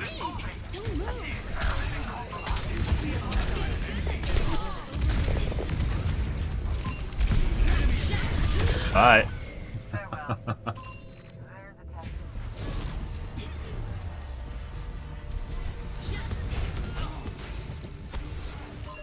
A threat emerges. Kick some tail. Yes. The universe. On the move. Taking off.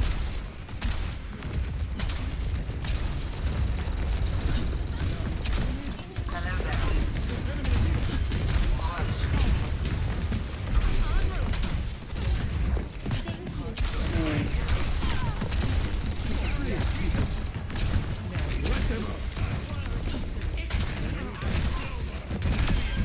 Thank you for walking into that.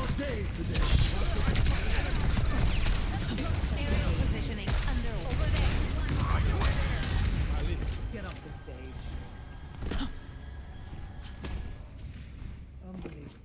Don't mention it. Completely healed. Are you finished? Yes. Negative. No. He fucking tried to get an angle on me right here to shoot me. He fucking shot the wall I was behind. Oh, buddy. Must know I stream. Hi.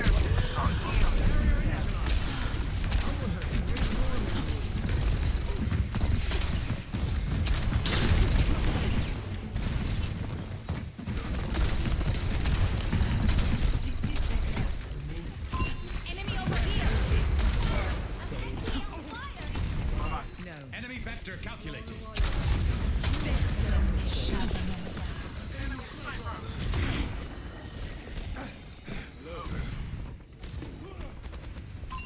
A threat emerges.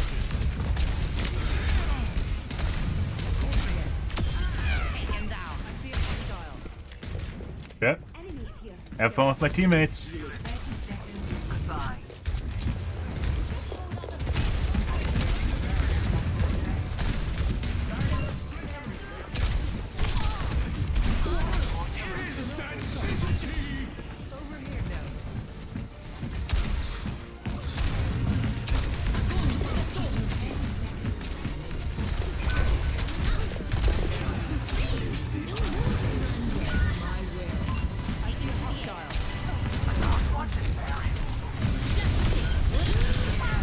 Instead.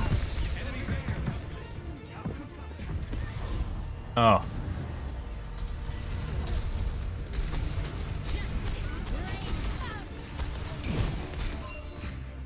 Returning to battle.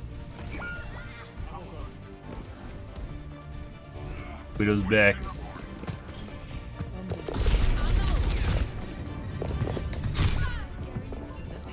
Can expect that. Instant headshot. He's not gonna let us win. Not after this abomination of a match. He sure was good. Alright. I'll report this immediately. Skies await.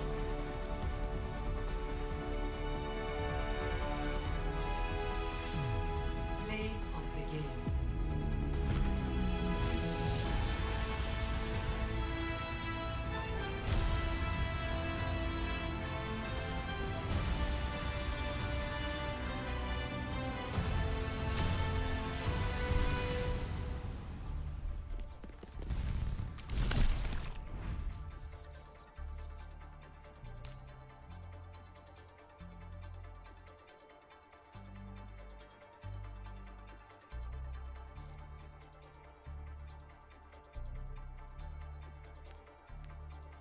Is next game.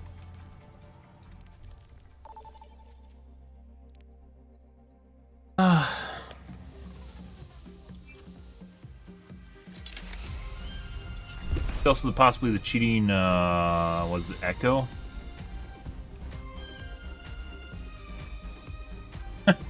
Jesus Christ.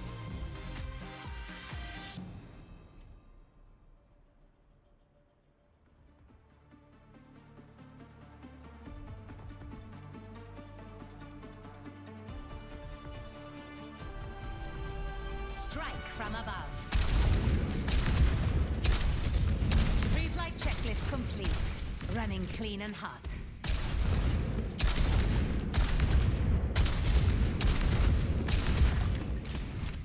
Work together and we'll make it through.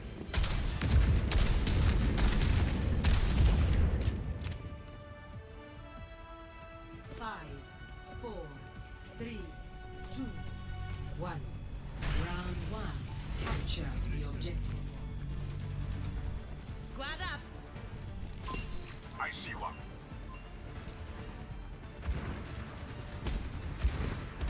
Taking off.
Have an angle on the guy up top. Good, good, good. Returning to battle. That one's the bones.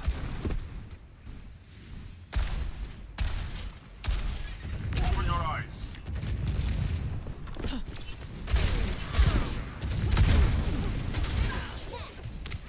Good. That actually,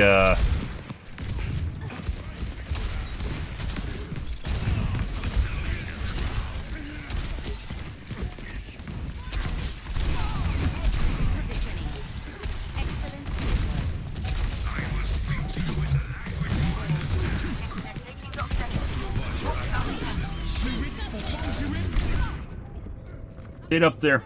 Didn't know, guys. Was already committed at that point.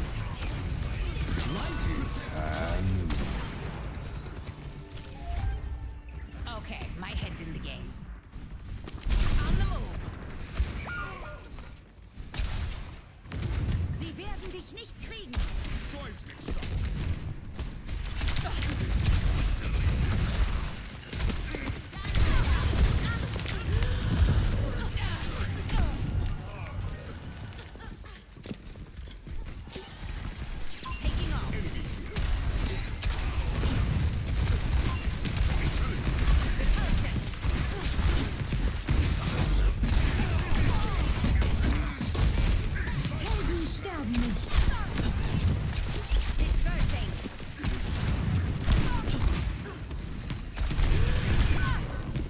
Good tip.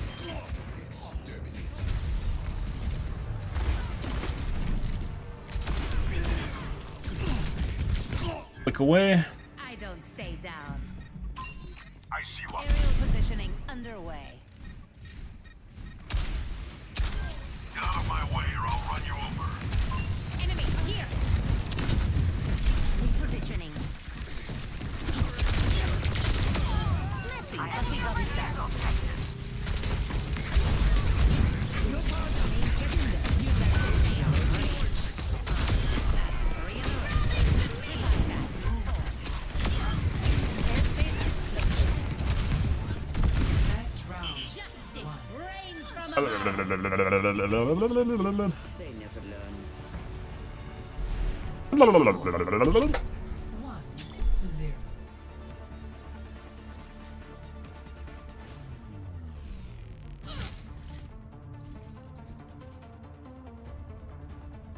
I almost prefer. I think I prefer my monitor with UMB off.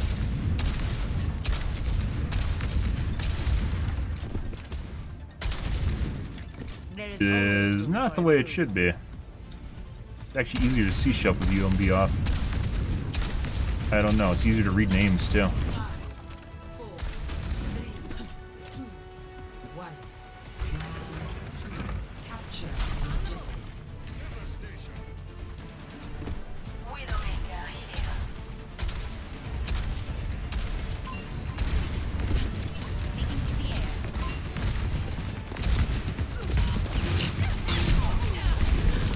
I just got stuck on the ledge. They even queued off.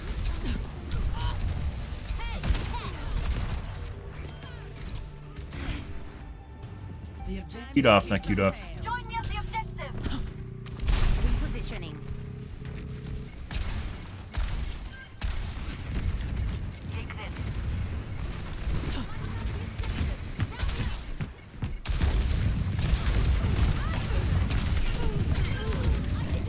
Pretty sure he had bubbles left too.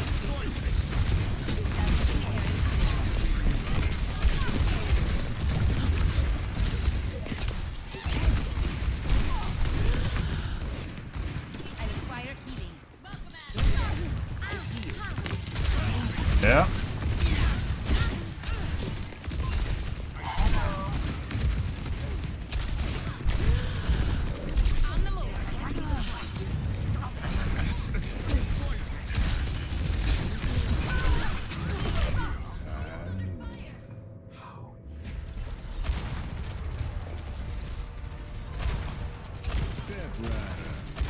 Double flicks. Let's show him some air power. On the way. Nanoboost administered.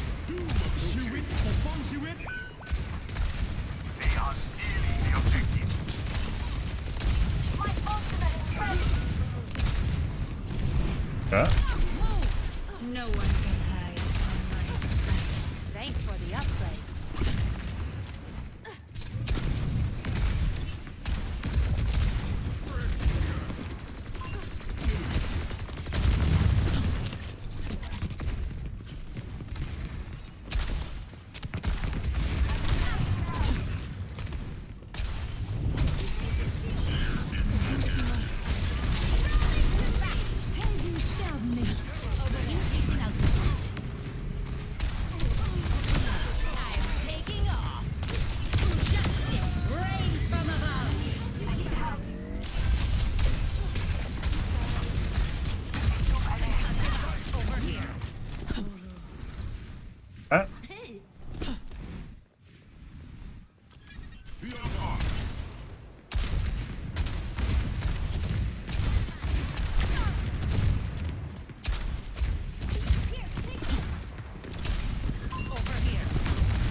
How the fuck did he take like 40 damage from a direct hit?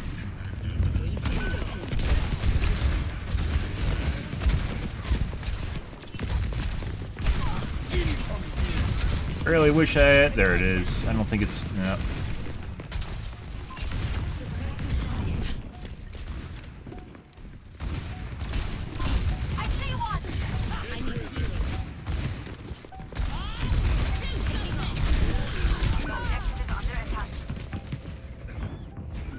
Got instantly tapped by Ash. That's why we got focused over the Doomfist is next to the tank. Next to the...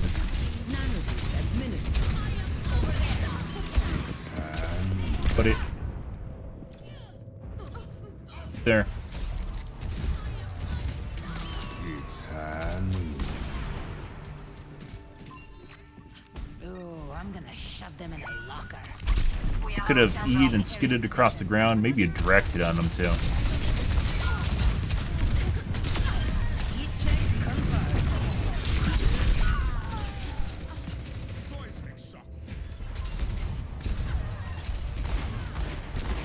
Yeah, was that even meant for me? The fuck was that? I don't stay down. I see one. I think it was. Increasing altitude.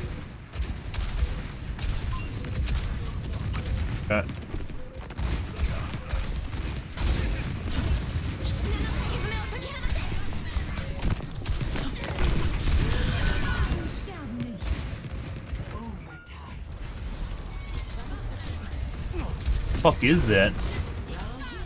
Click away. Free friend might be cheating here, guys. But it looks like he's just like flailing across the screen and he's hitting shots on everyone. What the fuck was that? The nade at the end there? Not the one that hit me, which also was fucking weird, but I guess maybe he was throwing in a rando? I don't even know what he's doing. Very weird. Good leadership makes all the difference. Ball keeps following you around. How do you all keep dying? It's because I get instantly snapped to by the 2 DPS and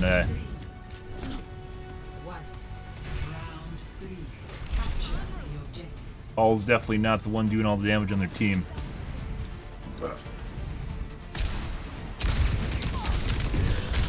That's a soldier. He's definitely cheating. Or the McCree. This guy might also be cheating.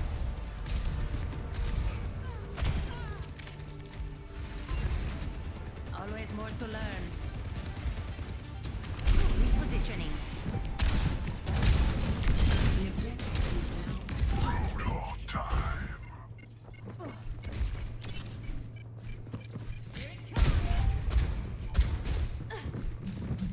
Fuck off, dude.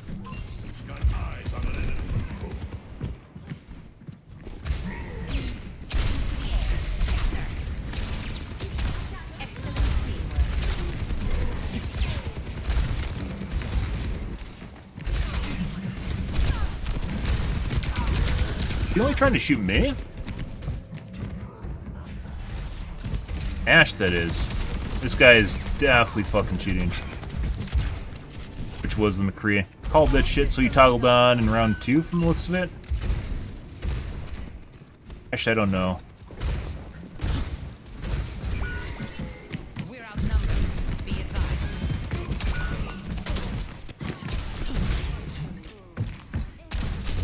Positioning. Taking off. Ash here. Like our team's imploding too. Good. It's getting off. System repair. Got one tapped in the face.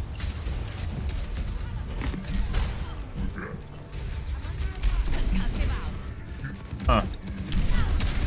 Okay.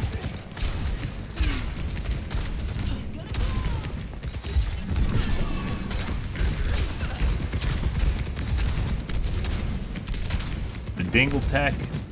Increasing altitude. Dispersing. Enemy over here. Dynamite aft.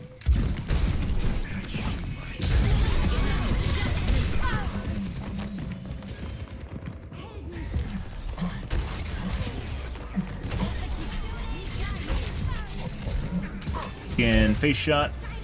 So we're gonna report the soldier who's definitely fucking cheating. Became very obvious at the end there. Thought they were dead. Which is this guy. I guess not. We're gonna take a look at Ash. Play of the game.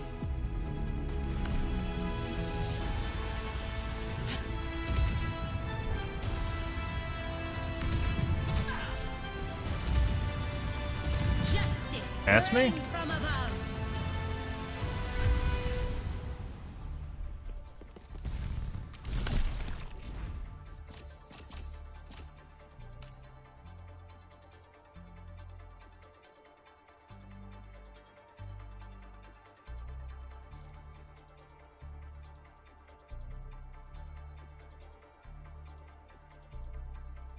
Okay, let's take a look at Ash now.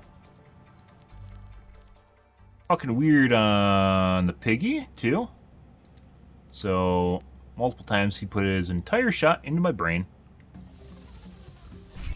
Ready for Good. battle.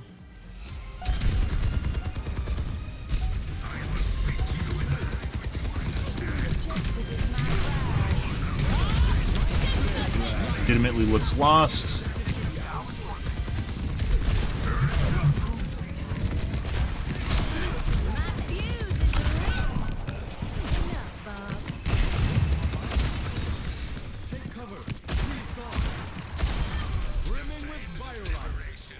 Line of sight at a min lock distance from the looks of it.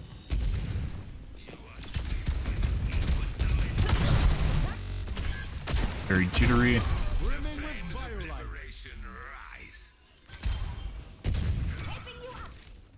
Anna?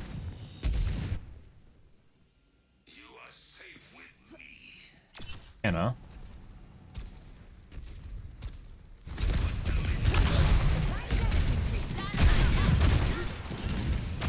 Slow reaction. Thank you.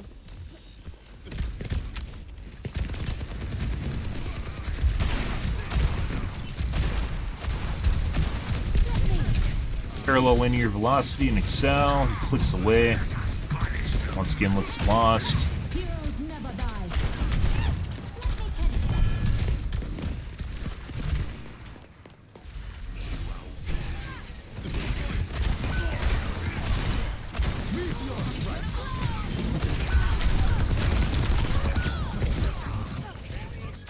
Slow reaction.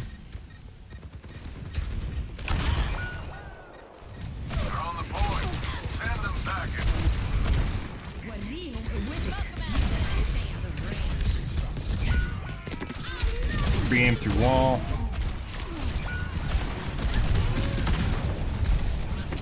Possible set percent miss. Ready for battle. This should be fun. Handle it. I'm feeling divine.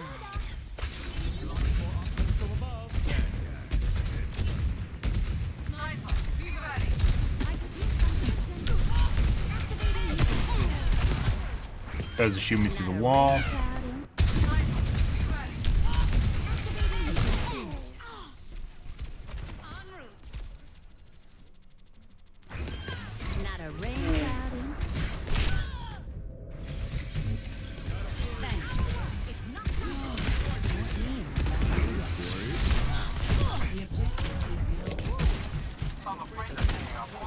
Pre-aim on the Widow. I believe he just tried to shoot the Widow through the wall. Ready now? There. And he just tried to shoot the Widow through the wall at 558, so we're going to report that.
Okay, next game.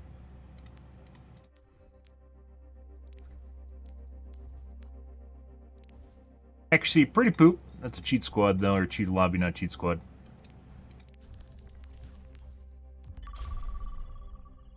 Next game.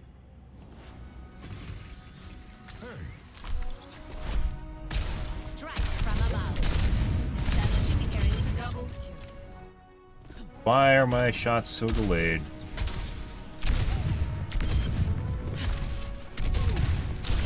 I'm on top of the world.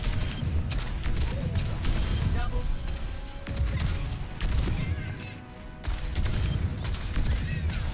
Double. When I'm hitting my shots, you can't touch me. Up and away. Double kill. Double. You weren't flashing the skies. Double. Triple kill. We strike again and again.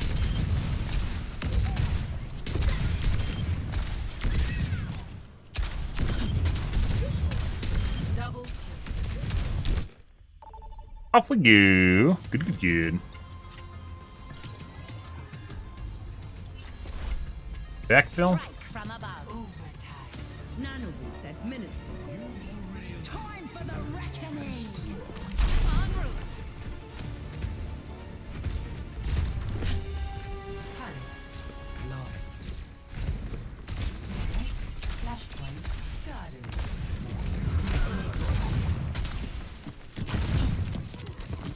Repositioning. Hello.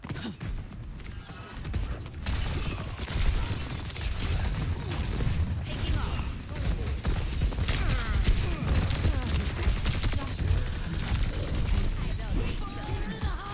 That's for me.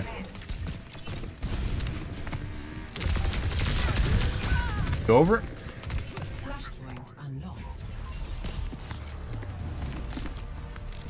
Ah! You guys are peeping. Stutter aim. Always more to learn. Into the air.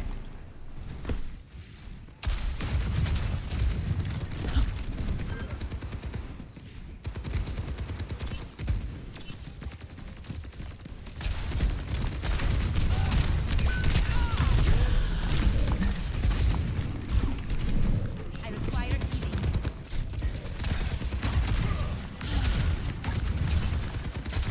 Heal or die. Increasing altitude.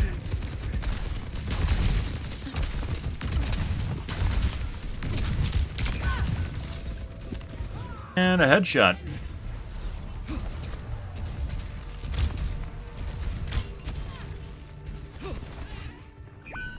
Okay, my head's Oh, in the flick game. away on the first one. Repositioning. I am They outnumber. Push them off the objective.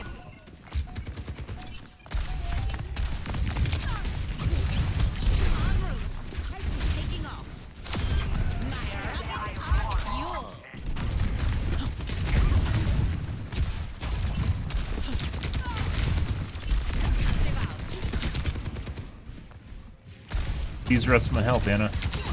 Excellent teamwork.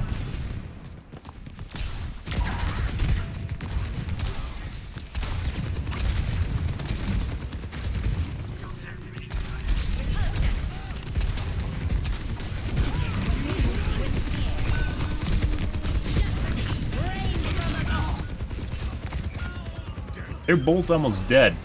Oh my god. All over?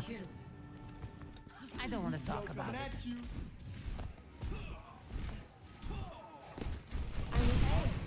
It's kitty claw.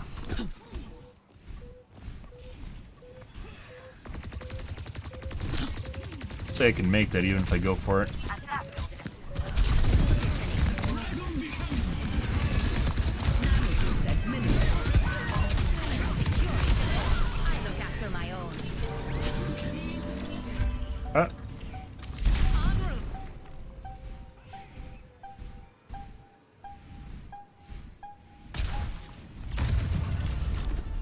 Yeah. Not the doors! Don't close the doors! Please don't close the doors on us! Alright, there's that. Play of the game.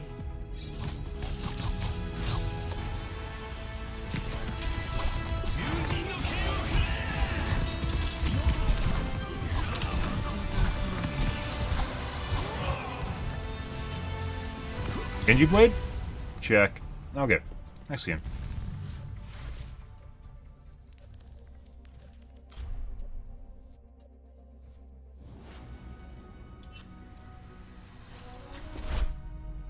Strike from above.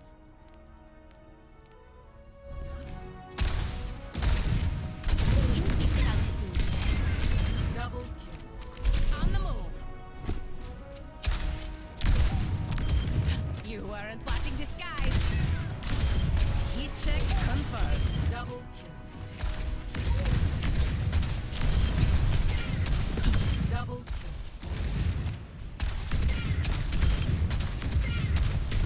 Establishing area position.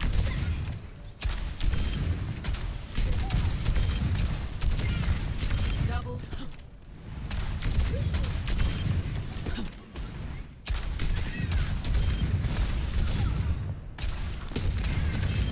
Messy, but we got it done.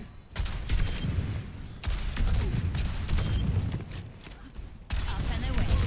Repulsion.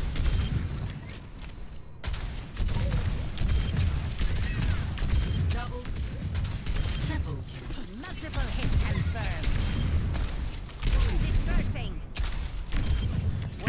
I see. You can't touch. Justice reigns above. Triple.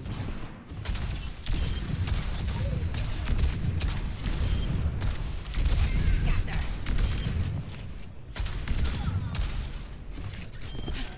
Maybe I'm just not going to use UMB anymore. That's fucking weird. I don't know why UMB would actually be worse. Feels worse. Looks worse. Doubling underway. Splash. Double kill. Very weird. Blasted.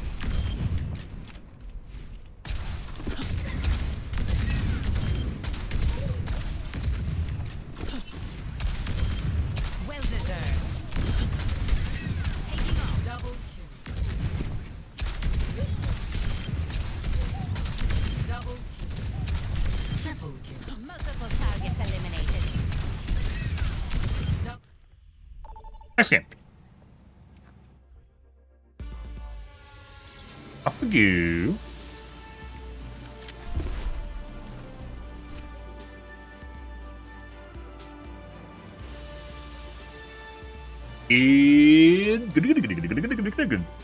Happy Monday, guys. Oh my god, it's the case of the Mondays. It's so early in the morning. Oh my god, I just woke up.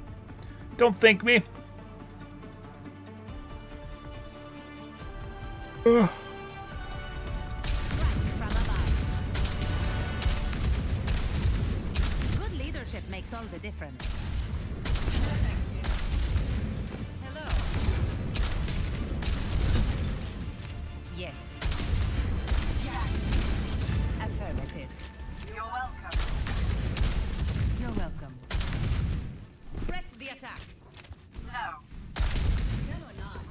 Yes. Press the attack.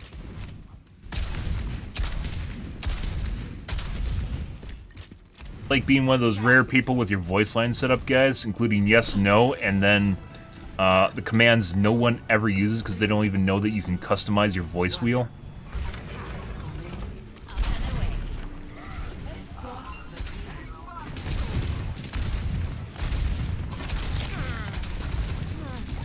I see an enemy.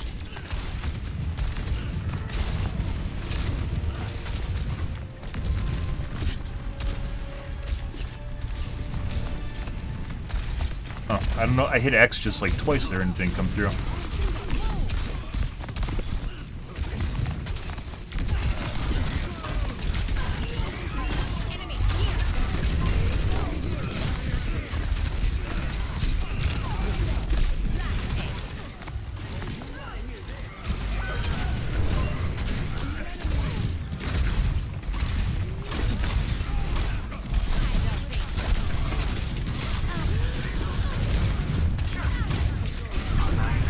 Yep. Fuck off, Anna.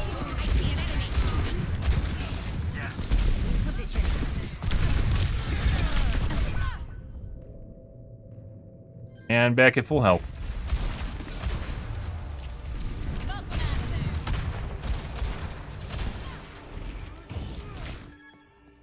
Okay, my head's in the game. No. Do not have. Oh my god.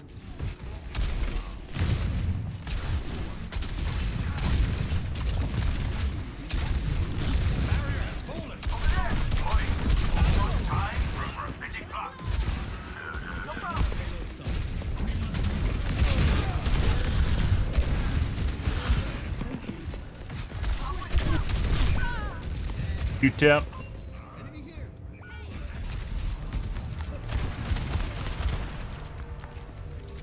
Free aim at Z height. This guy's cheating. Kind of weird when he's spamming the corner, and then he did Z height shots.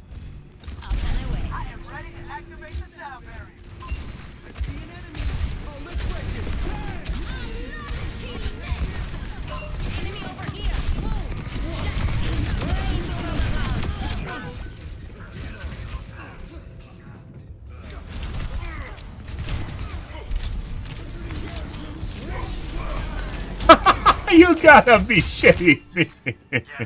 He didn't even look at me. The Sigma, I'll put him in my face, and then he shot me in the face. Is that the fucking... No, it's not. Yup. Yup. He literally wasn't looking at me. He put him in my face.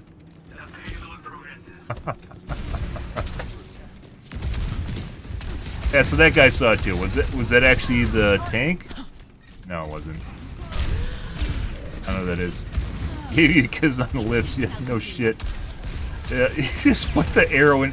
Like the Sigma literally put the arrow into my brain, guys. There's no other way around that. Like the Hanzo was minding his own business, and then all of a sudden he is looking at my face. As I mentioned before, the Ashe is definitely cheating.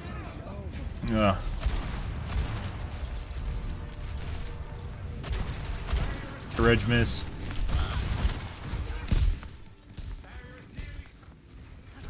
Shake it off.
Just Ashe.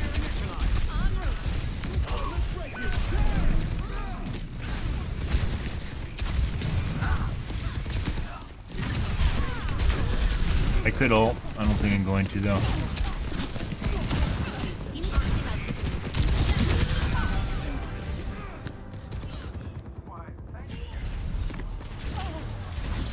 Soldier is the Hanzo.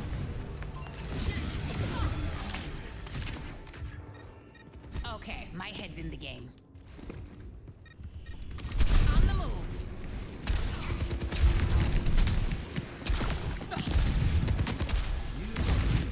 Hello.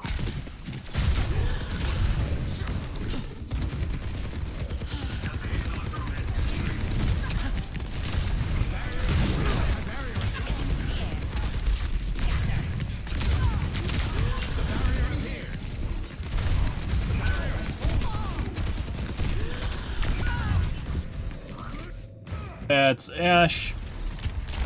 Aim through the wall. This guy's he's trying to shoot people through walls. This guy's definitely cheating, as I mentioned. Know that already, though. Show him some air power.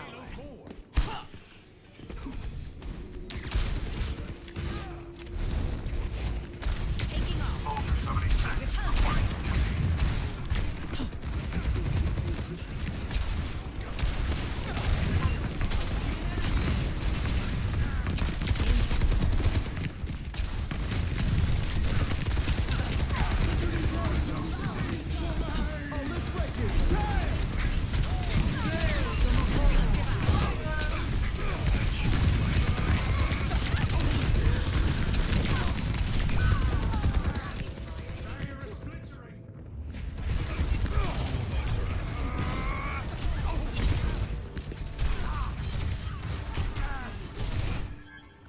Making another approach. We're moving out. Increasing altitude. I see an enemy.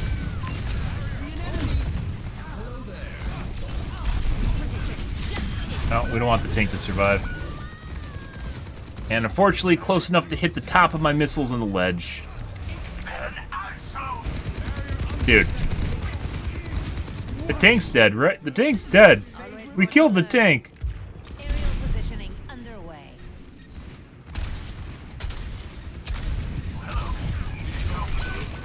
Enemy over here.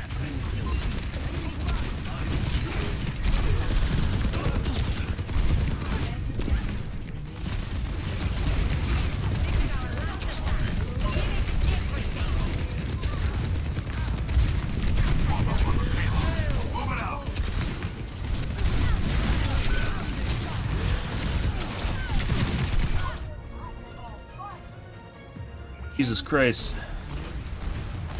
Hit reg misses, set percent miss maybe? He's clearly cheating though. Let's show him some air power. Support him, which is the Ash. This guy.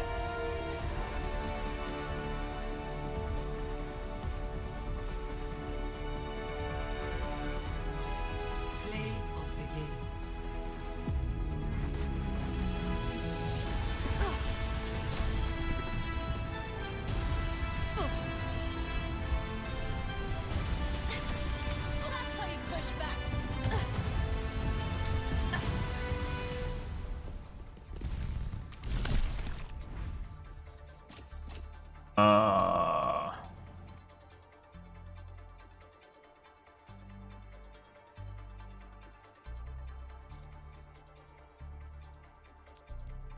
Okay, let's take a look at the soldier who was the Hanzo that was basically brain dead for most of that up until the end there.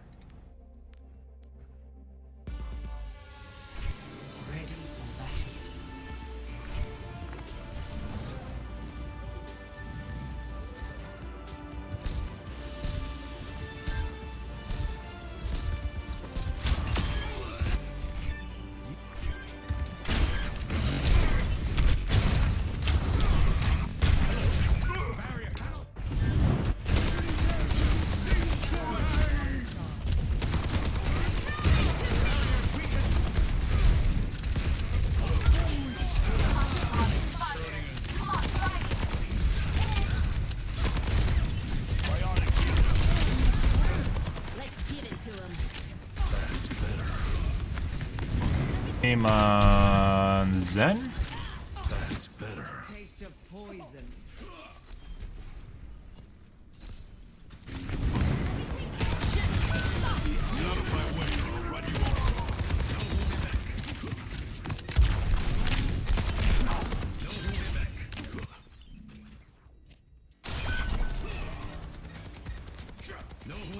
Accidentally snapped the Lucio.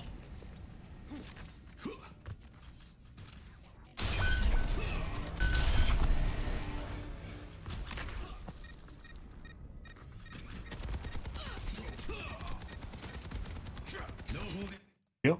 So this is a trade-off between the Genji, who he's clearly trying to kill, right?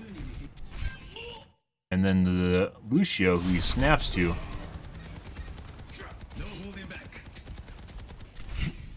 Mouse moves too far to the side.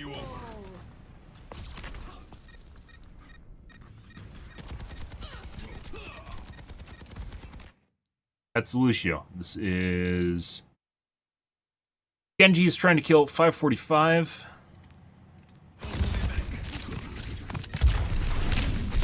And he looked to the side because he's like, what the fuck just took my aim? Lucio's behind the wall.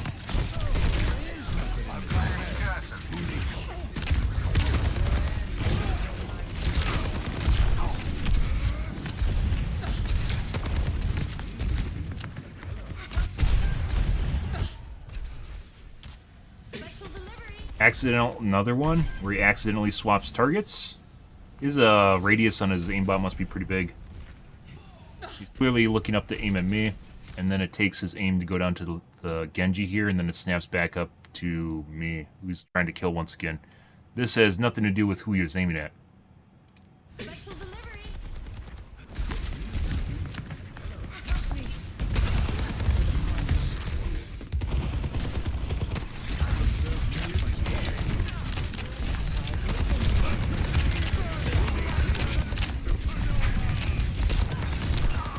Pre-tech.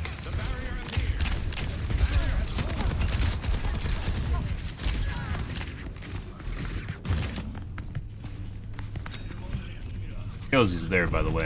He 100% knows he's... Like, he's trying to pretend... This is fucking hilarious, guys. So this guy's trying to pretend he doesn't know where this guy is. This is like, you know... If you ever see, like, you know, someone playing hide-and-seek with a kid, right? And they know where the kid is, because the kid's like, you can't hear me, one of these things, right?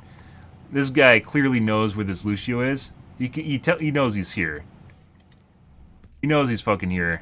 He keeps looking over towards him. He's like, oh, I better check the stairwell just to make sure people know that I'm looking where he might be. You know, he's not down here. Looks back over at him again. Oh, maybe I better check the stairwell again. Oh, no, like he didn't even bother checking the stairwell this time. Oh, I see you! There you are, Lucio! Yeah. Good shit.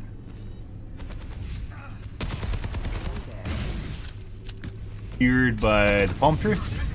Obfuscated.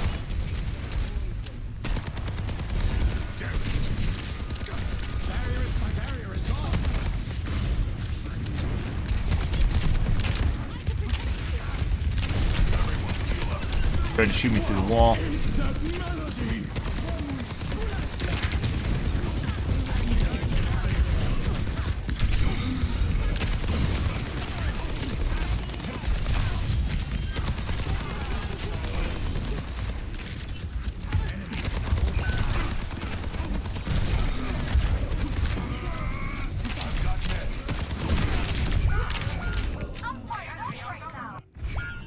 I've seen tougher spots. I see you, Lucio.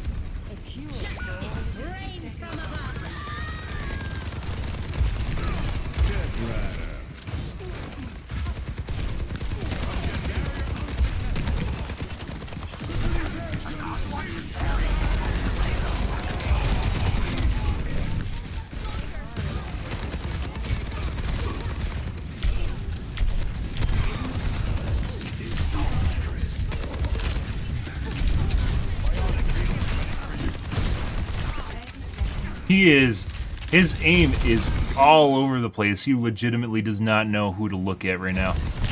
He's like trying to kill like 5 different, well, I mean there are 5 people on our team, 5 different targets. I think half of this is his aim snapping to random players rather than who he's trying to kill.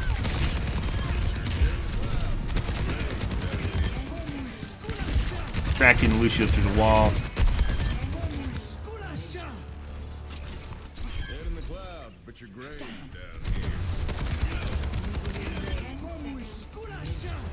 There.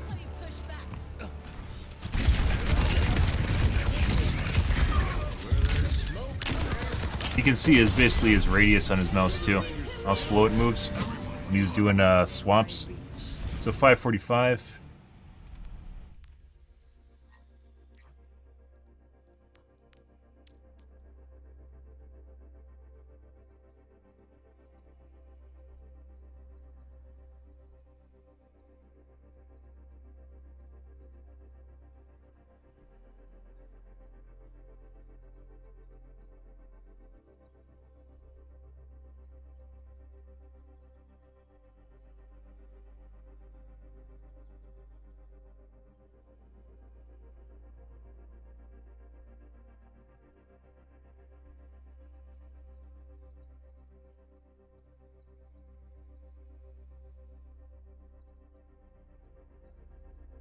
I see you.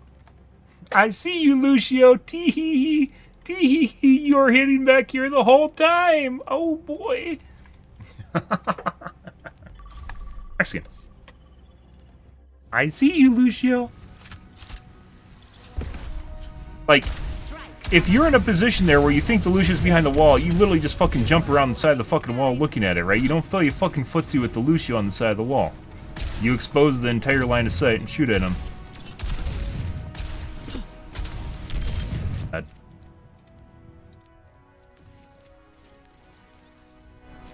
Jumped up on the wall too. Dispersing. Mind the gap. Double of the world. Triple kill. Multiple hits confirmed. Increasing double. Concussive out. Double. Bitch, die. Why won't you just die?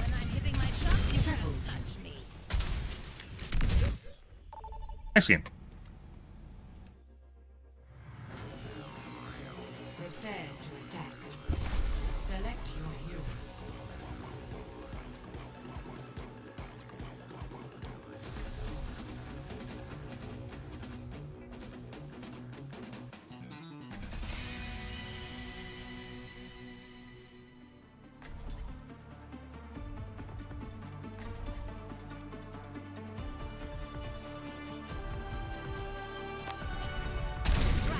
Ah, I can't wait for the cheating Widowmaker on the water tower. It's a mouthful. That's what she said. Oh. Oh, that's good.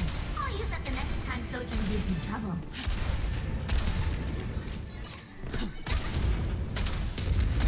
I don't work with criminals.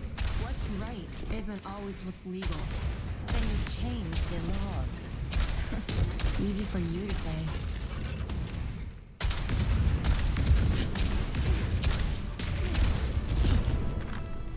Huh, that's weird.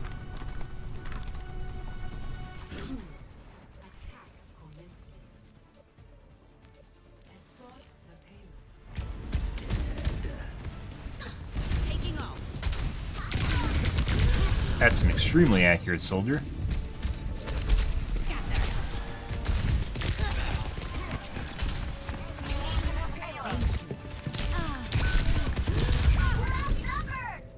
Our soldier is very likely cheating.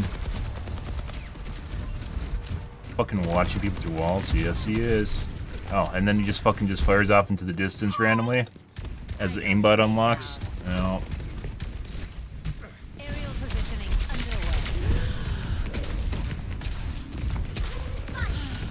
underway. More than likely not going to get the first point. Excellent teamwork. Angle tech.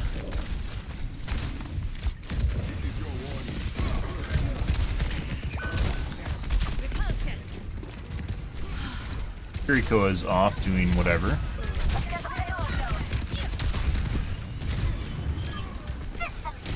Guess I will heal on the cart.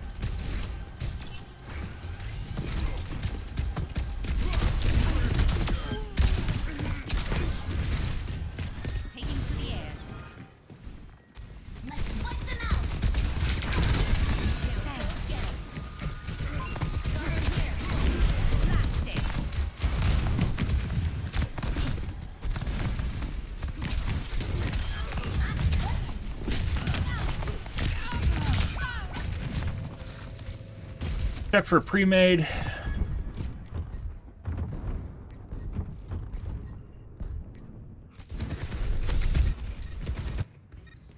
Always more to learn. Increasing altitude. Payload is back in the running. Hello. The payload has reached Good.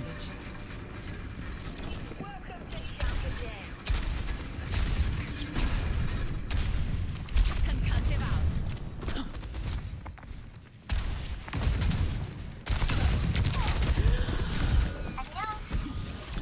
Much better. Scatter.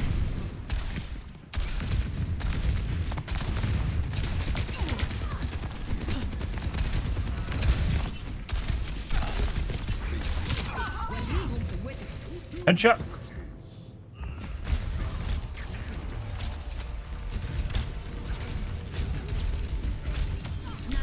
administered.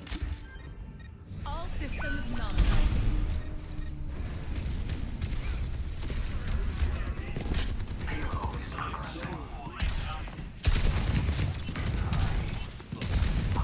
Dispersing. I've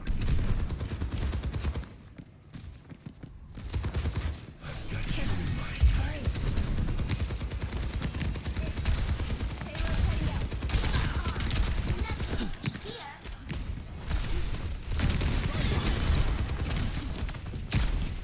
Kick this off. Just rain from Dead.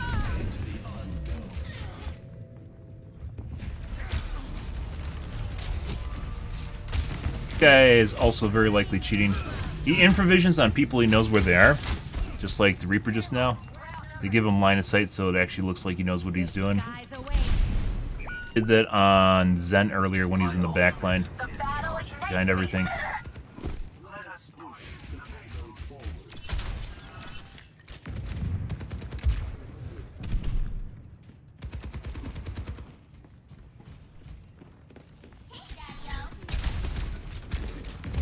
Up and away. Concussive out.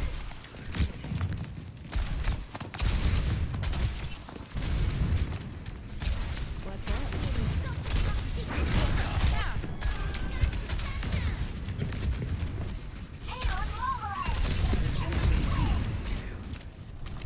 Scatter.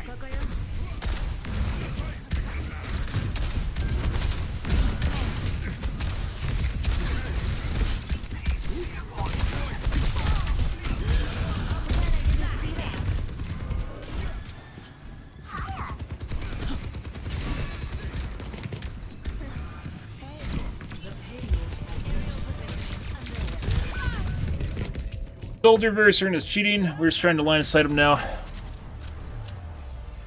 Yeah, he knows he missed a rocket. He knows exactly where I am.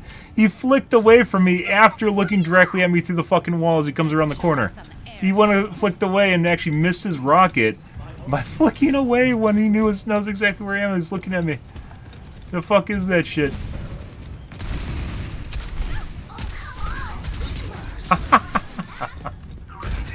I love cheaters.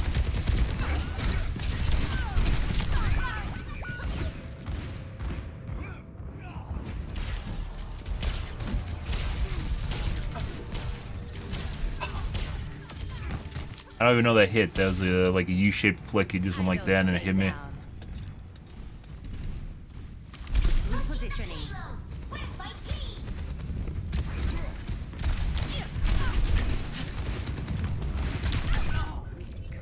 W Keen. Pretty sure the McCree / Hanzo is also cheating. Accidentally just snapped to the wrong player he wasn't looking at. Returning to battle. Still steamy, by the way.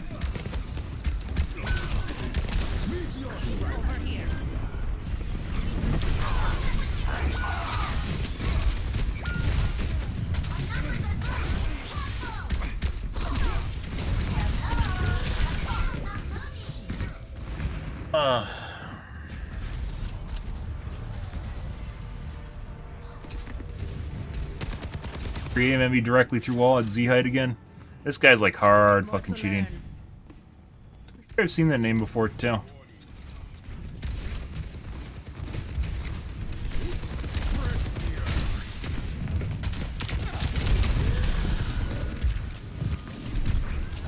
Help, we have like shit for healing. Our Zen's trying to do heal me better than the Kiriko is.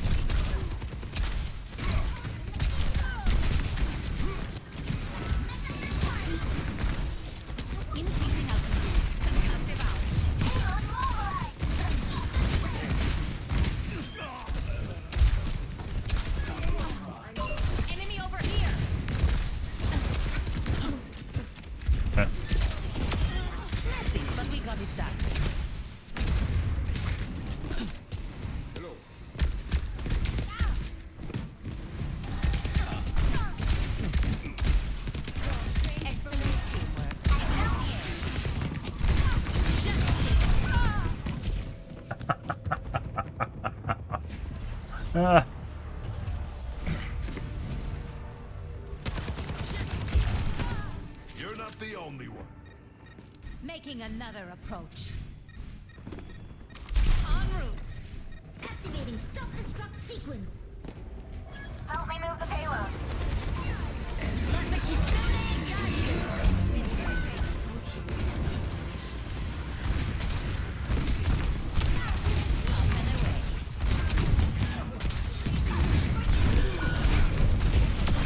Nice. Need that heal juice. Thank you, Zen.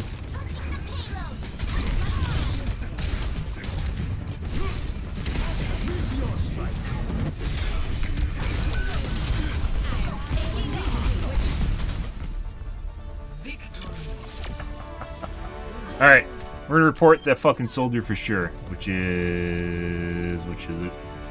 That, yeah. Nerf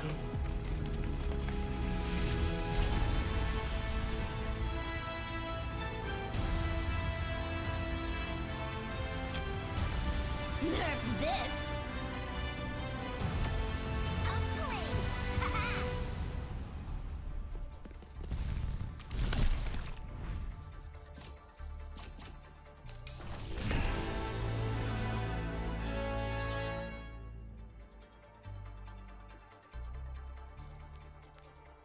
That guy's definitely cheating. Let's take a look at our McCree.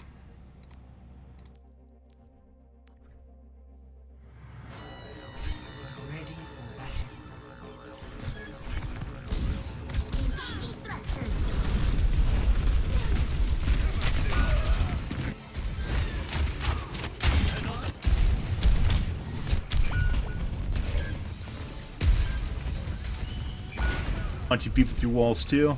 Directly launching them through walls.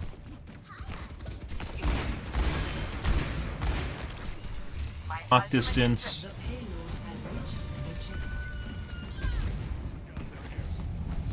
Watching the Kiriko through walls. We might have a set percent miss. Just accidentally headshot the wrong guy. Well, this is the guy that accidentally swaps targets he's looking at.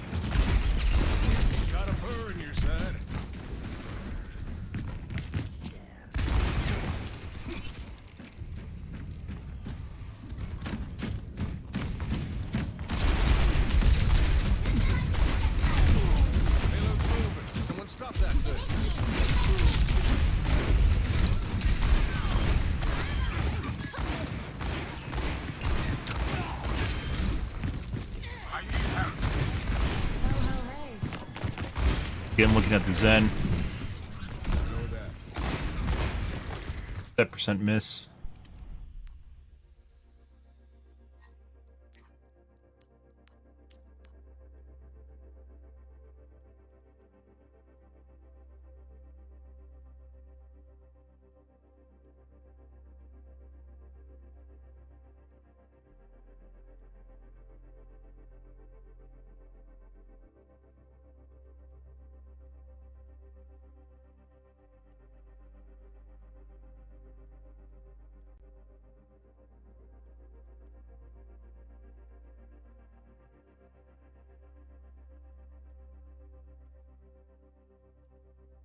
Okay, my stomach's growling, guys. We're gonna have to call things here for this morning, guys.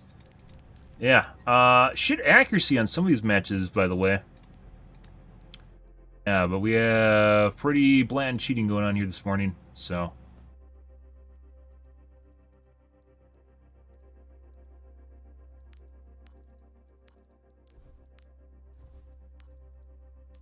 Yeah, that's one.